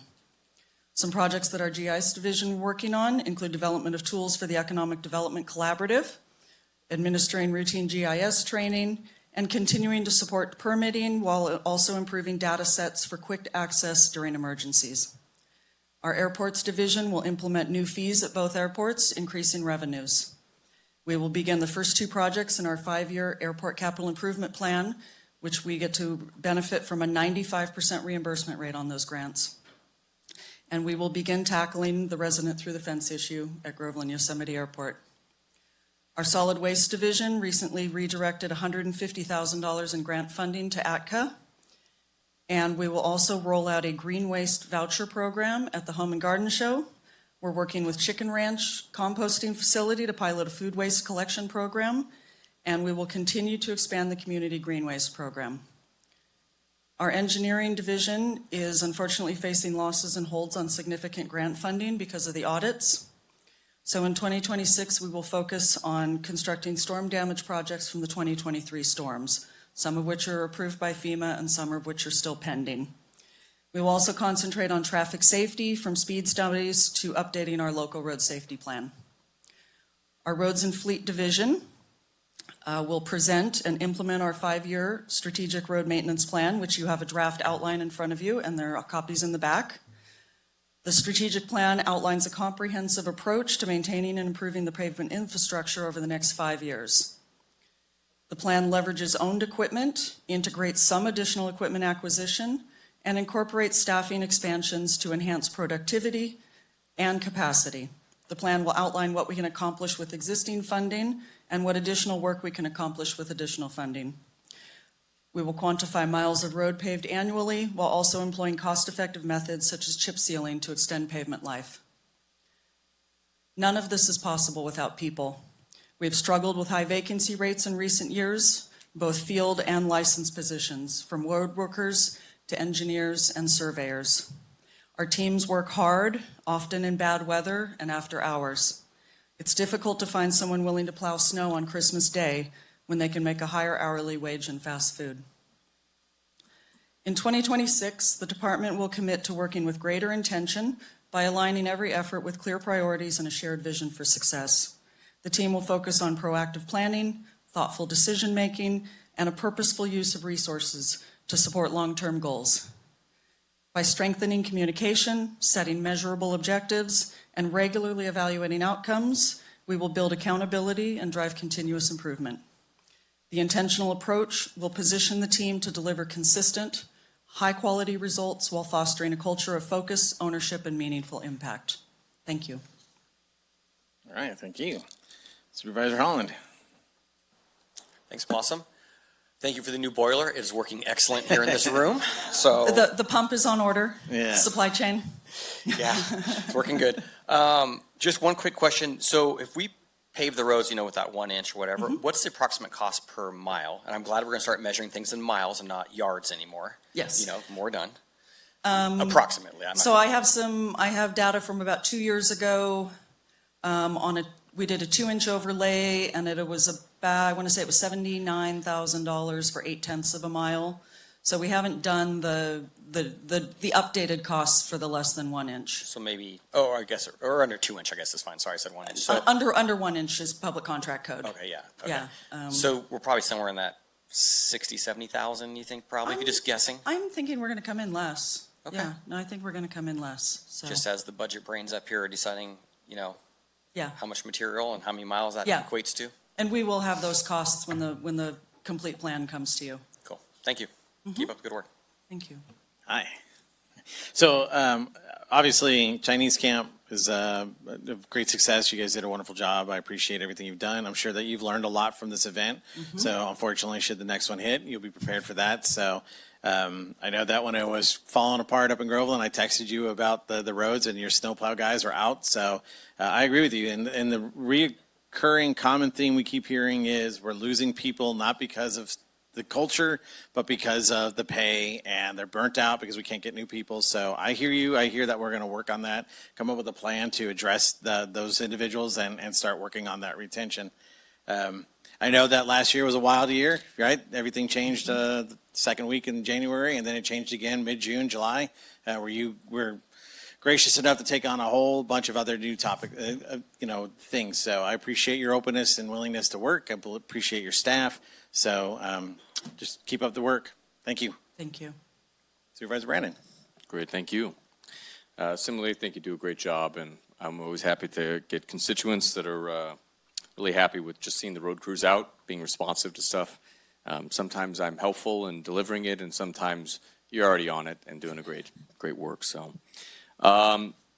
one of the things I wanted to compliment over the last few years has been, I think, the efforts made to move a lot of these contracts that were money locally or given locally to outside contractors, whether that was, I think the next thing on it's the striping. We did the chip sealer, the mastication. I mean, just trying to be more efficient and to try and self-deal to an extent, keep that money local, keep it within the organization. Just makes a lot of sense. So I want to keep encouraging that.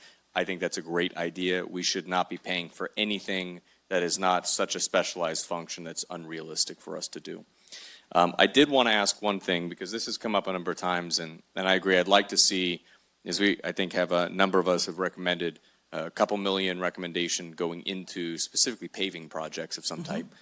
The overlay conversation, where that seems to have been kind of stuck in the past for me, was what percentage of roads for a 1-inch overlay, a maintenance overlay, is that an effective strategy?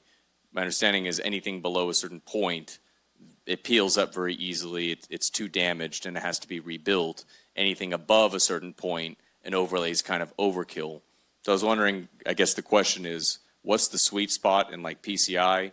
Do you have a percentage of how many roads would be eligible to kind of have that $80,000 maintenance overlay?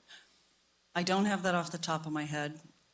What I will say is if you look at like a major collector road, a Rawhide Road, a Phoenix Lake Road, O'Byrne's Ferry Road, a 1-inch overlay is not going to be effective on a high volume road like that. So that's somewhere where we can do about between $600,000 and $700,000 a year of thicker overlays with our own crews under road commissioner authority without, going astray from public contract code. And so we can do some thicker overlays, but those busier roads I think would be better served by hiring a contractor to come in and pave. Our kind of minor collector roads, think about the branches that come off those major roads, a less than 1-inch overlay on something that has, say, a 40 to 60 PCI is likely a good solution. Once you get too far down, we're really going to patch them together with chip seals. It's not going to be ideal, Right. but it's going to be something. It's going to hold that road together and stop the weathering, and it's going to give those folks, a new surface to drive on and a feeling like we're listening and they matter. And this isn't to shoot it down, because I think Yeah. for the roads that are there, the overlay idea is great. Mm-hmm. You said kind of the low end would be like 40. Our average is maybe 33, taking out the major collectors. Probably like 70 to 80% of our roads are under 40 when we're talking minor collectors in rural, right? Not quite that high. Again, I don't have the Okay. numbers off the top of my head. It's really going to be looking how our Street Saver data software works. Is it Yeah. really looks at that PCI, it looks at the dollars, it looks at the classification of the road, and it says this is the best use of your money. So we will use that a lot. We'll use the expertise of our road crews and our teams. And So just- in alignment with that and the goals, and I think the comment there, I would love to see the Street Saver map that is highlighting the areas that could be done for by guesstimate, Sure. just to see roughly what that would mean for when we start making later allocations. Sure. Because that is very interesting. Yeah, we also did, I will say, we also did a test case. We did Green Street out in Columbia, which probably had a PCI of about 6 or 7, and we did a less than 1-inch overlay, and we're gonna see how it wears. So we are looking at how far can we push that? Where's the best use of our dollars? All right, thank you. Supervisor Campbell. Thank you for your hard work and for the work of your team and your responsiveness. I think Public Works and working with the sheriff's inmate crews over the storm did an exemplary job. People always have complaints when the snow hits. It's usually about 2 days. People can hang in there for 2 days, and after 2 days, they want everything fixed right away, and that's not possible. But I think within the confines of your budget and what resources we had, you did a fantastic job. You've heard more or less the same thing from each of us about wanting to support roads and infrastructure improvements. You've heard ideas from the board. But you are looking at it from a different perspective than we are. You have a level of expertise that we don't have. If you were to make a suggestion, if there was, $2 million was allocated for roads, how would you use that?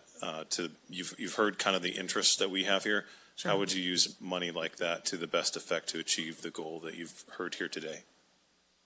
Cliff Notes version. Yeah. Our major collectors need help. The roads that bring people into our county, Parrots Ferry, Rawhide, O'Byrne's Ferry, Phoenix Lake, Launchway, Tuolumne Road North. Our major trunk roads, we need to start addressing those before they fall apart completely. So hiring contractors to do thick overlays or reconstructions on those, there would be a portion spent on that. And then the rest would feed our crews, whether that's a thicker overlay that they can do under road commissioner authority, the thinner overlays, or the chip seals. It would be a combination of materials. I think one of you said earlier there would be some subcontracting potentially on some of that, like on the chip seals, we'll subcontract the oil work.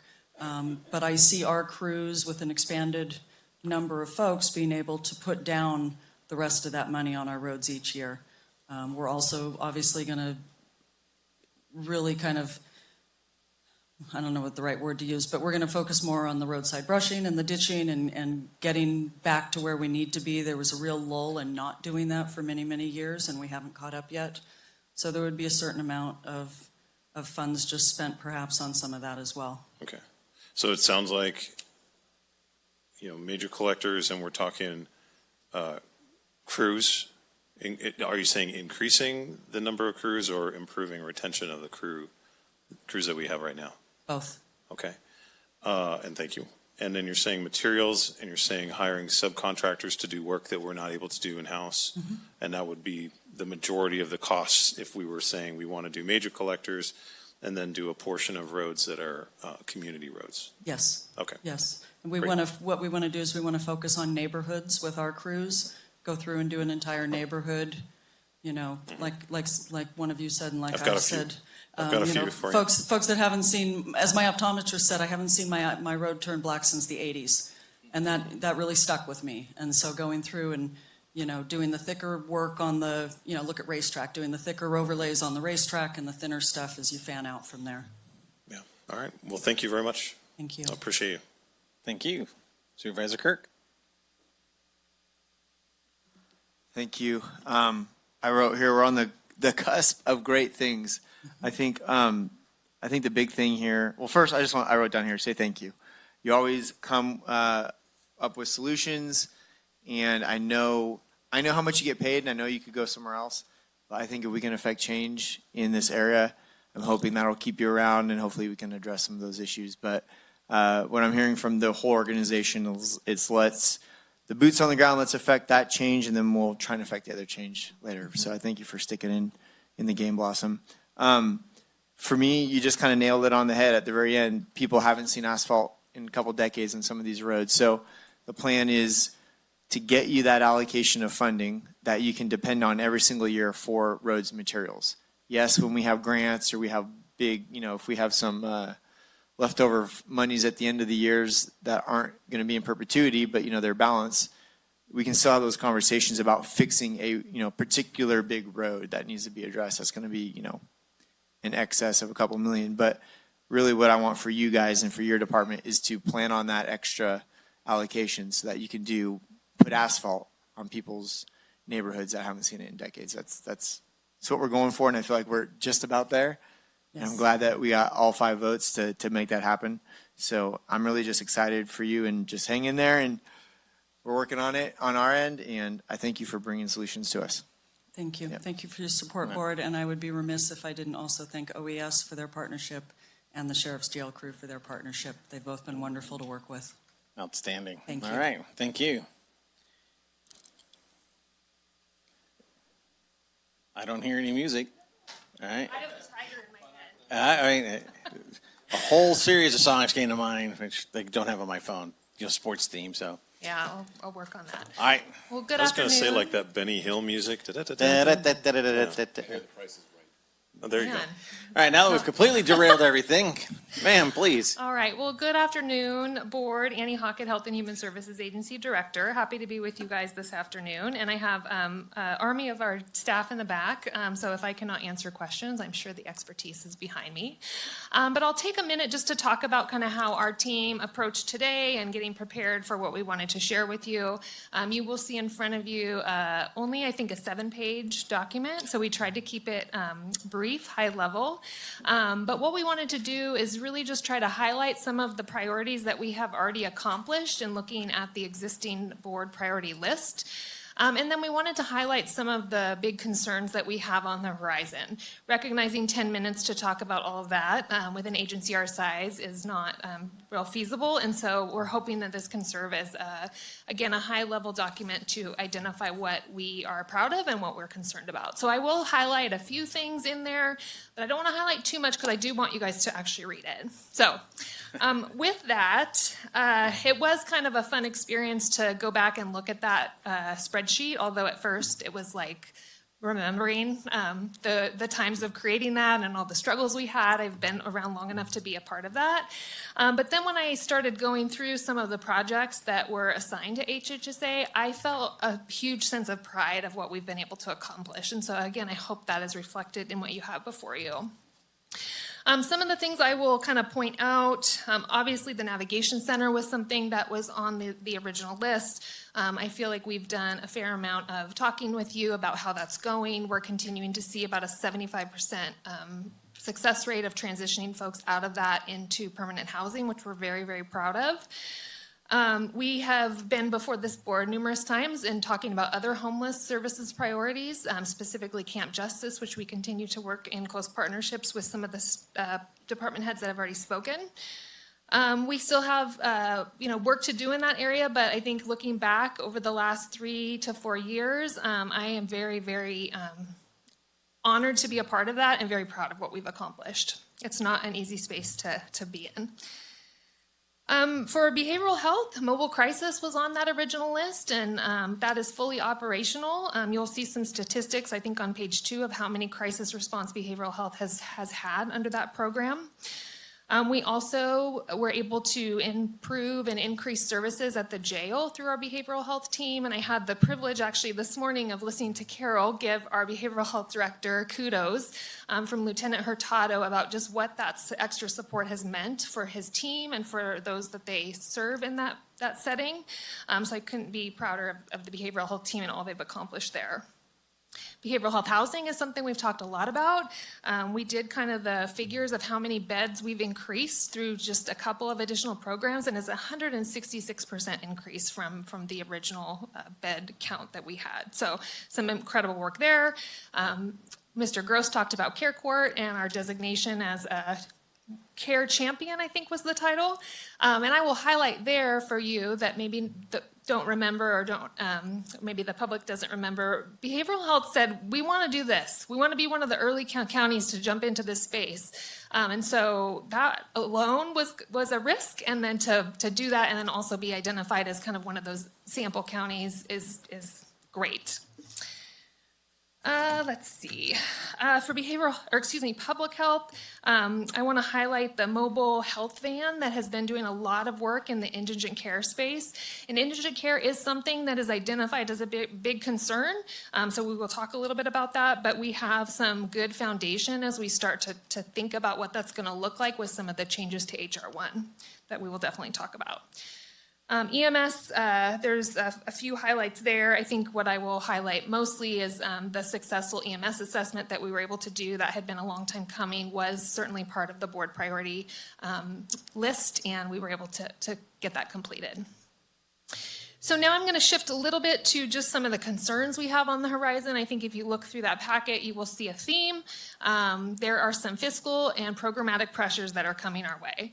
HR1, for those who have not heard about it, is proposing some significant impacts to our service delivery, especially in the Medi-Cal and CalFresh space. There are some estimates. I should have put page numbers on this, but I didn't. I think it's third to the last page, whatever that is. No, excuse me. Second to last page. So, right now, obviously, we are still waiting for the May revise to find out what sort of additional funding might be coming our way. But if we were to just look at the projections that we have at our fingertips right now, currently, Tuolumne County, 1 in 8 Tuolumne County residents rely on CalFresh for food assistance, and that's expected to reduce by about 20%, resulting in about 1,300 Tuolumne County residents losing food assistance. So that is a big concern we have. If we pivot to Medi-Cal, right now we have about 1 in 4 or 25% of residents that receive that Medi-Cal support. We are anticipating likely a 10% reduction in those that will be eligible for that service, and that's about 1,400 individuals that will lose coverage. What's important about that is that, as we know, when folks do not have that coverage and support, the ultimate need on some other systems kind of increase. And so we are in a unique situation where our funding is directly tied to the economy and how well things are going. And when the economy is struggling and people are falling out of coverage and supports, our funding is reduced, but the need increases. So we're very concerned. We've been watching our realignment funds in particular. Those are not keeping up with the cost of business, and so we are very concerned about what the future holds. I would ask to be invited back potentially after the May revise to do a really deep dive with this board so that you guys know the risks. Because ultimately, if we do not have the funding to meet core mandated programs with what we have, we either have to cut services, and there's not a lot to cut, or we have to come before your board and ask for general fund support, which I do not want to do. I will point out that we have had to do that before. Following the Great Recession, for 3 fiscal years in a row, we had to come and ask for general fund support just to keep the basic service going. And this is not very uplifting, I'm realizing as I'm talking. So with that, I know I'm running out of time. As we as a team kind of thought about what we wanted to highlight and focus on in the upcoming years, I think it comes down to kind of 3 categories: workforce stability, financial stability, and advocacy, and I'll talk briefly about what those are. Not unlike what you've already heard, we struggle to keep people in our organization and agency. We do exit interviews anytime somebody leaves, and what I hear over and over again is, I can't afford to live here, work here, I found a job that pays more. Also, what I hear almost in tandem with that is the workload is unsustainable. I will encourage you to look at some of the caseloads on that sheet. Over 2,000 cases for some of our eligibility staff. With HR1, some of the work is expected to double. So if we look at some of the projections and kind of math those out, that results in potentially like almost 30 FTEs we would need to complete the work, which is not going to happen. We know that. But we are kind of at that critical point where we have not only the compensation challenge, but the caseload challenge that is really making it difficult. I do hear over and over again, though, that people like working here. They love their team. They feel very supported with their supervisors. I've had people cry in my office, say, I don't want to leave, I just don't have any other options. So we would definitely advocate with the other department heads that that is a focus. Financial stability, I think, again, I just want to make sure that the board is aware that we do, I think, a very good job living within our means, but there's potentially going to come a time where there is not going to be enough funds to meet those needs. And so I just want that on your radar. I want that to be part of the discussion as we start looking towards next fiscal year. And hopefully we'll come up with some solutions, but right now I'm very concerned. And then lastly, just I think advocacy. I think, we as a team, we're involved in our different associations trying to advocate that either we need funding to do this work or we need some sort of work reduction. We can't really keep doing what we've been doing. And so I would ask if any of you have opportunities to advocate in that space as well, that we could really use your voices. With that, I'll kind of close it up. There was a couple references made that I'll just talk briefly about. I won't go into great detail. Supervisor Brennan, you talked about the enterprise fund. I would caution that discussion and make sure that we're having that together too, because that revenue and expenses are not going in the direction that it's making us feel real good. And so that would be another thing that if we ran out of that funding, we would either be cutting services or coming to you asking for funding. So not that we're planning on doing that, but I just want to be mindful that we're watching that very carefully. And then lastly, public safety, obviously, we love our public safety partners, but I do have staff come to me and say, Annie, we're kind of part of public safety, and we're not public safety in the true, term, I wouldn't say, on that public safety wheel, but I would argue that we work really closely with our public safety partners, and I want to just make sure that we're advocating for the partnership there. You heard Cassandra talk about the Sunshine Center. Our social workers are the ones doing those forensic interviews. Our social workers are the ones out at Camp Justice working with law enforcement to try to resolve some of those challenges. So we just want to make sure that you don't forget about us, I guess is the point. Not that you do, but it felt appropriate to just advocate for that, that partnership that we find very important. With that, I did it. Let it rip, huh? All right. All right, Supervisor Kirk. I need to read all this because you have a lot of hats and there's a lot of information, but it's very important. I think I just want to say thank you. I'm glad we hired you for the role, and you're doing great, and you got a great team. And one thing that I wrote down, I put exclamation marks. This is just a comment, not a question, but I just want the public to hear this. 75% success rate from the navigation center to permanent housing. I think San Francisco and some other jurisdictions need to take some points from you guys. What that tells me is that when we get people into your care, into your team's care, you guys deliver and you help people. And that's a big deal. And I want you to know I understand that and I appreciate that, especially working in a prison environment and seeing programs. I've never seen success rate that high. So thank you and your team. Yeah. Supervisor Campbell. Yeah, absolutely agree with that last point. At our homeless committee meeting the other day, I think that number was brought up. It's always been fairly high, but it's still very, very high. And by comparison, similar navigation centers throughout the state are somewhere in the 20% range success rate. Same exact programs, and it's 75% to 20%. Again, looking at how far we've come, where the scale of the problems that we're dealing with now are so much smaller and more manageable than they were a few years ago. We're talking about pallets and a few RVs that are causing problems, and on the fringes of these issues there are still problems, but compared to having giant unmanaged, unmaintained homeless camps spread throughout the county, we're in a much better place. And you're the big difference. You've put a lot of work into that. I noticed the way you interact with people and the way you're able to get support for things that are very controversial in the community. Just been very impressed. And for people that aren't familiar with HHSA, you're essentially like a miniature county government within county government because you are so large. You deal with so many different essential social services. And that's why I wanted to ask you about, so saying that you are concerned about needing to come to us and ask for general fund dollars, okay. What is the biggest risk to basic services that you see? If you were to rank, the top 3 of the things that you mentioned, what do you see as the most immediate risk and what would force you to come to us and ask to either support with general fund dollars or abandon that service? Yeah, I think there's a lot, and I would probably need, honestly, more time to flesh all of that out. I would think the things that come to top of mind right now is, with, again, HR 1, some of the cost shifts that are happening with the federal government paying less towards that pie, that is shifting costs directly to the county and to our realignment, essentially. The other big one on the horizon is indigent care. And so indigent care, is a county responsibility. It's in code, in statute.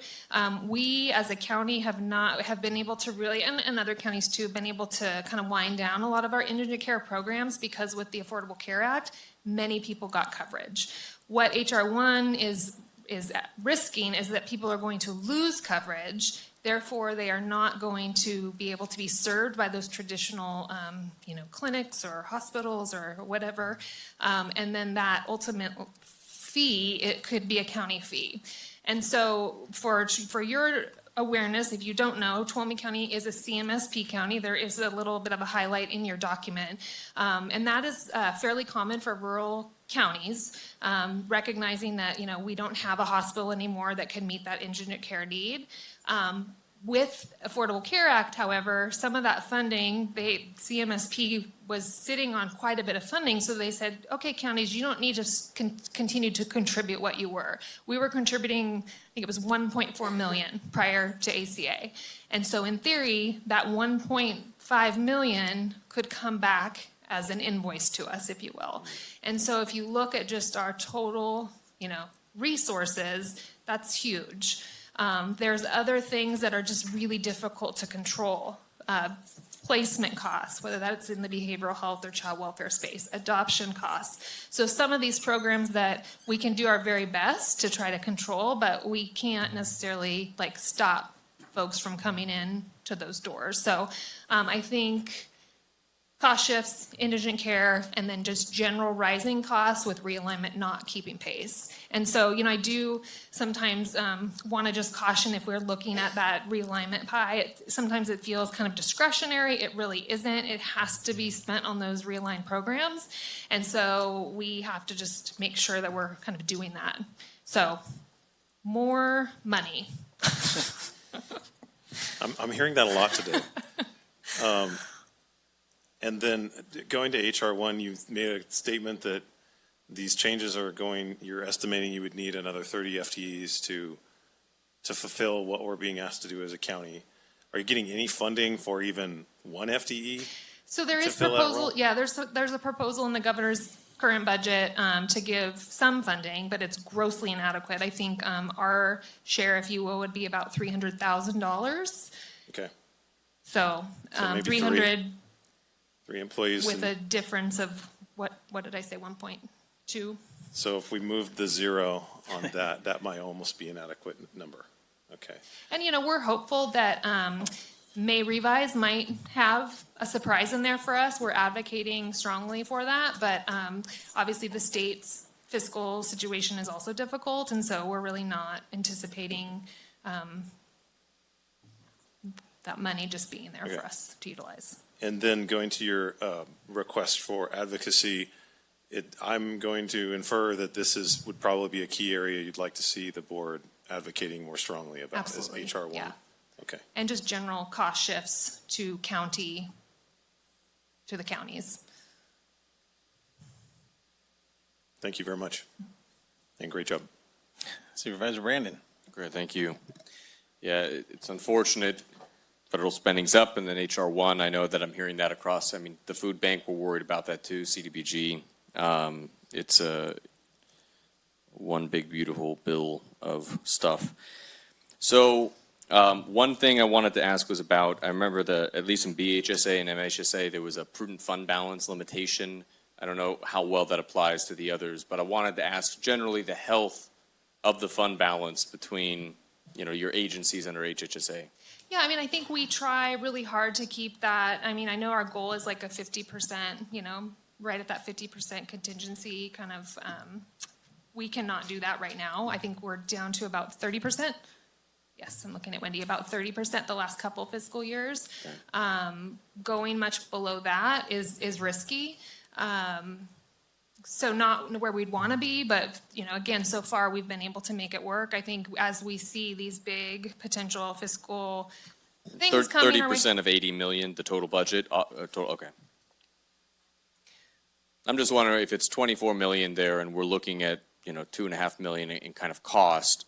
If we're assuming a 2 or 3 year thing, that seems like we might be able to weather it. I think it's to like Supervisor Campbell's question. At what point do we run out of the prudent reserves and suddenly we're out? Could that be in a 1 or 2 year period, or really do we have 5 or 6 years potentially? Yeah, I think it's going to be hard to know until we see what the May Revise looks like. I think there's also a number of other proposals out there that are talking about penalty rates, and if you fail to do X, Y, and Z by this, then we're going to take an additional 10%. There's a lot of that happening right now too. And so I think, again, I would ask that once we see what those numbers are going to be like in May, we come back to your board with, I thought there was like a WASP or something, with a deep dive into some of those questions, because I don't want to, go down that road right now. I felt obligated to come and signal with the yellow flag that we need to be careful. We are concerned, so that I'm not coming and surprising you guys, in a couple months saying, oh, the state budget is actually worse and we have actually less. So, well, I know Supervisor Kirk mentions it. I agree in the same. It's nice to have some of these things in charts to see, here's an upper and lower scenario, how much money we have in reserves there, thinking specific to, is this a problem of the next 2 years for our next 2 year priorities or not?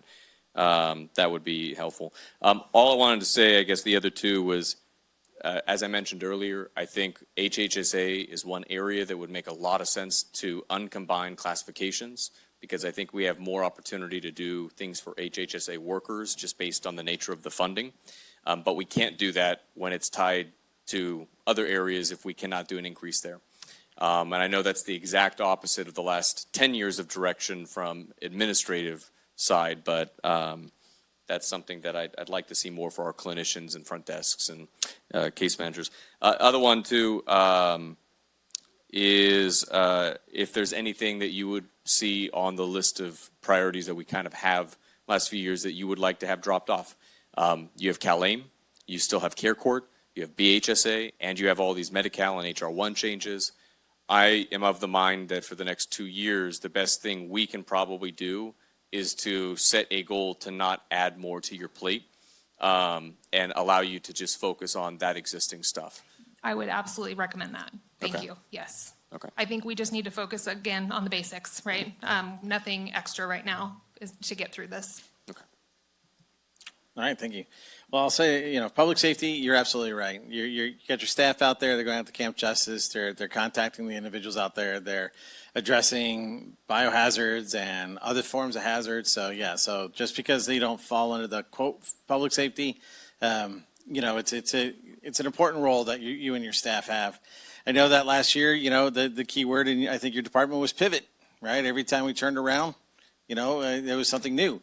And then you were extremely flexible about how you were going to work with the staff and the board and us to make sure that, you were accomplishing your mission. So, it's like a moment ago, it's like, did you want to dial a friend when you wanted to ask the crew back there, the answer to the question. You got a great staff, great leadership, right? We're obviously here. We all say the same thing, that we want you to be successful. So I agree with Supervisor Brandon. I've said this from day one. The five of us at times forget there's five of us, and each one of us gives you something new. So now you have five new things, and it's not just you. It's, I've had this conversation with other staff members that we need to be very cognizant of that. So I would challenge you to work with the CAO to make sure that we stay within our lane, that we're not getting too deep into your business. So keep up the great work. Thank you. Hi, Annie. Hi. I got to say, me and Roger came over around the holidays. Great interaction with your staff. Good team building over there. So it's not just you; it's your staff. Which, if the audience turns around, it's half of the back room back I there. know we need like our own table. You guys do need to have your own section back there, right? Yeah. So you guys have a lot of different departments. You guys wear a lot of different hats and do a lot of stuff that most people don't want to do. So keep up the good work. Thank you. All right. Thank you. Thank you. All right. Next will be the guy with like 700 different titles here, so we'll just call guy with the great, awesome He's beard. the man with the best beard. That's right. I saw him in the bathroom. I complimented his beard again. That's right. Groveland's still waiting for you to come up and enter the beard contest. So Yeah, I'll have to get up there. go get him. All right. Good morning, Chair Griefer, members of the board. My name is Cody Thompson. I am your Agriculture Commissioner, Sealer of Weights and Measures, and Air Pollution Control Officer, as you beat me to. For the next few minutes, I'll be highlighting 5 key objectives that align with your board priorities and how our department supports those efforts, or why that objective is important here in Tuolumne County. One of the top priorities is preventing loss of life and property, particularly in the face of wildfires and natural disasters, as you've heard about many times before, people coming up. A key program we administer is the Livestock Ag Pass program. This program allows commercial livestock producers access to their animals before, during, and after an emergency event. This access is essential not only for animal welfare, but also to minimize impacts to the agriculture economy within Tuolumne County. We work closely with the Sheriff's Office and Fire to implement this program safely and effectively. This effort is built on preparation and coordination. Taking proactive steps ahead of an incident significantly reduces risk when emergencies occur. Next priority from your list. Closely related is that improving wildfire resiliency across the county. I should have started with that. This list is in no order at all. Our department contributes by issuing air pollution control burn permits, which allow for controlled burns and safely reduce fuel loads. And we try really hard to not hinder that process and actually want to make sure it happens. So whatever we can to do, make sure it says yes, right? So also not impacting our communities with smoke, though. That's our big goal out of my job. We also coordinate with land management agencies, including U.S. Forest Service, to support their fuel reduction efforts. This includes assisting with them obtaining necessary pesticide permits when vegetation management requires it. While this work often happens behind the scenes, it plays a critical role in reducing wildfire intensity and protecting our communities over the long term. Another key priority is water security. Water is foundational to our community. It supports agriculture, sustains our local economy, and enables food production. I'm not getting up here saying anything you guys don't know, but infrastructure and looking at all of these other priorities, without water, none of us are standing here. So it becomes a big priority.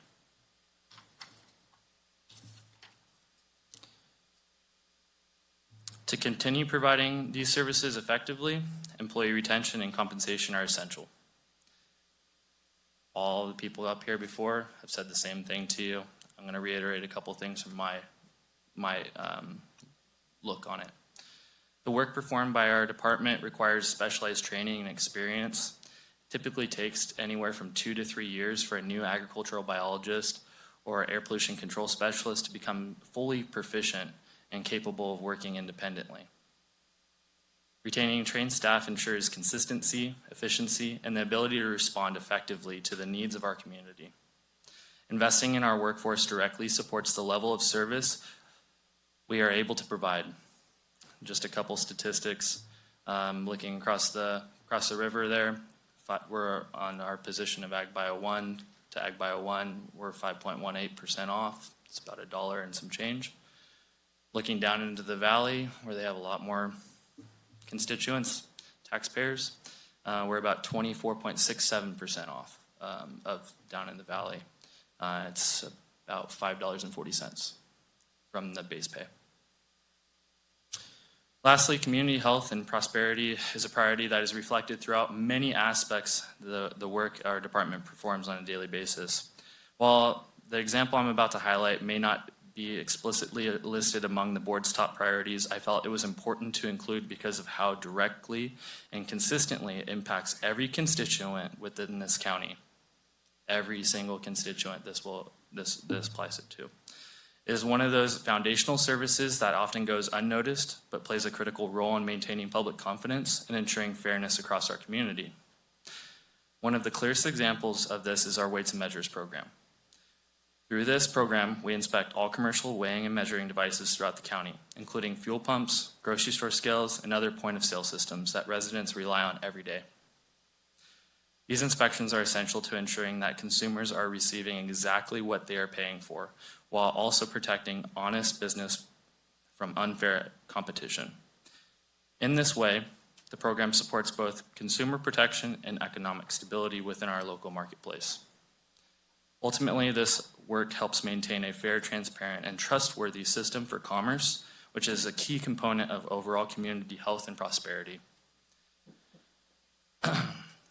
Just to give you a couple statistics, we have 7,563 measuring devices within the county that are under our jurisdiction, and we have 249 weighing devices within our jurisdiction that need to be tested and sealed on a yearly basis for most of them. About 5,500 of them is a 10-year basis, though. But just wanted to throw a couple statistics up. To provide a better understanding of what makes the program looks like in practice, I'm going to show you guys a short video.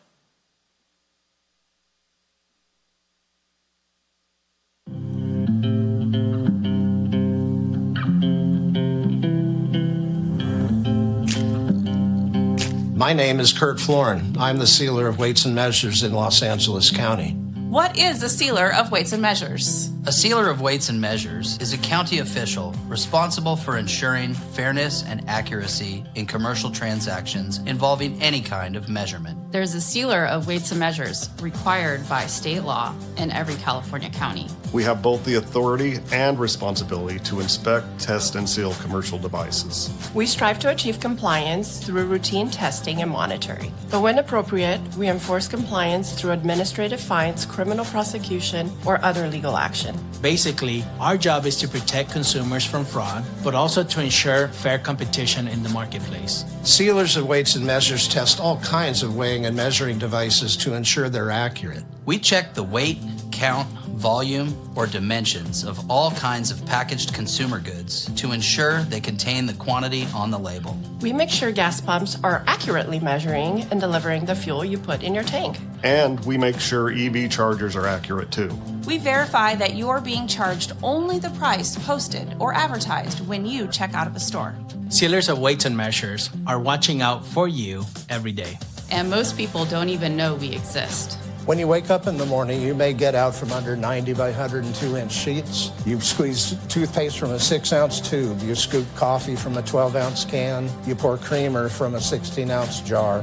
When you get to the office, you probably pull 8.5 by 11-inch paper from a 500-count ream and maybe reach for a paperclip from a 1,000-count box. Everything we buy has a quantity statement.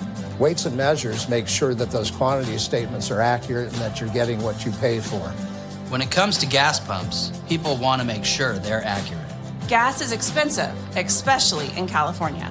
Here in Los Angeles County, we have over 1,900 gas stations and over 57,000 gasoline nozzles in the marketplace. We receive, on average, about 2 complaints every single day alleging that gas pumps aren't accurate. Statistically, they're the most accurate device we have in the marketplace. Less than 0.5% of them over-register, fail for tolerance violations. In addition to gas pumps, Sealers of Weights and Measures inspect over 30 different categories of devices. Just because your device is accurate doesn't mean your transaction is accurate. That's why we use a team of secret shoppers who go out posing as routine customers and make purchases in all kinds of different stores. A lot can go wrong in a transaction. Entering an incorrect price per pound, weighing ice, or wrapping materials not part of what you're buying, having a non-product item on the scale, or the proverbial thumb. We perform undercover test purchases, posing as customers in plain clothes to make sure that that type of error or fraud is not occurring. When you think of Sealers of Weights and Measures, think of us as the third party in every transaction. You don't see us, but we've been there, and we're always watching. There's the buyer, the seller, and then there's us, the sealers, who are here to help protect you from negligence or outright fraud. Of course, we can't be there for every transaction. We do a lot. We do all we can. And we know the system works. Data shows that anytime we start checking up on businesses, compliance with the laws tends to go down. As consumers, you can help Sealers do our job even better. If you suspect something unfair about a transaction you've had with a business, call us. California's population offers 40 million additional sets of eyes to help Sealers prevent fraud. Your keen eyes and your calls and complaints alert us to potential problems. Sealers of Weights and Measures respond to every complaint that we receive.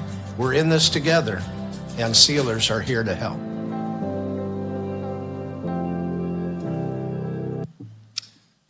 So that's my time. Thank you. All right. Found my next secret shopper job, I think. That's great. All right. So leave off Supervisor Holland. Turns out you guys are everywhere. I just learned this, so keep an eyes on us. I have interactions with your guys' department. You guys do a great job. My staff deals with you guys, and always have good things to say about your staff interaction. So keep up the good work. Thank you. I agree. It's amazing how many people don't, in our community, not because they don't care, nor do they just don't know what it takes to keep them safe, right? It goes back to the argument of, well, I never saw that officer. They're not out there, what have you. I don't see you. That doesn't mean you're not out there. So keep up the great work. I think great job since you've been here. Keep going. Supervisor Brandon. Ditto on all that. Thanks, Cody. Outstanding. Yep, you're doing a great job. Thank you. And we're going to set a record here. I was ditto, and somebody called and said that they called you and you guys were phenomenal and super genuine, and so. Can I ask on which side of things? It was a guy, I don't know if, who was getting trash that was burnt next to his neighbor, and he was breathing it in. Yep. Yeah, thank you. Yep. We try to follow up on every single complaint within the powers that we have. There were others too, but that was just that was the most recent one, so thank you. Good job, sir. Thank you. All right, library recreation. You're right, we do need a walk-up song. Yeah. All right, good afternoon.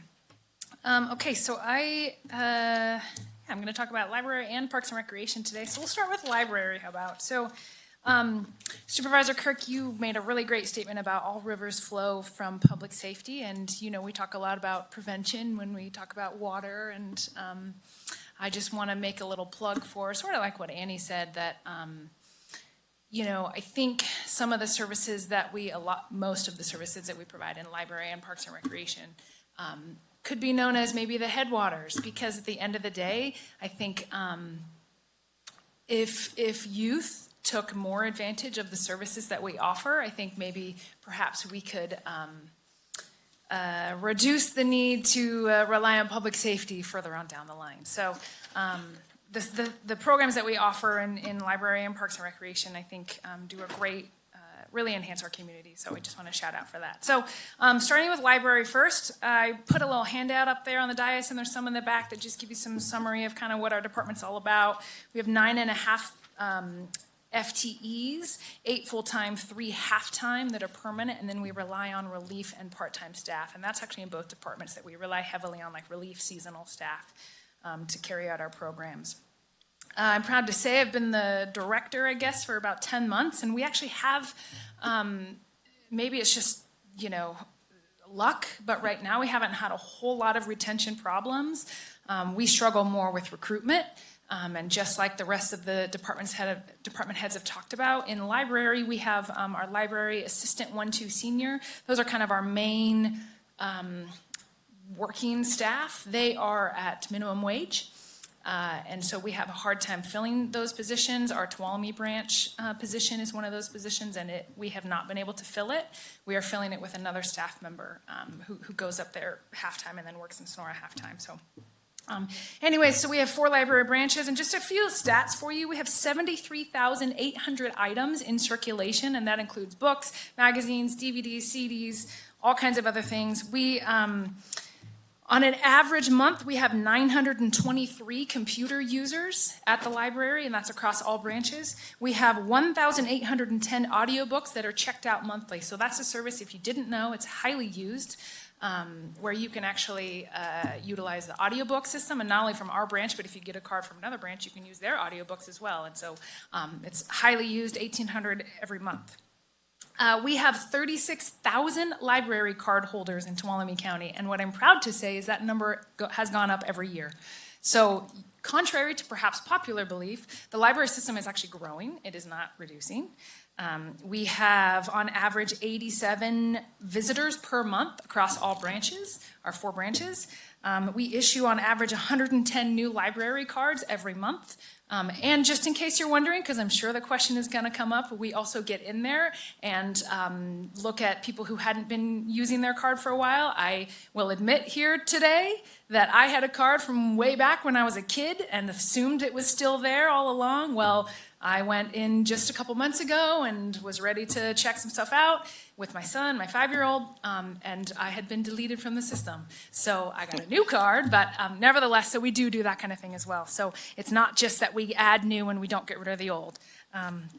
So some goals that we have for the library team or the library department this year is we want to fill all of our vacancies, including a library director, and we'll talk about that particular title because as I've been doing the research on the reorg per your board's direction, turns out we are required by law to have a county librarian. So, and that is a that is a position that we currently have, like that your board has approved as far as a job description, the library director. So working with Roger on the pay for all that, and so there'll be more on that. But anyway, so we want to fill all of our vacancies. That also includes the Tuolumne branch and a couple others. We want to offer technology classes. We also want to replace the furniture in the children's area. We did, thanks to the Friends of the Library, get replaced furniture in like the adult and the young adults.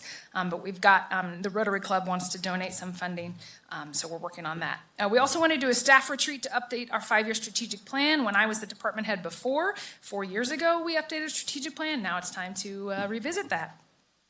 We want to review our branch hours of operation and potentially increase the usage for our communities. We also plan to partner with the juvenile detention facility. So we actually have a stash already set aside, providing them with some books that they can just have. And then we will be going through and updating that rotation every couple months. But we want to even do more. And so my staff is interested in providing vocational materials and perhaps even working with volunteers and others to offer reading and writing workshops. And then ultimately, and this came from the team, but I completely support it, to explore dedicated funding options to sustain library operations. And really what that means in plain English is some sort of special tax that's specific to libraries so that this non-mandated, but I think your board has been always very supportive, service can continue into the future. So switching gears now to Parks and Recreation. So in Recreation, I have 8 full-time positions plus 5 relief. And then we increased that to about 60 or so summer and seasonal staff. And then in Parks and Grounds, I have 5 permanent positions and about 10 relief positions that provide support. I put the budget numbers for you. We have 8 parks. Some of those have fields, so you may not know that we have more fields than just Standard Park, and I'm going to talk about that when I talk about goals. We also have other parks like Heaven for Kids, Roca Park, our Big Dreams Park in Tuolumne. This is actually county, but we work with TPRD on that. We've got 3 youth centers. We've got a Tiny Tots program. We have 6 community facilities that we oversee the management, like the reservations of. We have 3 pools. 1 of them we lease. And then we have 65 other grounds and properties that we maintain.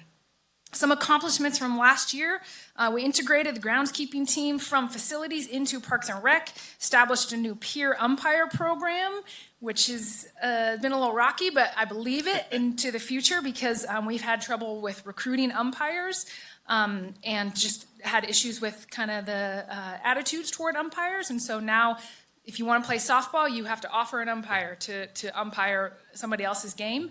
And that actually, I think long-term it's going to be very successful. I've also spent a lot of time addressing just the backlog of infrastructure, vehicle, and personnel issues. So on that note, I just want to highlight, I tried to find a photo of Standard Park just to include in this. And the most recent photo I could find was from June of last year, and I thought there's no way I'm going to show that photo because things look very different now. So I just wanted to share a few photos of some of the improvements that we've done. Thanks, Heather. Yeah, ready, let's go. Okay, so we updated, it's kind of funky with the format, sorry.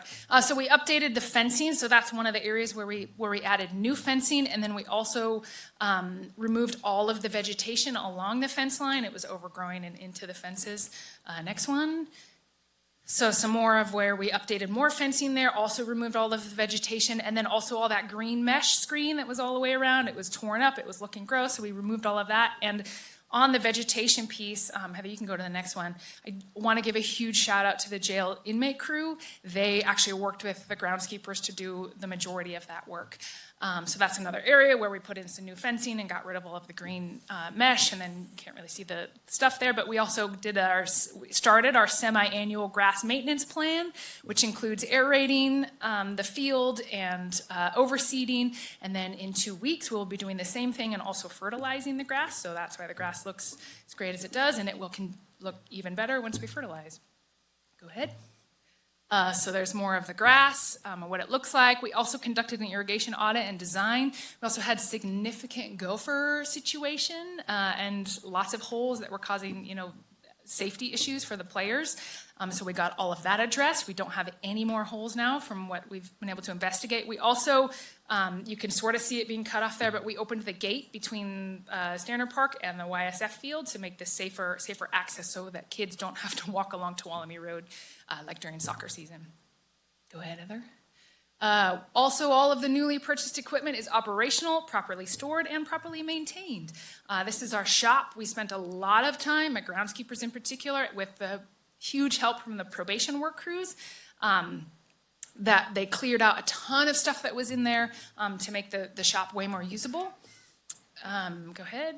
And then just in general, we cleaned that whole area. We removed, there was a ton of trash, like bags and bags of trash. There were old tree stumps that we ground down.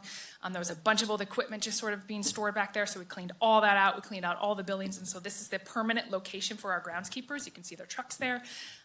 We still got to put some fencing or like some netting because during softball season, it's a little tricky with the windshields and the softballs, but they're parking opposite. So hopefully we don't deal with too much of that. And then the last slide, as you can see, just some more of the organization that we've done in the shop so that our groundskeepers have like a place to keep their equipment. All right, and then the last slide, this is that before picture that I found that I was like, oh yeah, I'll show it, and I just couldn't bring myself to do it. And so this is the after I took it yesterday. You can see the vegetation, you can see the vegetation that's gone along Tuolumne Road as well as along the fence. You can see the new fence, you can see the beautiful green grass where it was not green before. So anyways, I'm super happy and proud of the team. So the goals for me for this year is I want to do other infrastructure improvements at our other parks. Standard Park is getting a lot of attention. It will continue to get a lot of attention, but we need to do more at our other parks. We could increase our use if we had things like lights at Patterson Field, if we had other services. So I also want to get all of those parks into the county's reservation system. Right now it's first come, first serve, which is fine, but it costs to maintain those facilities. And so I'd like to not only get rental fees, but also just have them kind of integrated into the Parks and Rec department. I also want to add more recreation programming that's non-sports related. We're actually seeing a decrease overall in sports programming right now, but there are other things that we could offer for kids that I think would give similar types of, I come from a music background and singing in choirs and things like that, does similar types of things for kids as far as like being on a team that like a sports does. So I want to be able to offer things just for all kids who maybe aren't the sports type. And then lastly, I want to expand partnerships. So partnering with Twin Heart and Groveland Community Services Districts. We've already started those conversations, similar to how we have with Tuolumne. And then really planning to look at, now that I'm the permanent person, looking at how we can utilize volunteers at our facilities. And then lastly, I need another groundskeeper, a full-time groundskeeper. I echo my colleagues when we need to look at pay for recruitment, but also if we're going to bring in these other parks, I need to have a little more capacity to manage those parks in a meaningful way, like the way that Standard Park gets all the attention. So there you go. All right, thank you. All right. It's like the speed round at the end there, so I appreciate it. All right, Supervisor Kirk. I'm going to ask a couple of questions, and then I'm going to run and use the restroom because I'm drinking a lot, trying to stay cool. Go. On the Tuolumne branch, I understand there's an issue there in that we're bringing, you said, a halftime person to run it. Is that simply, I just want to clarify because we can't find anybody, like nobody else is applying. That's right. for the So we position. ran a recruitment. We didn't get any qualified applicants. How many times have we run the recruit? Just once. Just once? So can we try again? Or when was that? It was 3 months ago, maybe 4 Oh, months so it's ago. pretty recently. Yeah. Okay. All right. And then the full-time groundskeeper, is that something that you already have? Is it already allocated? We just can't fill it, or is that a new? No, so I would like another position. That's what I'm asking for. Allocation? Okay. And we already had a conversation about Tuolumne or about Standard Park, but since you're here and you brought it up, thank you. It's looking way better under your management, and things that we've been talking about for years are all of a sudden done. So Imagine that. Imagine that. Yeah. Thank you. Yeah. That's it. And thank you, Supervisor Campbell. You heard me say like dethatch, oversee many times over the years, and so I appreciate your hard work in that effort. It is looking much better, I can confirm. I think, and I also noticed there seems to be a lot more signs up. So local businesses, members of their community. I got a couple of people that put signs up, but for the majority of them, I think either you and TJ have been out there hustling, and that's great. I think if business owners want to promote their business, Standard Park is the place to do it. You're going to have thousands and thousands of people come through there every single weekend. So anybody listening, call Parks and Rec. So huge improvements to the park, and then you're right, the library is extremely well utilized and loved. Every time I go there, it's very busy. A couple things I wanted to ask you about. What is the status of the summer rec program? Have we lined up a school or a venue to hold that yet, or what's the story with We summer are rec? very actively in the process of doing that. I've asked one of my team members to do that. He's working, we've held it at Soulsbyville for the past many years. My understanding is that can still continue. But if not, we have a couple like second and third options. Okay. And then the youth centers, what is the status of those? Our Tuolumne branch is closed. We haven't filled that position. We haven't recruited for that position because of the hiring freeze. And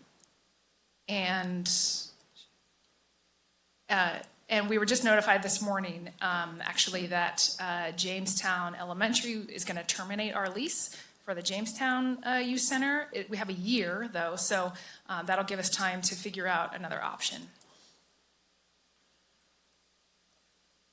Isn't there a Groveland Youth Center? There is, yeah, Groveland, Tuolumne, and Jamestown. Gotcha.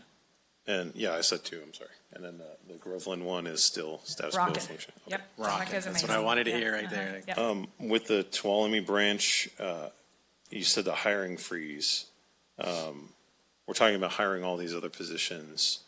Why is the hiring freeze still in place for that position? And I mean, maybe this isn't the question for you, but So the hiring freeze is still in place for that facility? Yeah, because the direction, as far as I understand it, I'm happy to hear other things, but the direction was to request positions that were like really critical to fill.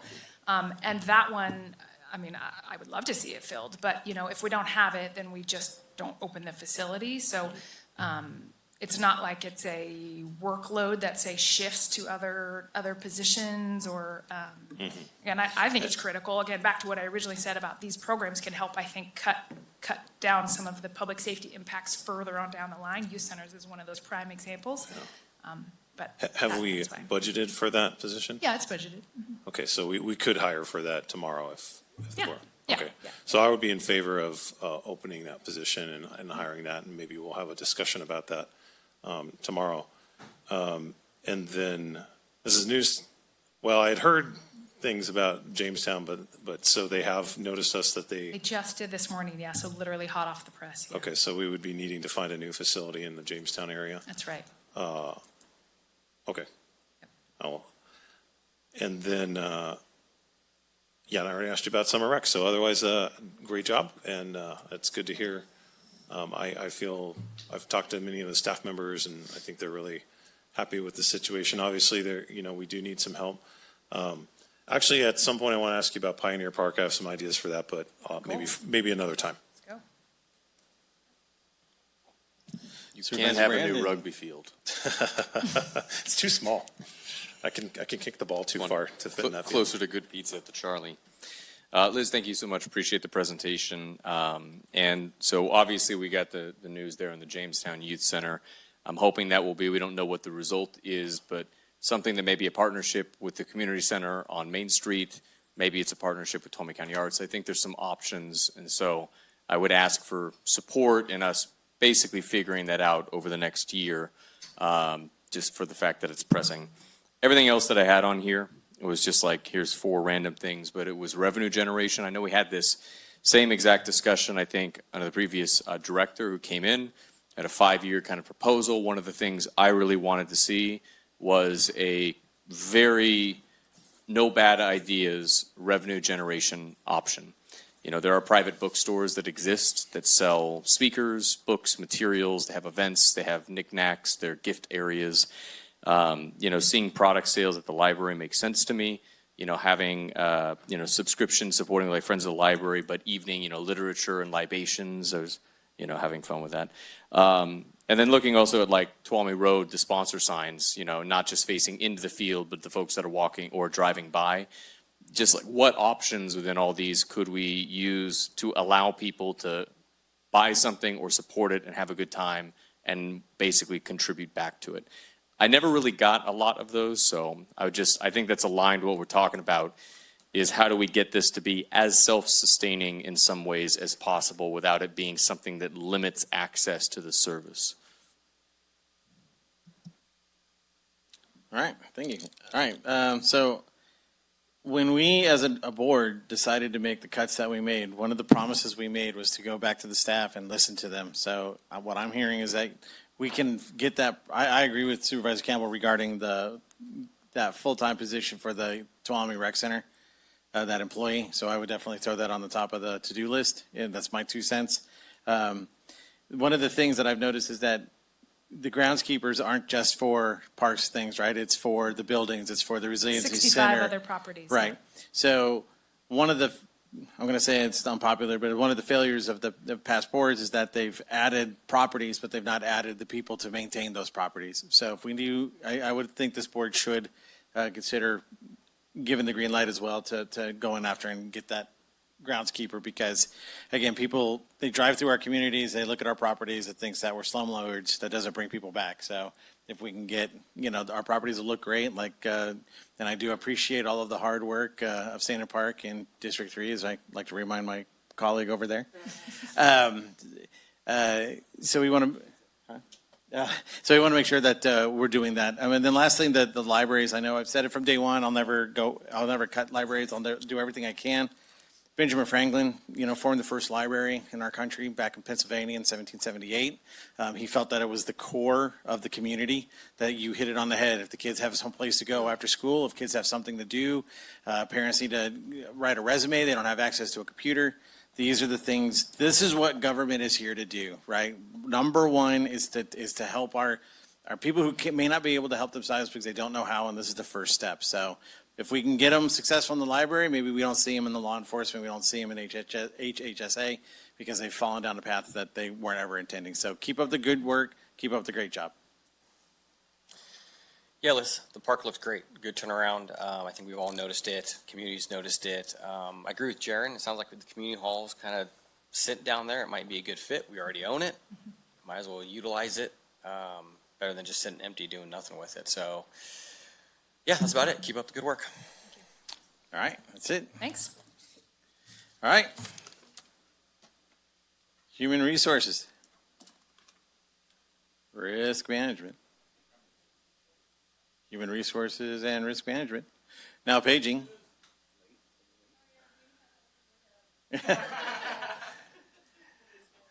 Karen to the brown podium, please. Karen to the brown podium. All right, good afternoon, Chair, members of the board. Karen McGettigan, Human Resources and Risk Management. I heard a lot of comments today, so I'm going to try to weave in what I was going to talk about and also try to maybe respond to some of the things that were said earlier. You have heard many important priorities today. Every one of them, of course, depends on having a competent, stable, and engaged workforce to deliver those results for our community, and that is, of course, our department's focus to make sure that foundation is in place. The most important item for us this year is going to be completing the full renegotiation of all of the bargaining unit agreements. Obviously, we need to modernize those contracts to be clear, consistent, without the 11, 12 amendments. But we also need to better align them with the county's need to recruit and, more importantly, retain a high-performance workforce. It's critical to delivering on any of the community's and your board's priorities.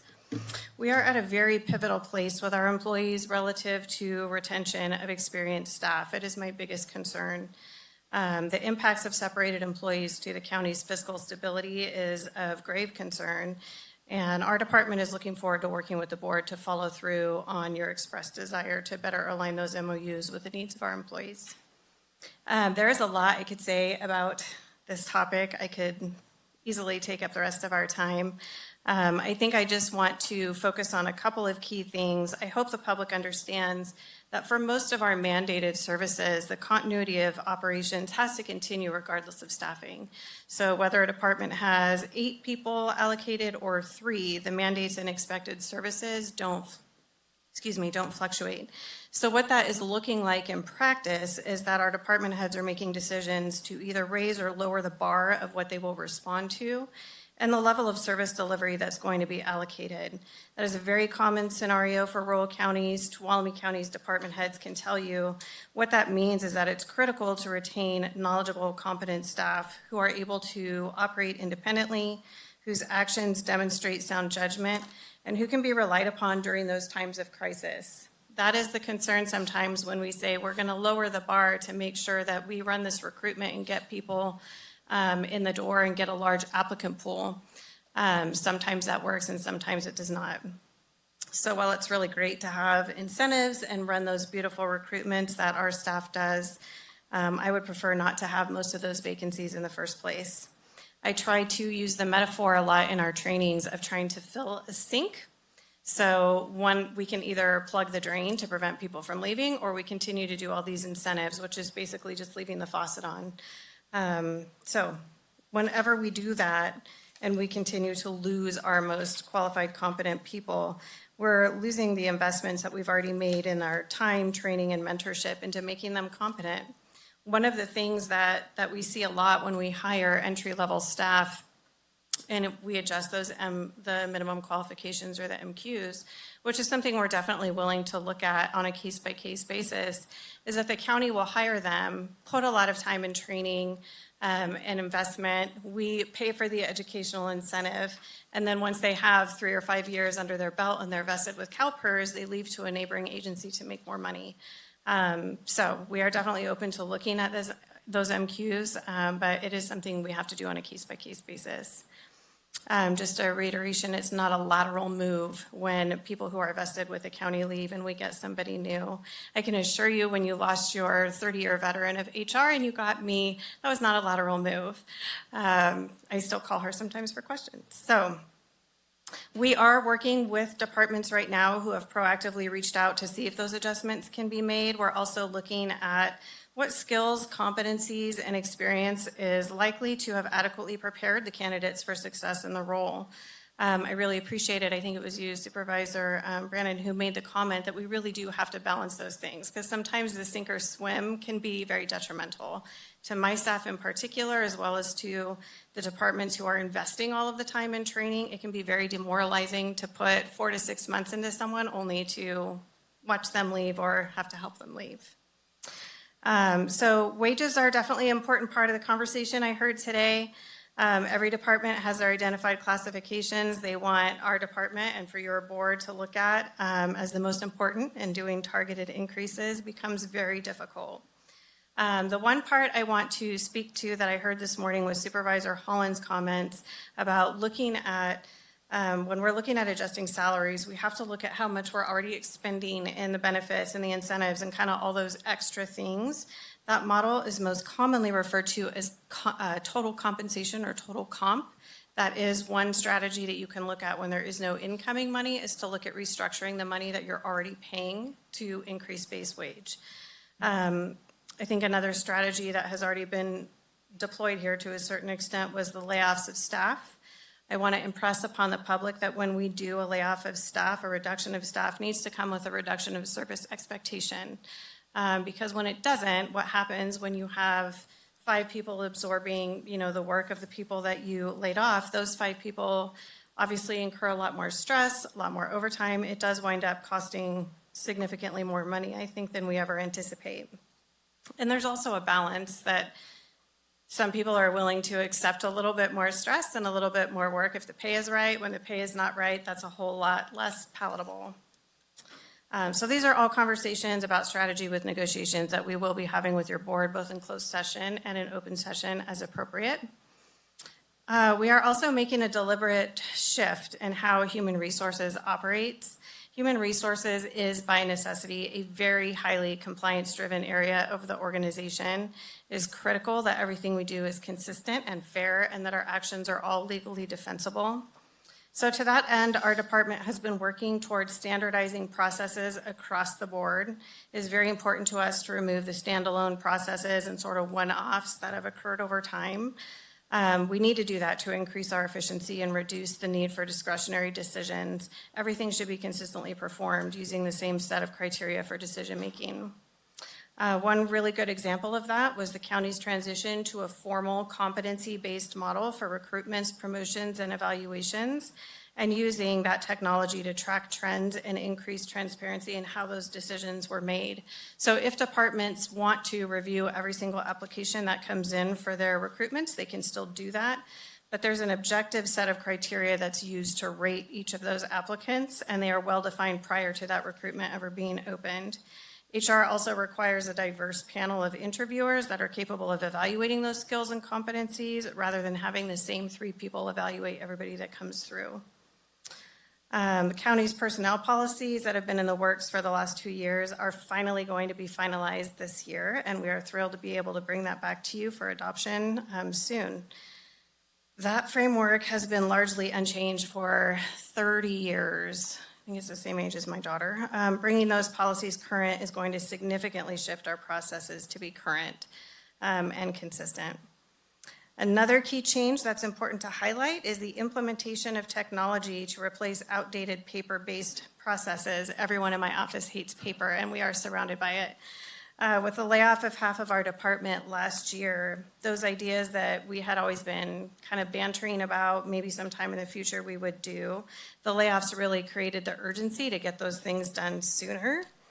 While it is never ideal for any individual to leave due to a layoff, it did kind of force us to relook at what we're doing and really look at the difference between 10 years of experience and 1 year of experience repeated 10 times, and where we could use technology to sort of replace the things that did not require independent thinking or judgment.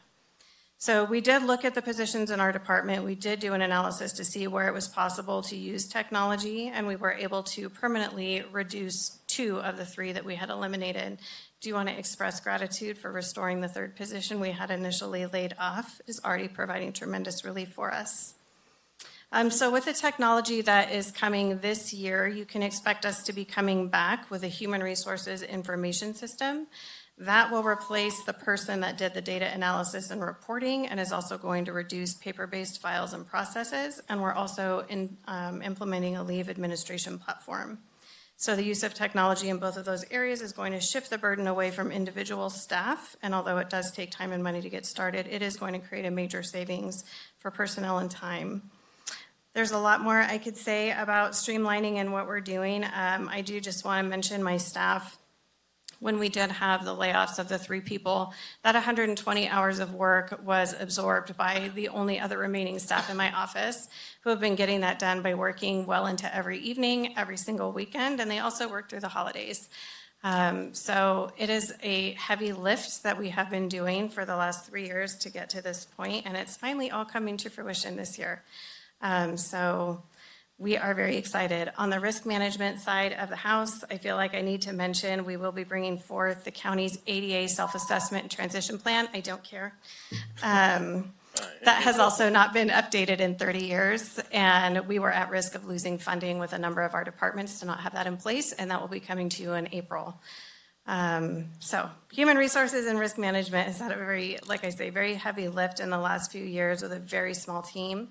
And a lot of that work is finally just this year coming to fruition. So appreciate your board support and appreciate Roger as well, who's been instrumental in helping us with the technology piece.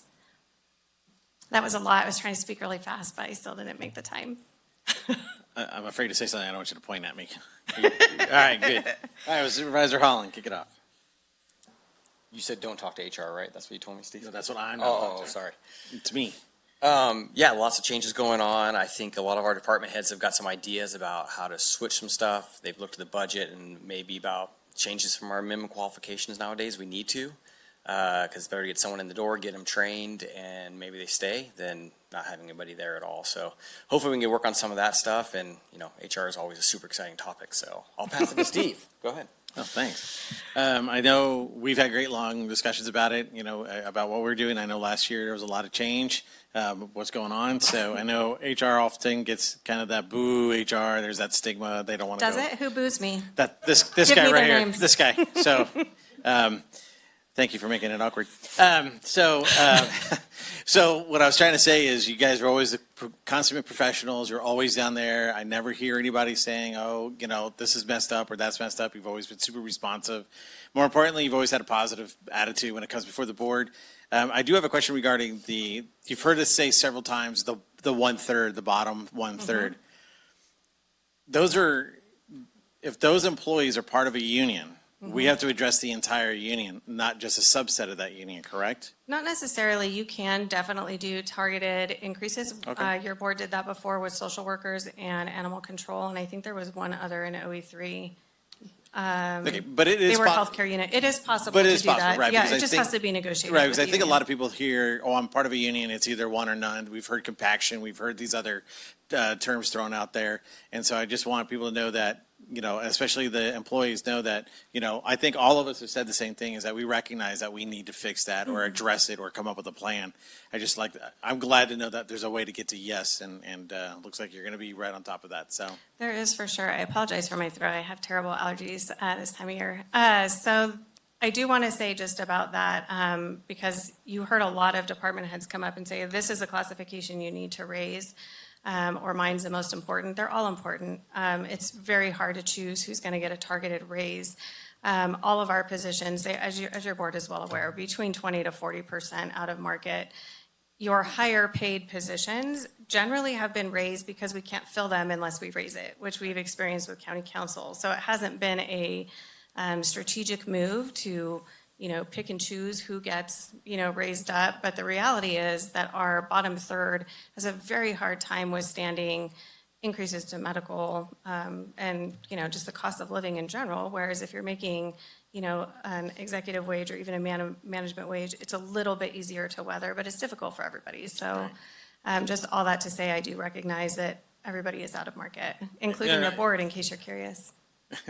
No, and I appreciate that. Thank you. But I just think it's important, maybe if you haven't heard from others specifically, I'm specifically in favor of finding those that need to be lifted up and working however we can do to get there. So I appreciate the effort you're about to put in. So thank you. Supervisor Brandon. Great. Thank you, and I don't really have any questions and comments. I know that your office and yourself, you're dealing with a pretty small team and a lot of issues at the county, and I appreciate the work that goes behind everything. I did want to ask just on A87s, is your office getting A87s from kind of all eligible departments to make sure that they're also covering the indirect cost that's passed on to HR and the general fund? I don't know what the percentages are for HR. I know for risk in particular, we have to do specific chargebacks. I don't know, Roger, if you can speak to the HR side, but yes, for risk, she does a time study and charges departments. Okay. Because I would feel like with the county departments, most of HR's cost could be billable. I mean, there's areas that wouldn't be, but two-thirds of our organization is not. Anyway, Roger? I don't have an answer for that. Okay. I would defer to Donnie. Yeah. The auditor does the 87 and would understand the I think calculation. the formulas for 87 are very nebulous. Okay. That'd be something I'd be interested in seeing with the calculation and your advice, if that makes sense. Because I think for like HR and legal counsel and like accounting, like those are things that just make, and facilities, it just makes perfect sense that departments would be paying into those services to help support it. Because I am worried about the liability that we are creating as an organization. And this is just the slightest pushback, and it's not a pushback on you. I know that we've had a lot of discussions where it's saying, well, look, we're having burnout. The teams have been consolidated. The pay is lower. We need to increase the pay. We need to be adding positions. We need to be separating some, and all of that is true. None of that's not true. The issue is, I feel like what we're talking about is there's a $15 million need to do it to the important ones, while doing some of these, other things that are important in the community. And yet our bargaining power each year might be 1 million. And so 14 out of 15 times we're coming in and disappointing, even if we had a philosophy, even if we're setting any of that goal. And how do we, this is maybe separate, but how do we, with our labor partners and our department heads and our county employees, focus some of the conversation on, well, these are the things we core have to do, but the other focus of our attention should be, what are things that grow the pot? Because ultimately, we can only make decisions with resources we have. And folks could say, well, you shouldn't put it into roads, you should put it into that, but it's hard to argue also that roads aren't another huge area of improvement needed. So I know that's been the challenge. And figuring that out, I think, is going to be it's continuing to be really since day one on the board, one of the biggest things we're trying to deal with is how do we address all of these very vulnerable points of failure on teams that are trying really hard, but we've got too many to basically address. So it's not specific to you, but to any of the departments listening in that. I think, how do we grow the pot? No, I think it's a great point, just to kind of reiterate Supervisor Holland's point too. We really have to distinguish between reallocating existing money and looking at what new money, because you're right, with the tax measure that did not pass, there's only so much we're going to be able to do, and it's hard to do that equitably. All right, thank you. Supervisor Campbell. I don't have any questions. I think you're doing a great job. And, thank you. All right, Supervisor Kirk. I wasn't quite ready. I thought Ryan was going to say something.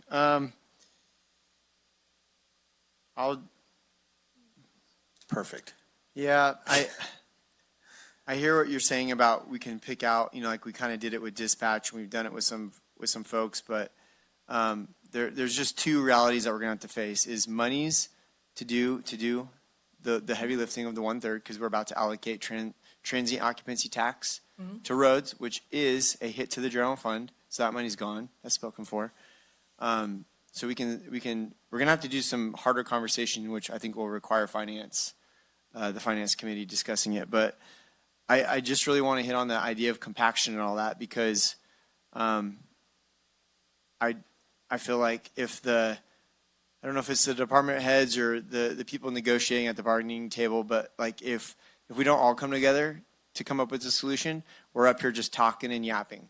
When it comes down to bargaining, if people aren't willing to allow for that bottom third to be served without it going up the chain and making it unaffordable, because I could give a 30% pay increase to a road worker, but I can't give that to potentially, the managers, department head, so we just need to be real when we get to that point. Otherwise, we're just spinning in circles up here. I definitely hear what you're saying. Point well taken. I think it's important to remember, too, that with our management level positions, supervisory level positions, you're essentially paying them for liability that they assume. So there does need to, that has to be a consideration when you do a pay increase. But I will also, just as a reminder, the compassion language that's in the management level MOU was also bargained. Yeah, I think what I want to end on is the finance committee, Mike. We're going to have to really have some strong conversations in the future about how this is going to all play out. So, All right, thank you. All right, OES.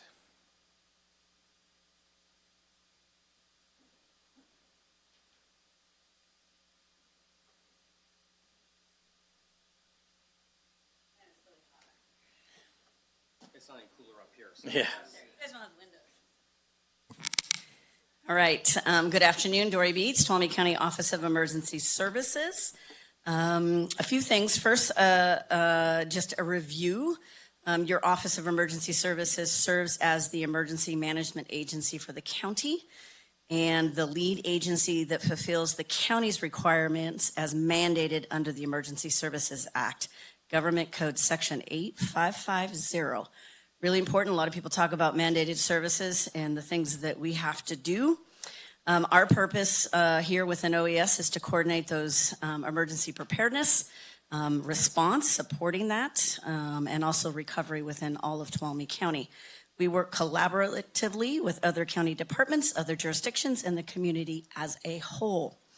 So a few recommendations specific to objectives and some of the work that we've been doing and just some thoughts. We want to continue staffing OES to continue to do the important work. One of them, of course, is managing the Emergency Operations Center, which we've done 2 times now in the last 6 months. Supporting field personnel during an emergency by coordinating with departments, local partners, and the state for any unmet needs. Establishment and coordination of mass care and shelter when an incident such as a wildfire causes evacuations or there are extended power outages during extreme weather. And if you haven't noticed, we're probably headed for a lot more of this. Ensure recovery after a disaster is coordinated and supported amongst all the county departments and all of our stakeholders. So we are responsible for the entire operational area, not just the county government, but all of the special districts, all of the entities within the operational area to support recovery. And as you saw and have heard, the removal process for debris is a daunting but achievable task with the right staff and the right process. And I know Public Works gave hats off to OES, but they are amazing. And the work that we were able to do in order to remove all of that debris within the timeframes was monumental and a testament to the work that we do together and the work we all do. We're not done with that, though, however, because even though that's done, we have to then coordinate with all of the expenses incurred from the day of the fire through the actual debris removal, work to make sure that we are documenting any eligible costs. There will be probably some that are not eligible, and working with staff to make sure that we are having a true accounting, and our job will be to help support getting as much of that money that the county spent back and as quickly as possible. So we still have a lot of work to do here in the next coming months. We also are tasked with creating and updating all of these required plans. So emergency operations plan that we are required to do every 5 years, but there is legislation that will mandate us to do every 2 years. That's a lot of time and effort to coordinate that work. Same with our local hazard mitigation plan that is due every 5 years. And both of them are required for certain kind of funding that we want here in Tuolumne County. And so there's lots of things that are happening. For example, the debris management plan, we had a draft, but as we got through and started with debris management in Chinese Camp, we figured out, well, that's not working. So we have to go back now between our offices and really fine tune that so that we have a good model and a process for the next time. And there will be a next time, unfortunately. And the other area is this continuous education and outreach. We are exempt employees in OES, so we do a lot of evenings, weekends, after hours, any chance we can to help educate the community. And I think that that's a huge priority that many of us share, is getting out there. We talk about emergency alerts. We talk about go bags. We talk about where you get information. Education and prevention is really key to saving the county money in the long run. We will always need response, without question, but we need to commit staff time and resources to educating our community, having them become individually responsible and lessen that impact of a disaster. So as I said, if you have not noticed, events are increasing in frequency. The need for the Office of Emergency Service will continue, whether it's wildfire, drought, extreme temperature. All of those, none of those will ever go away. I would like to say that they would go away in Tuolumne County, but unfortunately, they will not. They will always be here. And knowing that means that we can plan for it. And without staff to work on preparing for, supporting response, mitigating, and reducing risk, the federal government, as you see, is cutting back money to local governments. The state is cutting back money to local governments. And they're going to be asking local governments to fund all disaster relief. And so we need to really prepare for that and work towards being proactive and not just reactive. Blossom and I have spent a lot of time together in the last 6 months, so I join in supporting that, and I've always been more proactive than reactive. Last thing I just want to say from an OES perspective, we must be recognized as public safety. And there's a lot of work that we do that is inherent. Our name in itself suggests that. It is a mandate. Every county in the state sees OES as public safety, and we need the board's support to emphasize that as we go forward to make sure that we're providing those much needed services. So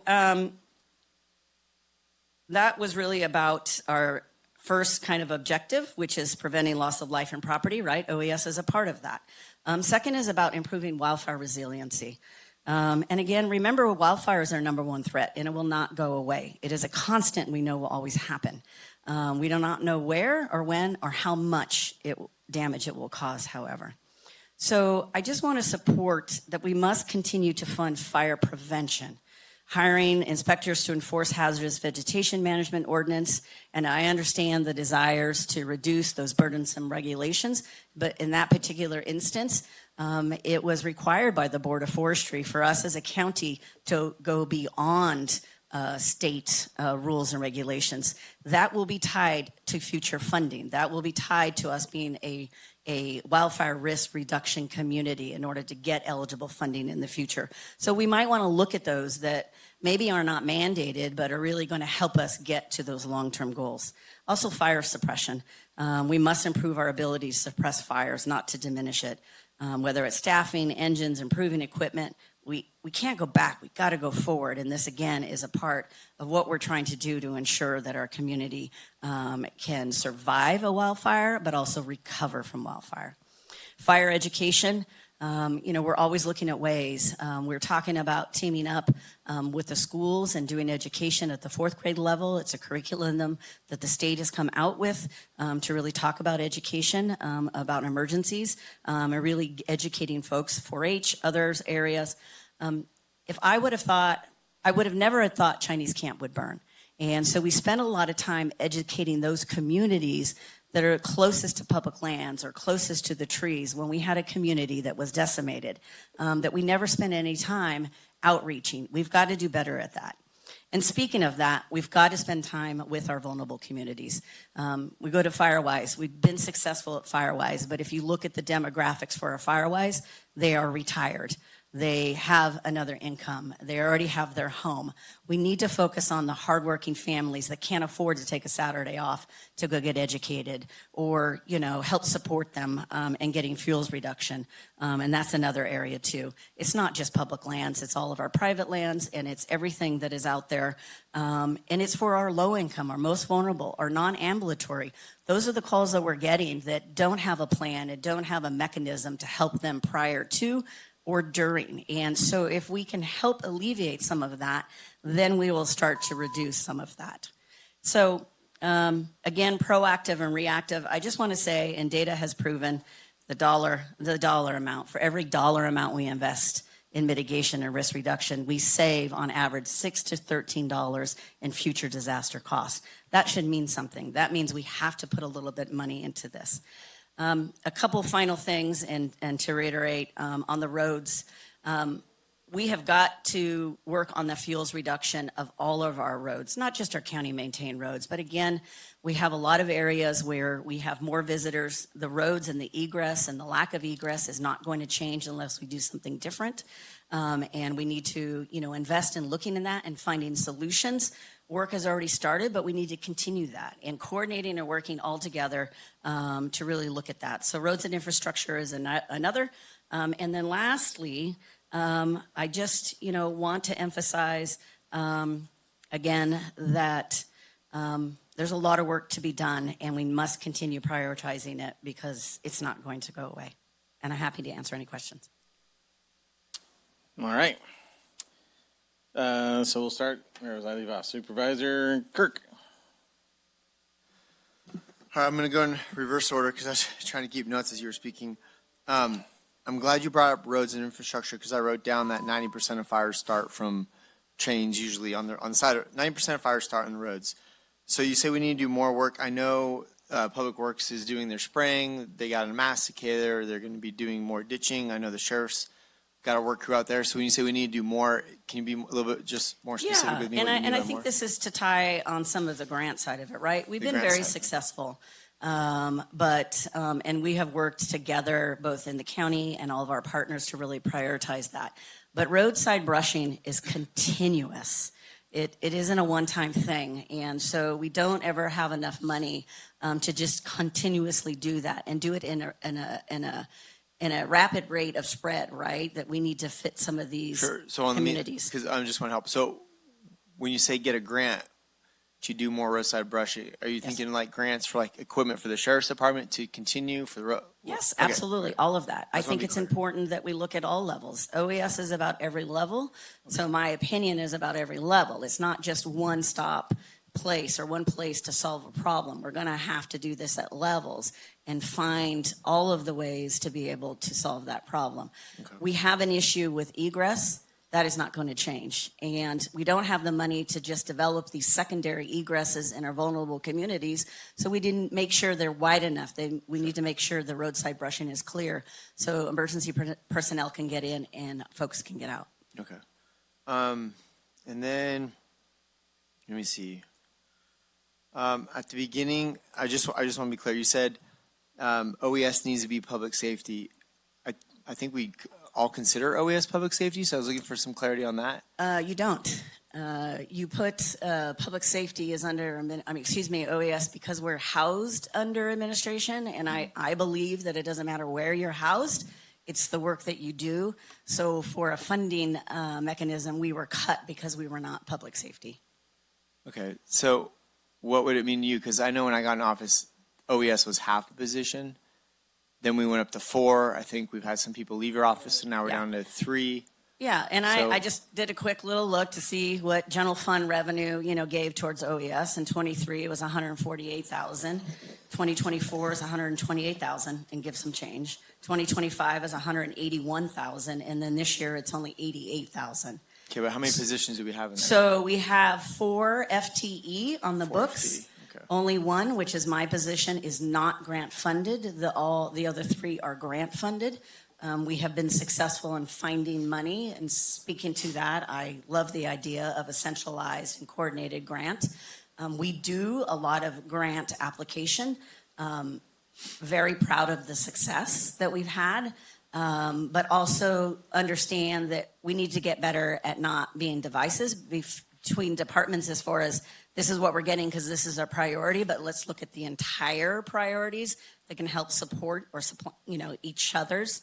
And so right now we have 2 funded FTEs, which make it very difficult. 2 or 4? We have 4 funded FTEs, but only 2 are filled because we were not allowed to fill the 2 vacant ones. Which one? Okay, and one of those we're discussing today about maybe adding one for a grant. Yes. Okay, so those other 2 that could be filled, could they be filled by grant paying for? Yes. Okay. Yeah, both of them.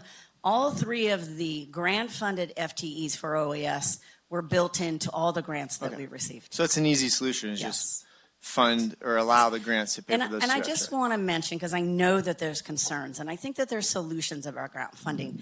From an OES standpoint, we can hire somebody that has a limited term, right, to fulfill a grant. But the amount of time we invest in that person for training purposes for OES gets lost when we lose them. And so it was a little bit different than other departments, I think, because we were always tasked with finding money to continue those positions. So we always had kind of a contingency plan and people that were trained to help us support during the event of emergency. Our 4 staff members are exempt employees. We do not get paid overtime. So when we're in the EOC on a Saturday or late at night or for 13 hours or 105 hours, during the TCU complex, that's not costing you money, as a county overhead. We built it that way. We're a little bit different. And so I would love the opportunity to really explore solutions that you're all comfortable with when it comes to grant funding and how we support OES. Okay, so it sounds to me, well, just to that point. No, sorry, this is getting into the weeds. But if you guys are out working on weekends and crises and all that, do you guys just eat that, or you guys do it? You guys don't you cover two shifts. You don't. So generally, our rule has always been if we get affidavit on the weekends, then we'll try to look for another day that week in that pay period. Okay, that's really been the rule. I don't make my staff do it. I do it all the time, though. Okay. I eat a lot of hours. Okay, but that's just me. So to you, being part of the public safety comes down to general funded versus grant, and then being in the wheel of public safety. Correct. So what if we parked you under the sheriff's department, under public safety? Well, we've talked about this, and we can go into lengths about why I don't believe that OES fits under there. I don't believe, Roger has been amazing in the way the ordinance is situated. The CAO serves as the director, and it has worked phenomenally through these last 2 local state of emergencies. It's about the relationship and also about getting the work done. And I don't believe that it going under the sheriff has to be, because that means anything that you classify as public safety isn't just law enforcement.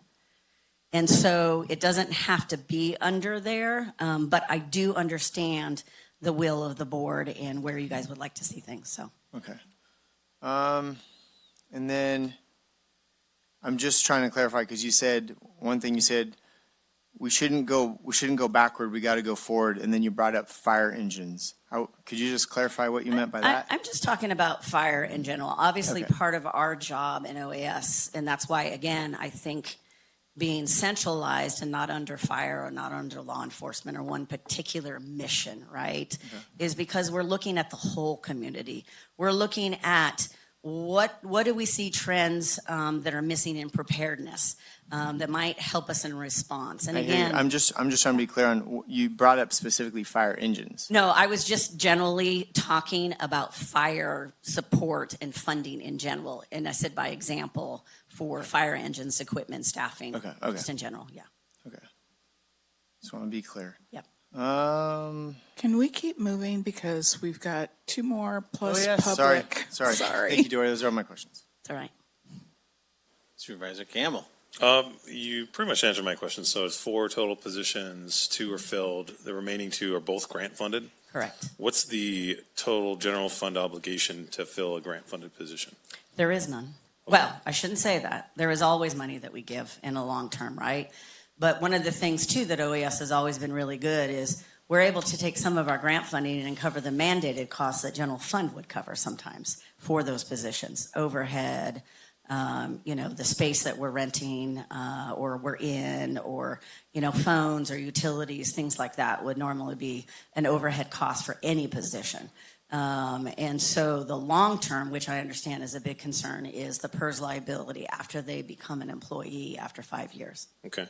So if we were able to bring on, unfreeze those 2 positions, bring them on, how many of these emergency evacuation workshops, education events, could we increase the number of those that we were able to do? Yes, absolutely. And part of the reason why, even though I am not grant funded, because of our decrease in the general fund to cover my position, I am now having to part myself out, for a better word, for all those 2 other grants that we don't have a position to complete. Okay. We have had some assistance, but not a full-time FTE in those grants to do that work. Okay. So I'm having to fill some of that when I can, and then in the event of a disaster, I can't do any of that. I'm focused on that disaster.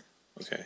And then if we look about 8 years ago, I know this because I was working in OES at that time, when you talk about EOP, Emergency Operations Plan, which I also helped write, we had 4.5 to 5 staff at that time under OES. Now, it was structured a bit differently. It dealt with some fuels management projects, so it wasn't quite the same thing. But part of the structure of it was that the grant-funded positions, and part of the grants would allow the staff members to apply for additional grants. So it was sort of like, there's been a lot of discussion about hiring dedicated grant writers, but the way OES kind of has worked, and has worked really well, I think, for our county, is that you hire staff under a grant, and then part of their job is to continue to seek additional grants. So it's almost like your position, the person in that position has the incentive to seek Correct. Additional grants and make sure that more money is coming in from the state level to the county. Correct. So the county gets something, that staff member gets job security. It's been working pretty well. And so without those 2 positions filled, how much time do you have to do that, to apply for more grants and extend out the reach of what OES is able to do? Some days after the 8 hours that I've already put in. Yeah. Yeah, because that's why those 2 positions, are important to me. Is it's not just the positions themselves and what they do, it's what they would be able to do in terms of applying for additional grants that either don't exist or that we haven't had the time, Right. that either don't exist yet or that we haven't had the time up till now to apply for. Yeah, So, and I think Supervisor, to the point, we balance, and we've done a great job at balancing. It's not sustainable. We've been doing a great job, and I think we've also been doing a great job, as I said, getting support from Roger, but we also take on other projects, the CDBG DR funding application, things that normally would not sit in OES during the initial phases, or we wouldn't be fully responsible for that. Back to the organizational and employee excellence side of it, you have such amazing, strong, and talented employees across the board that are going beyond their current job to help get things done.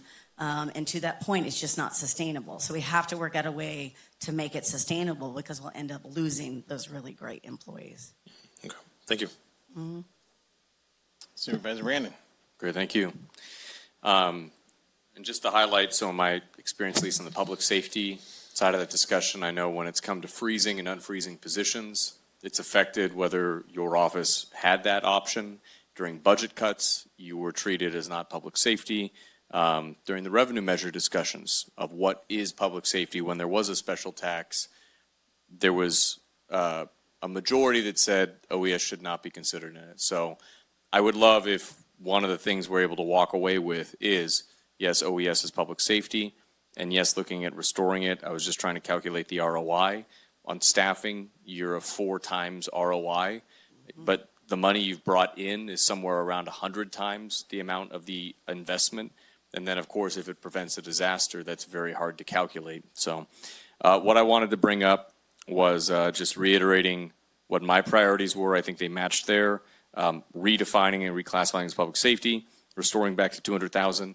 I'm concerned that you are having to use a lot of your time as a very skilled expert in this, with a lot of knowledge and credit and relationship, in more simple tasks of running a grant to simply justify paying for your position, rather than, for example, we've talked about some of the fire hardening stuff, being able to identify funding sources for a vulnerable resident who can't go clear their own property, or trying to get we had COIN and Department of Insurance come present here, getting some of this private investment in fuel reduction. So those would be my 2 recommendations there. I'll close at this bit.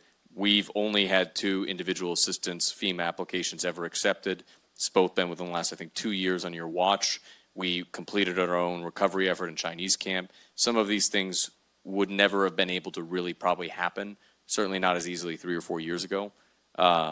So I think you've done everything we've asked and beyond, and that's made the county a stronger organization too. So, All right, thank you. Obviously, you and I have been working very closely together since the Chinese campfire. We've been in touch pretty much daily. I cannot tell you how valuable I view you as a member of our organization.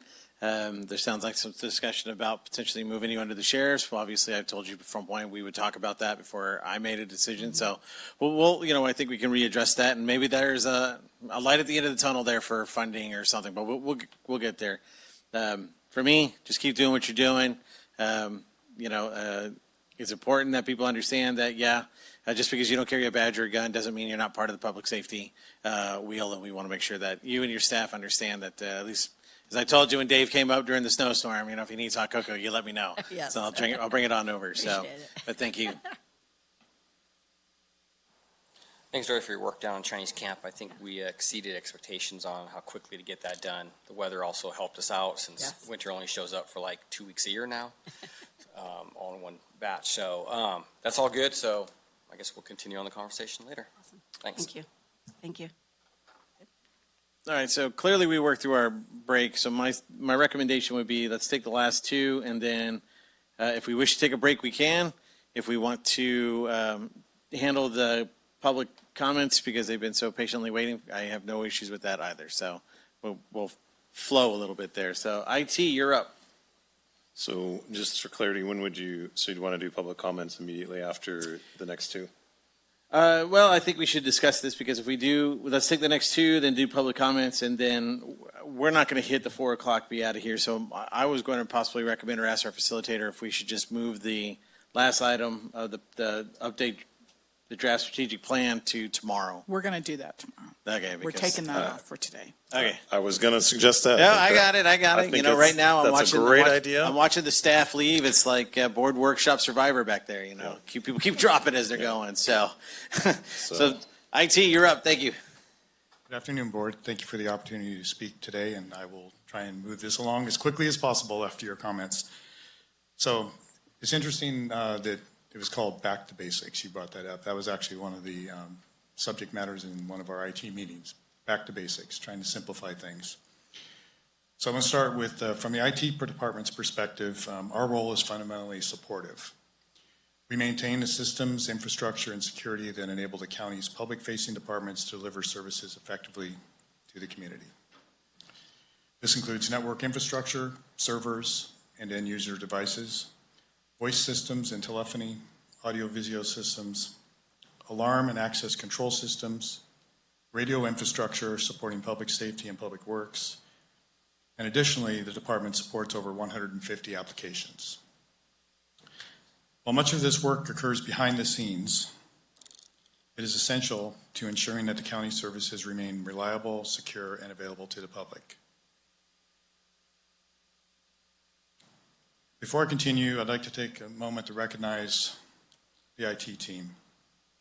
They do a tremendous amount of work behind the scenes. They keep the county systems running, and I appreciate all their efforts. So to support all the operations, the IT department currently consists of 19 full-time positions with 2 vacancies, along with 2 relief intern positions, one of which is currently vacant. Despite these vacancies, the team continues to support day-to-day operations, ongoing projects, and service requests across the county. This past year, we are in a state of continual assessment to improve efficiencies. In 2025-2026 fiscal year, the IT department handled nearly 4,000 service requests. These requests range from day-to-day support issues to system access, troubleshooting, and infrastructure support, and reflect the level of IT services across the organization. In addition to the day-to-day operational support, the IT department is actively managing a range of projects focused on public safety, infrastructure, and service delivery improvements across the board. In progress, we have many projects from the Child and Family Visitation Center at Tuolumne General, the Cognizant AI initiative that you've heard mentioned earlier today, and multiple ongoing infrastructure and system upgrades across the network. The recently completed Sheriff's Office dispatch relocation to Lower Sunset to Stryker Court. The facility is fully operational. The IT department put over 1,400 hours into that project. Final decommissioning and cleanup of the previous location is still ongoing, so the project really isn't complete at this point, but it's fully functional. Infrastructure improvements, connectivity upgrades across multiple sites, including administration, the CRC centers, additional county facilities, just to name a few. Our overarching priority is to support the county departments in delivering reliable services and advancing the board's priorities. With that said, IT has its own top 5 priorities within our department that we're focused on. And we want to make these, I would say, a reality this year. Project management. We want to implement a consolidated project management platform across all IT teams to provide a comprehensive department-wide view of active initiatives, priorities, and resource allocation. Governance. We want to establish a formal IT governance framework to guide how projects are evaluated, prioritized, and approved at the county level. This will improve transparency, align with the county priorities, and set clear expectations with the departments we support. Cybersecurity. To continue to strengthen the county's cybersecurity posture through training, ongoing security awareness training, and integrated security considerations into all IT activities. Additional details can be provided in a more appropriate setting due to the sensitive nature of the security things that we're doing. Lifecycle management. We want to implement a structured lifecycle management for both hardware and software systems that are proactively maintained, replaced, and budgeted for based on a defined service lifespan. And education and training. Continue professional development within the IT department and expand training opportunities, leveraging platforms such as Microsoft's online training hub, and to improve technology adoption and effectiveness across county departments. And that's what I have. All right, well, thank you. All right, Supervisor Holland. You guys do a good job. You fixed my computer for me today. That didn't require a ticket, so add one more to your guys' stat. I'll have to put one in when I get back, though. Excellent. You got to keep the stats up. So thank you guys for all you guys do. I know I need a lot of help when it comes to the computer. So thanks. Our pleasure. I actually wrote down how many of those tickets were his, so I'm glad we got those already. How many devices do you guys manage? There are 1,200 servers and computers on the network. Network segments, there's over 30 network segments, like 37 to 40 firewalls. It's a lot, right? It's a lot. And that includes all cell phones, that includes all the other stuff that goes along with it. A lot of the cell phones, yeah, and we are onboarding with mobile device management, tablets and cell phones now with county management. And again, and the reason I bring that is a lot of people don't understand that when their phone goes down and you're the guy who gets called and he locks himself out of his computer again, right? There's a cost to that, and you guys are that cost. You come out, you fix it, you handle it. You're the unsung heroes in the IT world. So, keep doing what you're doing. And as we move forward, we want to be great partners with your, you said earlier, you have your 5 goals that you want to do this year. We want to be a part of that. So keep us in the loop. Great. Supervisor Brandon. Great, thank you. Yeah, similarly, this is not normally one of the top 3 platform things as somebody running for office, but under Roger's leadership then at the time as IT director, and I think continuing, it really showed me just how far behind we were, how vulnerable we were, and then getting to a point that we are resilient, we're detecting threats. I'm very proud that the IT team is doing great. I only wanted to highlight one thing, which is I think all of that's great, and that is continuing to improve, and that is exactly what I expect from your team, and I know that you're always looking for those opportunities. I'm really interested in seeing, as I presented there as one of the topics, IT to me is one of the ones that makes the most sense to have an outside billable hour for all the other agencies locally, because I feel that there are a lot of public agencies that are paying for private sector folks to come in and do this stuff, a lot of money that are not local, or they are dealing with one staff person who may or may not have the relevant skills. So I'm interested in that as a way to not only expand the IT department, but raise everybody's cybersecurity in the county. Ultimately, you know, I am concerned if we talk about the flume, but imagine if TUD, I have no idea what their IT team looks like. Imagine they get hacked and end up having no access to those flow valves between the system. We suffer if they get hit. We suffer if the schools get hit, any of these agencies. So that is kind of my narrow focus and request to the board is an idea to explore. How do we show what your team can do to everybody else? I feel like they will want to then contract with us and have one unified team that will just deliver a much better level of service. And we'll be able to do things that right now are hard for us, like I don't know if we've hired that yet, but the cybersecurity specialist. I know that was a bit of a reach for us. If it's a reach for us, certainly probably nobody else can be able to do it. So. Okay, great. Thank you. Supervisor Campbell. Hey, Mark. So I just want some clarity. You said 19 FTEs. Is that your budgeted for 19 FTEs or 19 FTEs filled? 19 FTEs with 2 vacancies. With 2 vacancies. Okay, so you have 17 employees to handle 400 service requests per year? And yes, and 4,000 and 1 Or 4,000, yeah, right. Yeah, 4,000 service requests per year. And I will say that those service requests don't always include all of our projects that we've worked in the past. And that's what I was going to get at, is that's in addition to all the other, that's just going out and fixing day-to-day things. That's not related to the large-scale projects that you are all doing. So do you have difficulty, so 2 vacancies out of 19, do you have difficulty hiring IT staff? I know that there was a really severe issue with that in the past. I had understanding that it improved, but what's your assessment of hiring It has been difficult vacancies? in the past. We've recruited before, not for these 2 specific positions that are vacant. We usually get quite a few applicants, but not a lot of qualified applicants. These 2 have remained unfilled. They've been frozen for some time, and but in light of everything that's been going on financially in the county, we haven't requested to have them open, but that's definitely something we should do because we need more personnel. Okay. And then this is completely out of right field, so I don't need a long discussion about it, but have you considered or looked into developing a policy staff-wide on AI usage in work? Yeah. And if the answer is yes, that's all I need Yes. to. Oh, okay. And that would be something I think maybe at a later date we should have a conversation about, something that comes up very, very often when I'm speaking to colleagues in other counties, that they're either concerned about it or they're really excited about it. And, you know, I'm not interested in being a trendsetter. I want to copy whatever other people have done that's working. So just to get you thinking about it. Thanks. Okay. All right, thank you. Supervisor Kirk. No, I'll keep it simple. Thank you for your work. Supervisor Brandon summed it up well, where we were and where Roger brought us and where you're maintaining us. So thank you very much. All right, thank you. Thank you. All right. Batting number 9. Can you state your name to the crowd, please? I cut my presentation in half, but since I have a lot of time left, I'm going to go ahead and just do the entire thing.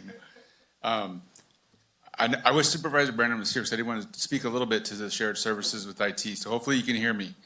One of the reasons, and I looked at this years ago, but one of the reasons it's such a challenge is that county government has requirements for DMV, for CLETS, for HIPAA, even more stricter requirements now that we've got opioid data, that just did not allow us to share some of the security services with the schools.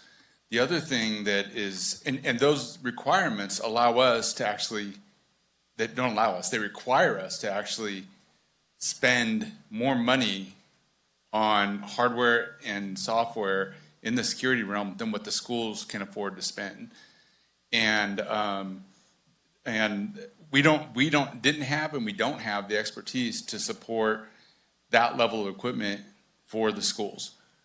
The schools actually, and we tested, I believe 4, 5, 6 years ago, we tested the firewalls that are used predominantly by schools in the state of California, and they did not meet the requirements that we have as a local government entity. There are other services I think would be better, service desk, help desk, supporting some of the classroom technology, but we struggled with security just because of the funding and because of the requirements of the county versus the requirements of the school. But I'm going to talk about something else today. I did want to talk about the CAO's office a little bit, and I'm not going to go into a ton of detail on all the work we're working on in the office, but I do want to say that, you know, the staff, like all the departments in general fund, we've had a reduction in staff, and I'm appreciative of the staff that's here because they have really looked at how they're doing things and they're doing things differently.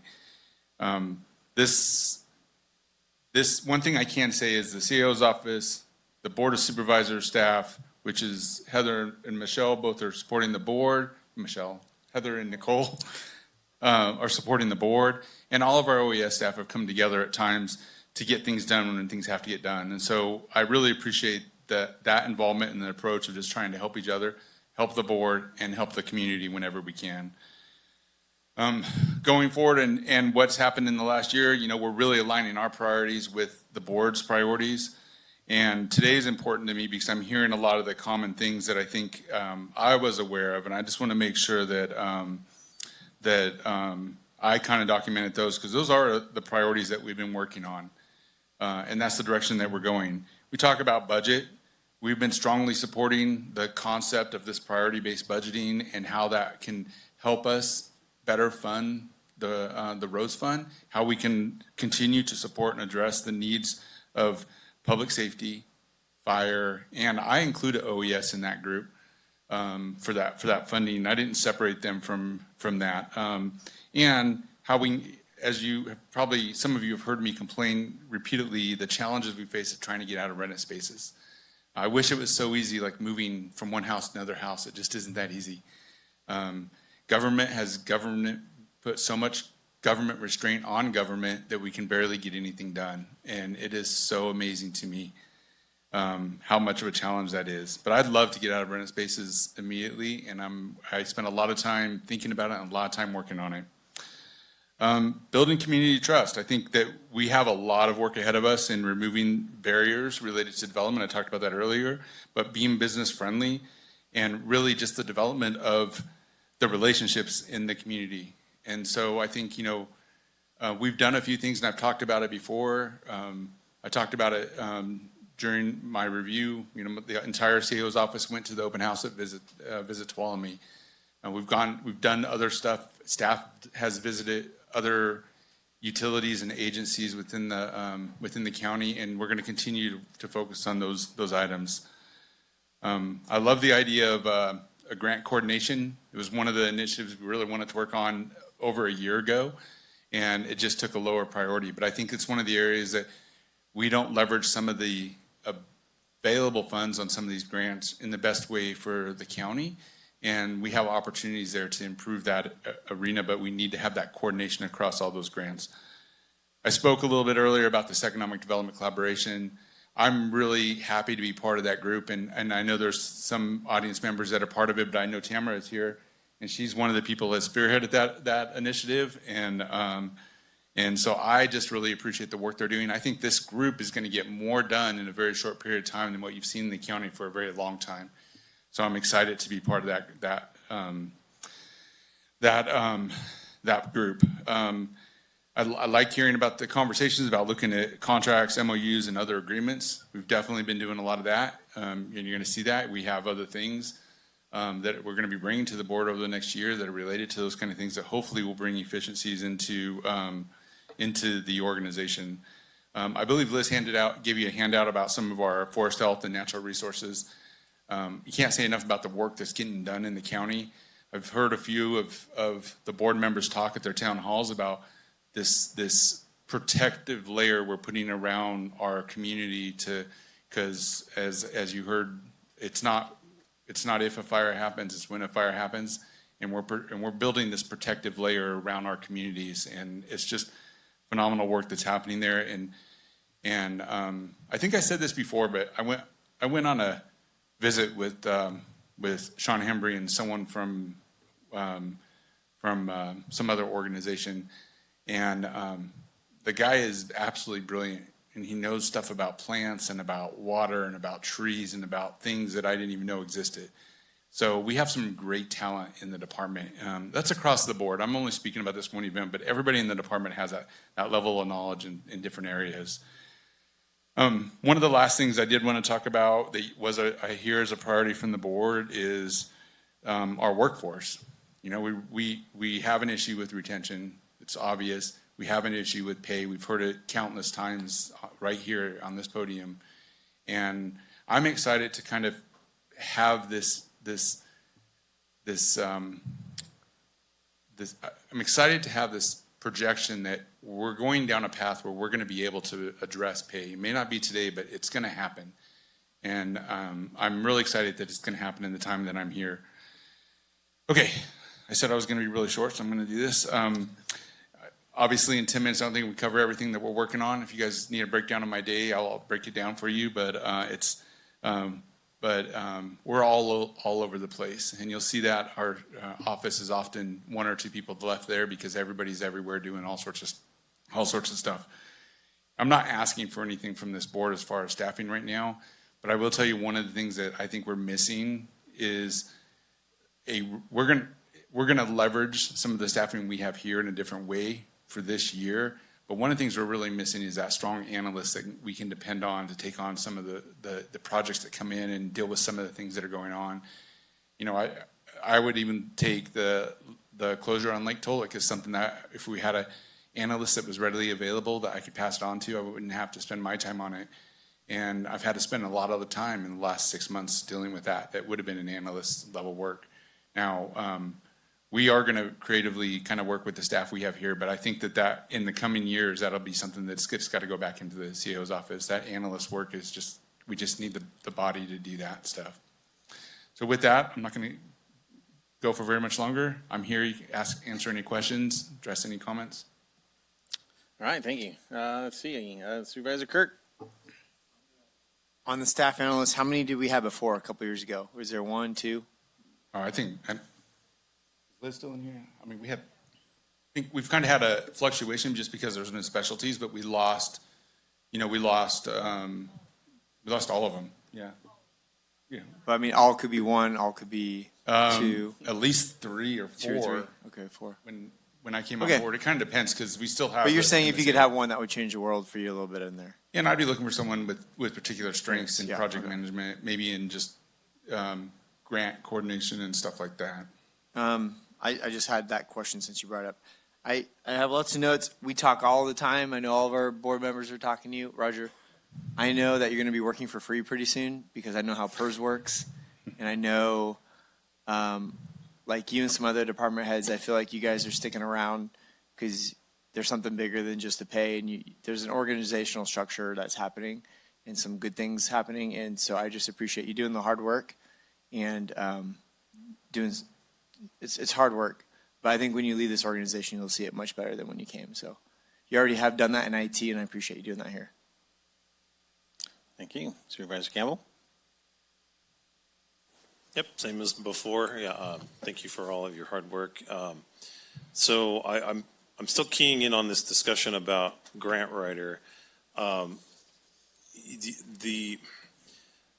I'll just say, I've always felt that that's been kind of an oversimplification of what we need in the county. I've heard that a lot. We need a dedicated grant writer. but your reference to an analyst where it's somebody that can write the grant and then also administer some of the elements of it. Do you see, I feel that that's more valuable because if you have a grant writer, they're just there to write grants. If you have an analyst, they're there to write grants, run the program, and then write another grant that keeps the program growing. It's kind of a self-sustaining thing.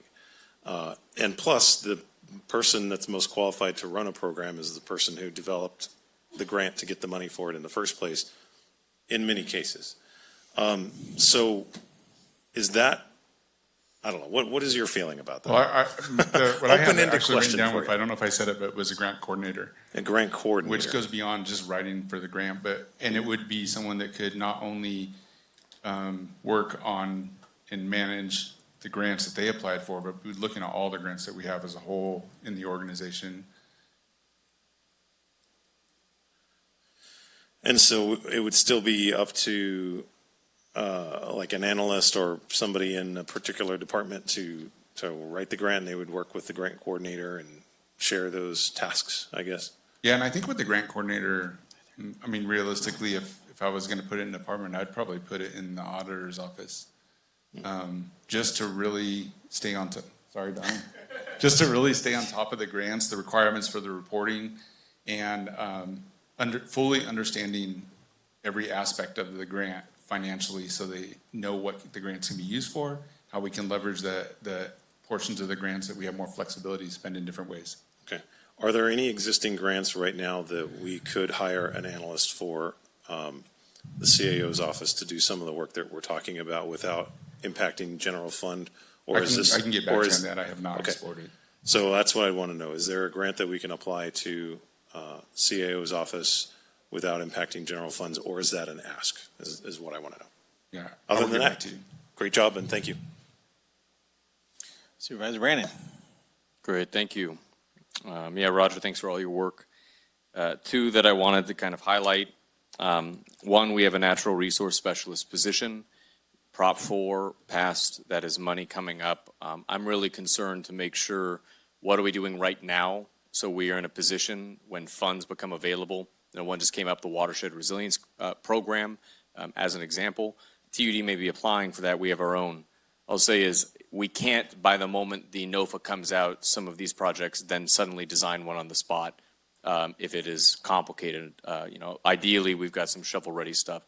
That's $10 billion, I think 3.5 of which, we may be eligible for. So that's one thing that's on my mind there, and making sure, I think we have some definition on exactly giving direction from your office and the board of what that position should be working on, because it's floated between water, forestry, hydrogen stuff, Lake Tolek stuff. We've never really quite put in a box to either give you a general analyst that you can plug into anything, or say, this is what you do. You work on municipal water systems. And so it's not necessarily falling to completion like a full task. It's kind of bouncing around to a lot of things that come up. Everything's natural resource, right, ultimately. The second thing, too, and this is overall to the entire county, but it was like my comment earlier to Karen and then HR, is I think when we've had discussions, one challenge of our type of body is we are hearing from constituents what services they want, what their experiences are, what they'd like to see done or improved or added, right? And that's natural. We get to be in the middle of that and yourself, which is actually the behind the scenes, what does it take to get that stuff done? They're telling us what they want. You're the one that has to figure that out. We have to figure it out in the middle. I think we tend to default more to the people who put us in office of what new things can we do. One of the things I'd really like to have your office's support on, and I think our board would be wise to support that effort, is beyond just general improvements in the county. Take, for example, the CDD, the regulations above building codes, right? I think that is an excellent, for the most part, improvement that we can do. But let's just say today, I snap my fingers, all of that is done. How many years before we get enough building and businesses that are coming in? On the long run, absolutely, that will put us on a better trajectory. But it might be 10 years before we get a large Main Street, a whole bunch of new businesses that are popping up with that, right? All to say is a really aggressive focus on revenue generation. If it's a tax, it's a tax. If it's fee recovery, it's fee recovery. If it's economic development, what's big? You know, how do we get a new hotel coming in? How do we get solar coming in? How do we get something large? I think all the options of that future we're trying to build right now, we may get there. It will be very painful to get there unless we have something significantly large enough to come in that gives us another $1 million to $3 million a year of revenue. And then these discussions of, well, where can we best put that into our employees, as an example, I think are going to carry a lot of weight. And so that would be my request to you is I think we're always going to come to you with, we want more stuff. We need focus on what are we doing to make sure we're preparing ourselves to make those decisions. Because all those ones are hard and they all have downsides and they're all a little bit nebulous and some people will not like them, but they pay for everything. I want you to learn the word no. I want you to learn the word no. I want you to be able to come back to the board when they say, nothing against my colleague here, I'll just pick one, solar. If one of us comes up and says, hey, we want you to do this, and the answer is no, I can't do it right now, it's okay. We want, Supervisor Brandon's right, we have a lot of constituents that have a lot of great ideas, and we kind of mull them around, and we coalesce them and bring them to you. And again, kind of goes back to what I was saying earlier, is you get 5 of us with 5 different ideas that we hit you 5 different times, we just pile on, right? It's your house. It's your government. You work for us. The department heads work for us. The other way is all on you, right? You work with your staff. You work with those people. Sometimes no is okay. We talked about, you know, when you were interim about getting back to basics, right? Told you, you know, I want you to feel that this is your year to rebuild. And I think Supervisor Kirk said it, that when you leave, that you could say, yeah, that's my fingerprint. I did that. Right, that's what we want. That's what I want you to do, and then back to basics. Like I said, work with our people, set up those meetings with the different organizations that you feel are important, and let's move that narrative ahead. But like I said, you've had that longest job interview. You're the guy now, so go forth and conquer. Supervisor Holland. I guess I'm going to finish this out here. Yeah, bring it home.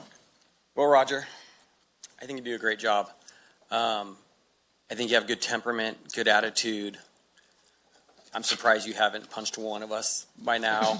You know, you spend a lot of your time herding 5 cats on top of your other 9 jobs we've given you to do. You know, I hear the stories about doing code enforcement about a guy using a toilet in his front yard because he thinks it's funny. I don't know. I mean, so my hat goes off to you. I don't think I could do it, but I think you're heart's in the right place. I think you're moving in the right direction. I think the organization as a whole sees that, and they respect you for that. And so, to Steve's point, no's okay sometimes. Or just get a phone book and whack one of us. That works as well. So, anyways, keep up the good work. I think you're doing excellent. And you cannot leave for at least 3 more years. We've talked about this. All right. Okay. So I have a request to take a short bathroom break.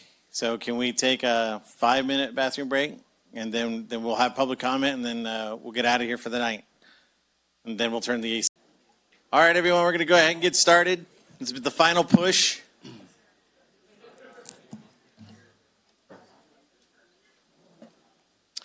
All right, this will be the public comment section. You have 3 minutes to speak about anything that's on this agenda. So you'll have 1 minute. You'll hear the beep. After that time, I'll go ahead and stop you. Last call, Mr. Ron. All right, sir, go ahead. Good evening, Board of Supervisors. Mark Brooks, candidate for District 2. On behalf of 54,000 people, I would just like to do one thing, and I'd like to address the people in the back of the room. And I would just...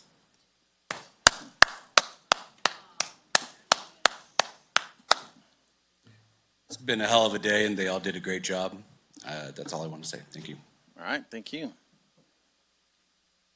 All right, don't be shy. You waited all this time. Come on up.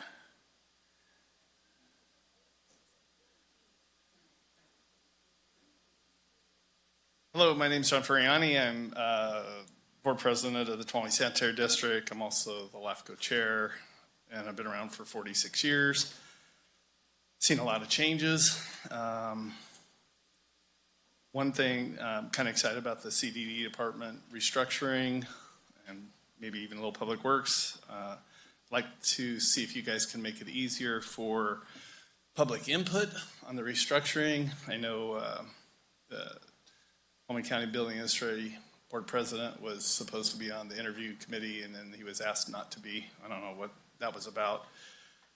But right now, probably 50 to 60% of the work done in our county is done without permits. And, if they do it right, I don't care. But it's kind of a sad situation, and it's mainly because of the difficulty to get a permit. I do believe there's a lot of experienced contractors or people in the public that would like to get a little more input. And I'd like to see somehow that we're involved in the restructuring of the CDD and even into public works. Also, one of the biggest things is to make it more user-friendly. I kind of feel like when I go in there that I'm bothering people, and that it's their job to help us, not hinder us. And it seems like it's very difficult to get a permit through, especially now. And I understand the staff shortage and all that, but would be nice to have a little more cooperation. And last but not least, I heard more money all the time from every department, everything, more money, more money. And I know this isn't very politically correct, and it's probably a really, especially during elections and stuff, it's something nobody wants to address. But in our county, we have 2 tribes that are putting a tremendous amount of property in trusts that eliminates the taxes and also rules in regards to that. And I do believe that more development is definitely one house building, a couple new houses would really help with income too, instead of hindering us. Thank you. All right, thank you.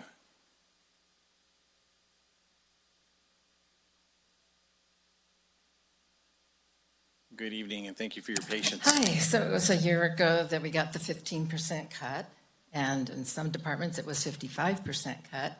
And what was the main concern today? Staff. However, I came with 2 objectives.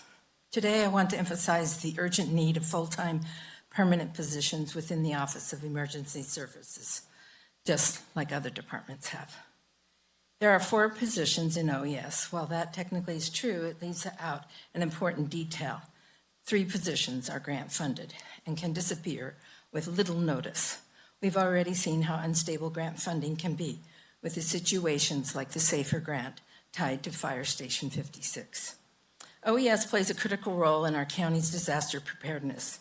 That means we need consistent, ongoing efforts in public education, not intermittent programs that depend on uncertain funding. We need reliable communication systems that function during emergencies, including power outages. We need clear evacuation planning, ensuring residents know which roads to use, and vegetation management along those routes to keep them accessible. Preparedness also includes helping residents build with fire-resistant materials and planning for the realities of a limited road capacity, which is especially important in foothill communities. The lesson from the Camp Fire made it clear how critical this is. We also need resources dedicated to helping our most vulnerable residents maintain defensible space and prepare their properties. The list is long, but preparedness must be a top priority for our county. OES is the agency responsible for leading preparedness, response, and recovery. It cannot effectively do that without stable, permanent staffing. Because grants are such a significant funding source, we should also invest in a dedicated grant writer and management team, whether that's one person or several. For over a decade, this county has missed out on grant opportunities due to limited staffing and insufficient capacity to meet audit and compliance requirements. When required audits are not completed, we don't just lose funding in the moment, we risk losing eligibility for future state and federal grants altogether. However, this idea is not new. We've had this discussion before. If we want to protect our community, we must invest in the people and systems that make disaster preparedness possible. Thank you. Thank you.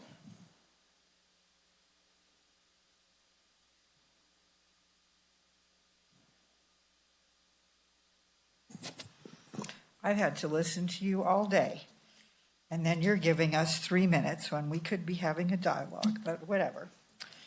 And all this talk about project managers and grant coordinators, you had one of those and you chose to get rid of that person. So I just kind of wrote some notes going through today. So when, Cassandra had told me she was not going to be applying for the OTS grant for a DUI prosecutor because she didn't have the capacity to do that. Well, that really bothers me. I think we can't afford not to have one because our DUI rates are so incredibly high. And that to me is a really serious public safety problem because that could affect any of us and any of your children at any time, day or night. And I think we need to be a lot more proactive than reactive. And a lot of what I'm hearing today has been reactive. And we have child abuse, we have domestic violence, we have substance problems, and we need to deal with those issues, I think, which I've mentioned to you several times before, rather than depending on law enforcement and our court system to prosecute them. Our teenagers have nothing to do in this county. So I just think that's something we need to address. And then we waste a lot of time and money. I had to listen to all this crap in here about how people couldn't park at the courthouse. And the court people wanted you to put in parking. So it took several months, and now there are parking signs. They're way down, though, almost across from the juvenile detention center. And since I go to the courthouse 2 or 3 times a week, I've seen one car parked there the entire time. Otherwise, it's not in use. So that was kind of a waste. And I really want to applaud probation because not only are there people dedicated to their job, I see a lot of his personnel volunteering to interact with the community. And I'm just concerned about our community, and we need to have safer roads. And I just want to point out that in January and February in this county, we had 2 suicides. And we also had 3 underage DUI arrests. And that should be concerning for all of us. And the news recently had the drug arrests. 2 big, got a lot of publicity drug arrests. People who were in their 60s and 70s are being arrested for drug houses. Thank you.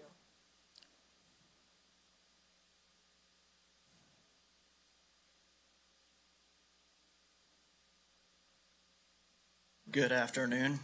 Thanks for taking opinions from the public on all this stuff, and I want to say that the staff did a great job advocating for their departments and giving updates on things that are going on. But the math doesn't math, unfortunately. If only we had a few $1 billion, everything would be great, right? So you're trying to provide too many services for what you have to spend. And so you're left with 2 options. Really, the bottom line is you either need to bring in more money to make the math work, or you need to cut services to make the math work. And both of those are really hard to do. So where do you go? I like the idea of this grant thing as much as I just despise the grant system, which I feel was an attack on, many small governments throughout this country when they take all of our locally generated tax dollars and then wag them back over our head and put their thumb on us to try to get us to do what they want. I hate that. But if that's the only way we can get money, then fine. We got to have somebody going after those grants and then managing them. So great, let's do that. Economic development. To me, that is like the best way. And really, you're not going to see a real change to this community until we can really tackle economic development, because that's where the funds are generated. Taxes, sorry, Steve. Good luck with that. But I don't think that in the current environment of fraud going on maybe not at the Tuolumne County level, but when you look at, the state and the federal government and all these NGOs and all the stuff that's happening in the news, might not be Tuolumne County, but guess what the people think when they see government? They don't differentiate. They see government want to raise taxes, and they're going to say, nope, not until you fix all the fraud. But it's worth a try. Tried it several times. I don't think it's going to work, but whatever. I want to invest in this county like I have many times. And right now, I don't know that I'm going to because, Western Nevada is looking a lot better. But I am encouraged that all you guys are for economic development. So yeah, hotels, great. I'll trump your solar farm with a gold mine. How about that? We've been back and forth on that, but have you seen the price of gold lately? Wow. Okay, it's twice as what it was when we had that original discussion. And I believe that there's as much gold in that tailings pile that we own to pave all the roads in our county. If you look historically at how much tailing piles retain, there's a lot in there. And I know the government is not going to go into mining, but find someone who will, and some of that is ours. Thank you. All right. As they say in the bar industry, last call. Okay. So with that being said, I think what we'll do is that we kind of discussed earlier that the last item on today's agenda was the 3:10 to 4 o'clock. We're going to go ahead and table that until tomorrow. So unless the facilitator has any other. We're going to make that part of the first item on the agenda tomorrow. Okay. So that should work out. I don't have any other things. There is one agenda item that we talked about, brainstorming completion dates for the strategic plan. An alternative to that would be a bit of a brainstorm and discussion about code of ethics, because that came up a lot this morning. So I don't need to know anything, right now if anybody's in favor of that or not, but you might think about that overnight and see if we want to kick something off on that. Okay. Okay, so we'll go around the table just to get us out of here. I know it's a nice balmy 90-some-odd degrees in here, so Supervisor Holland. Let's go. Supervisor Brandon.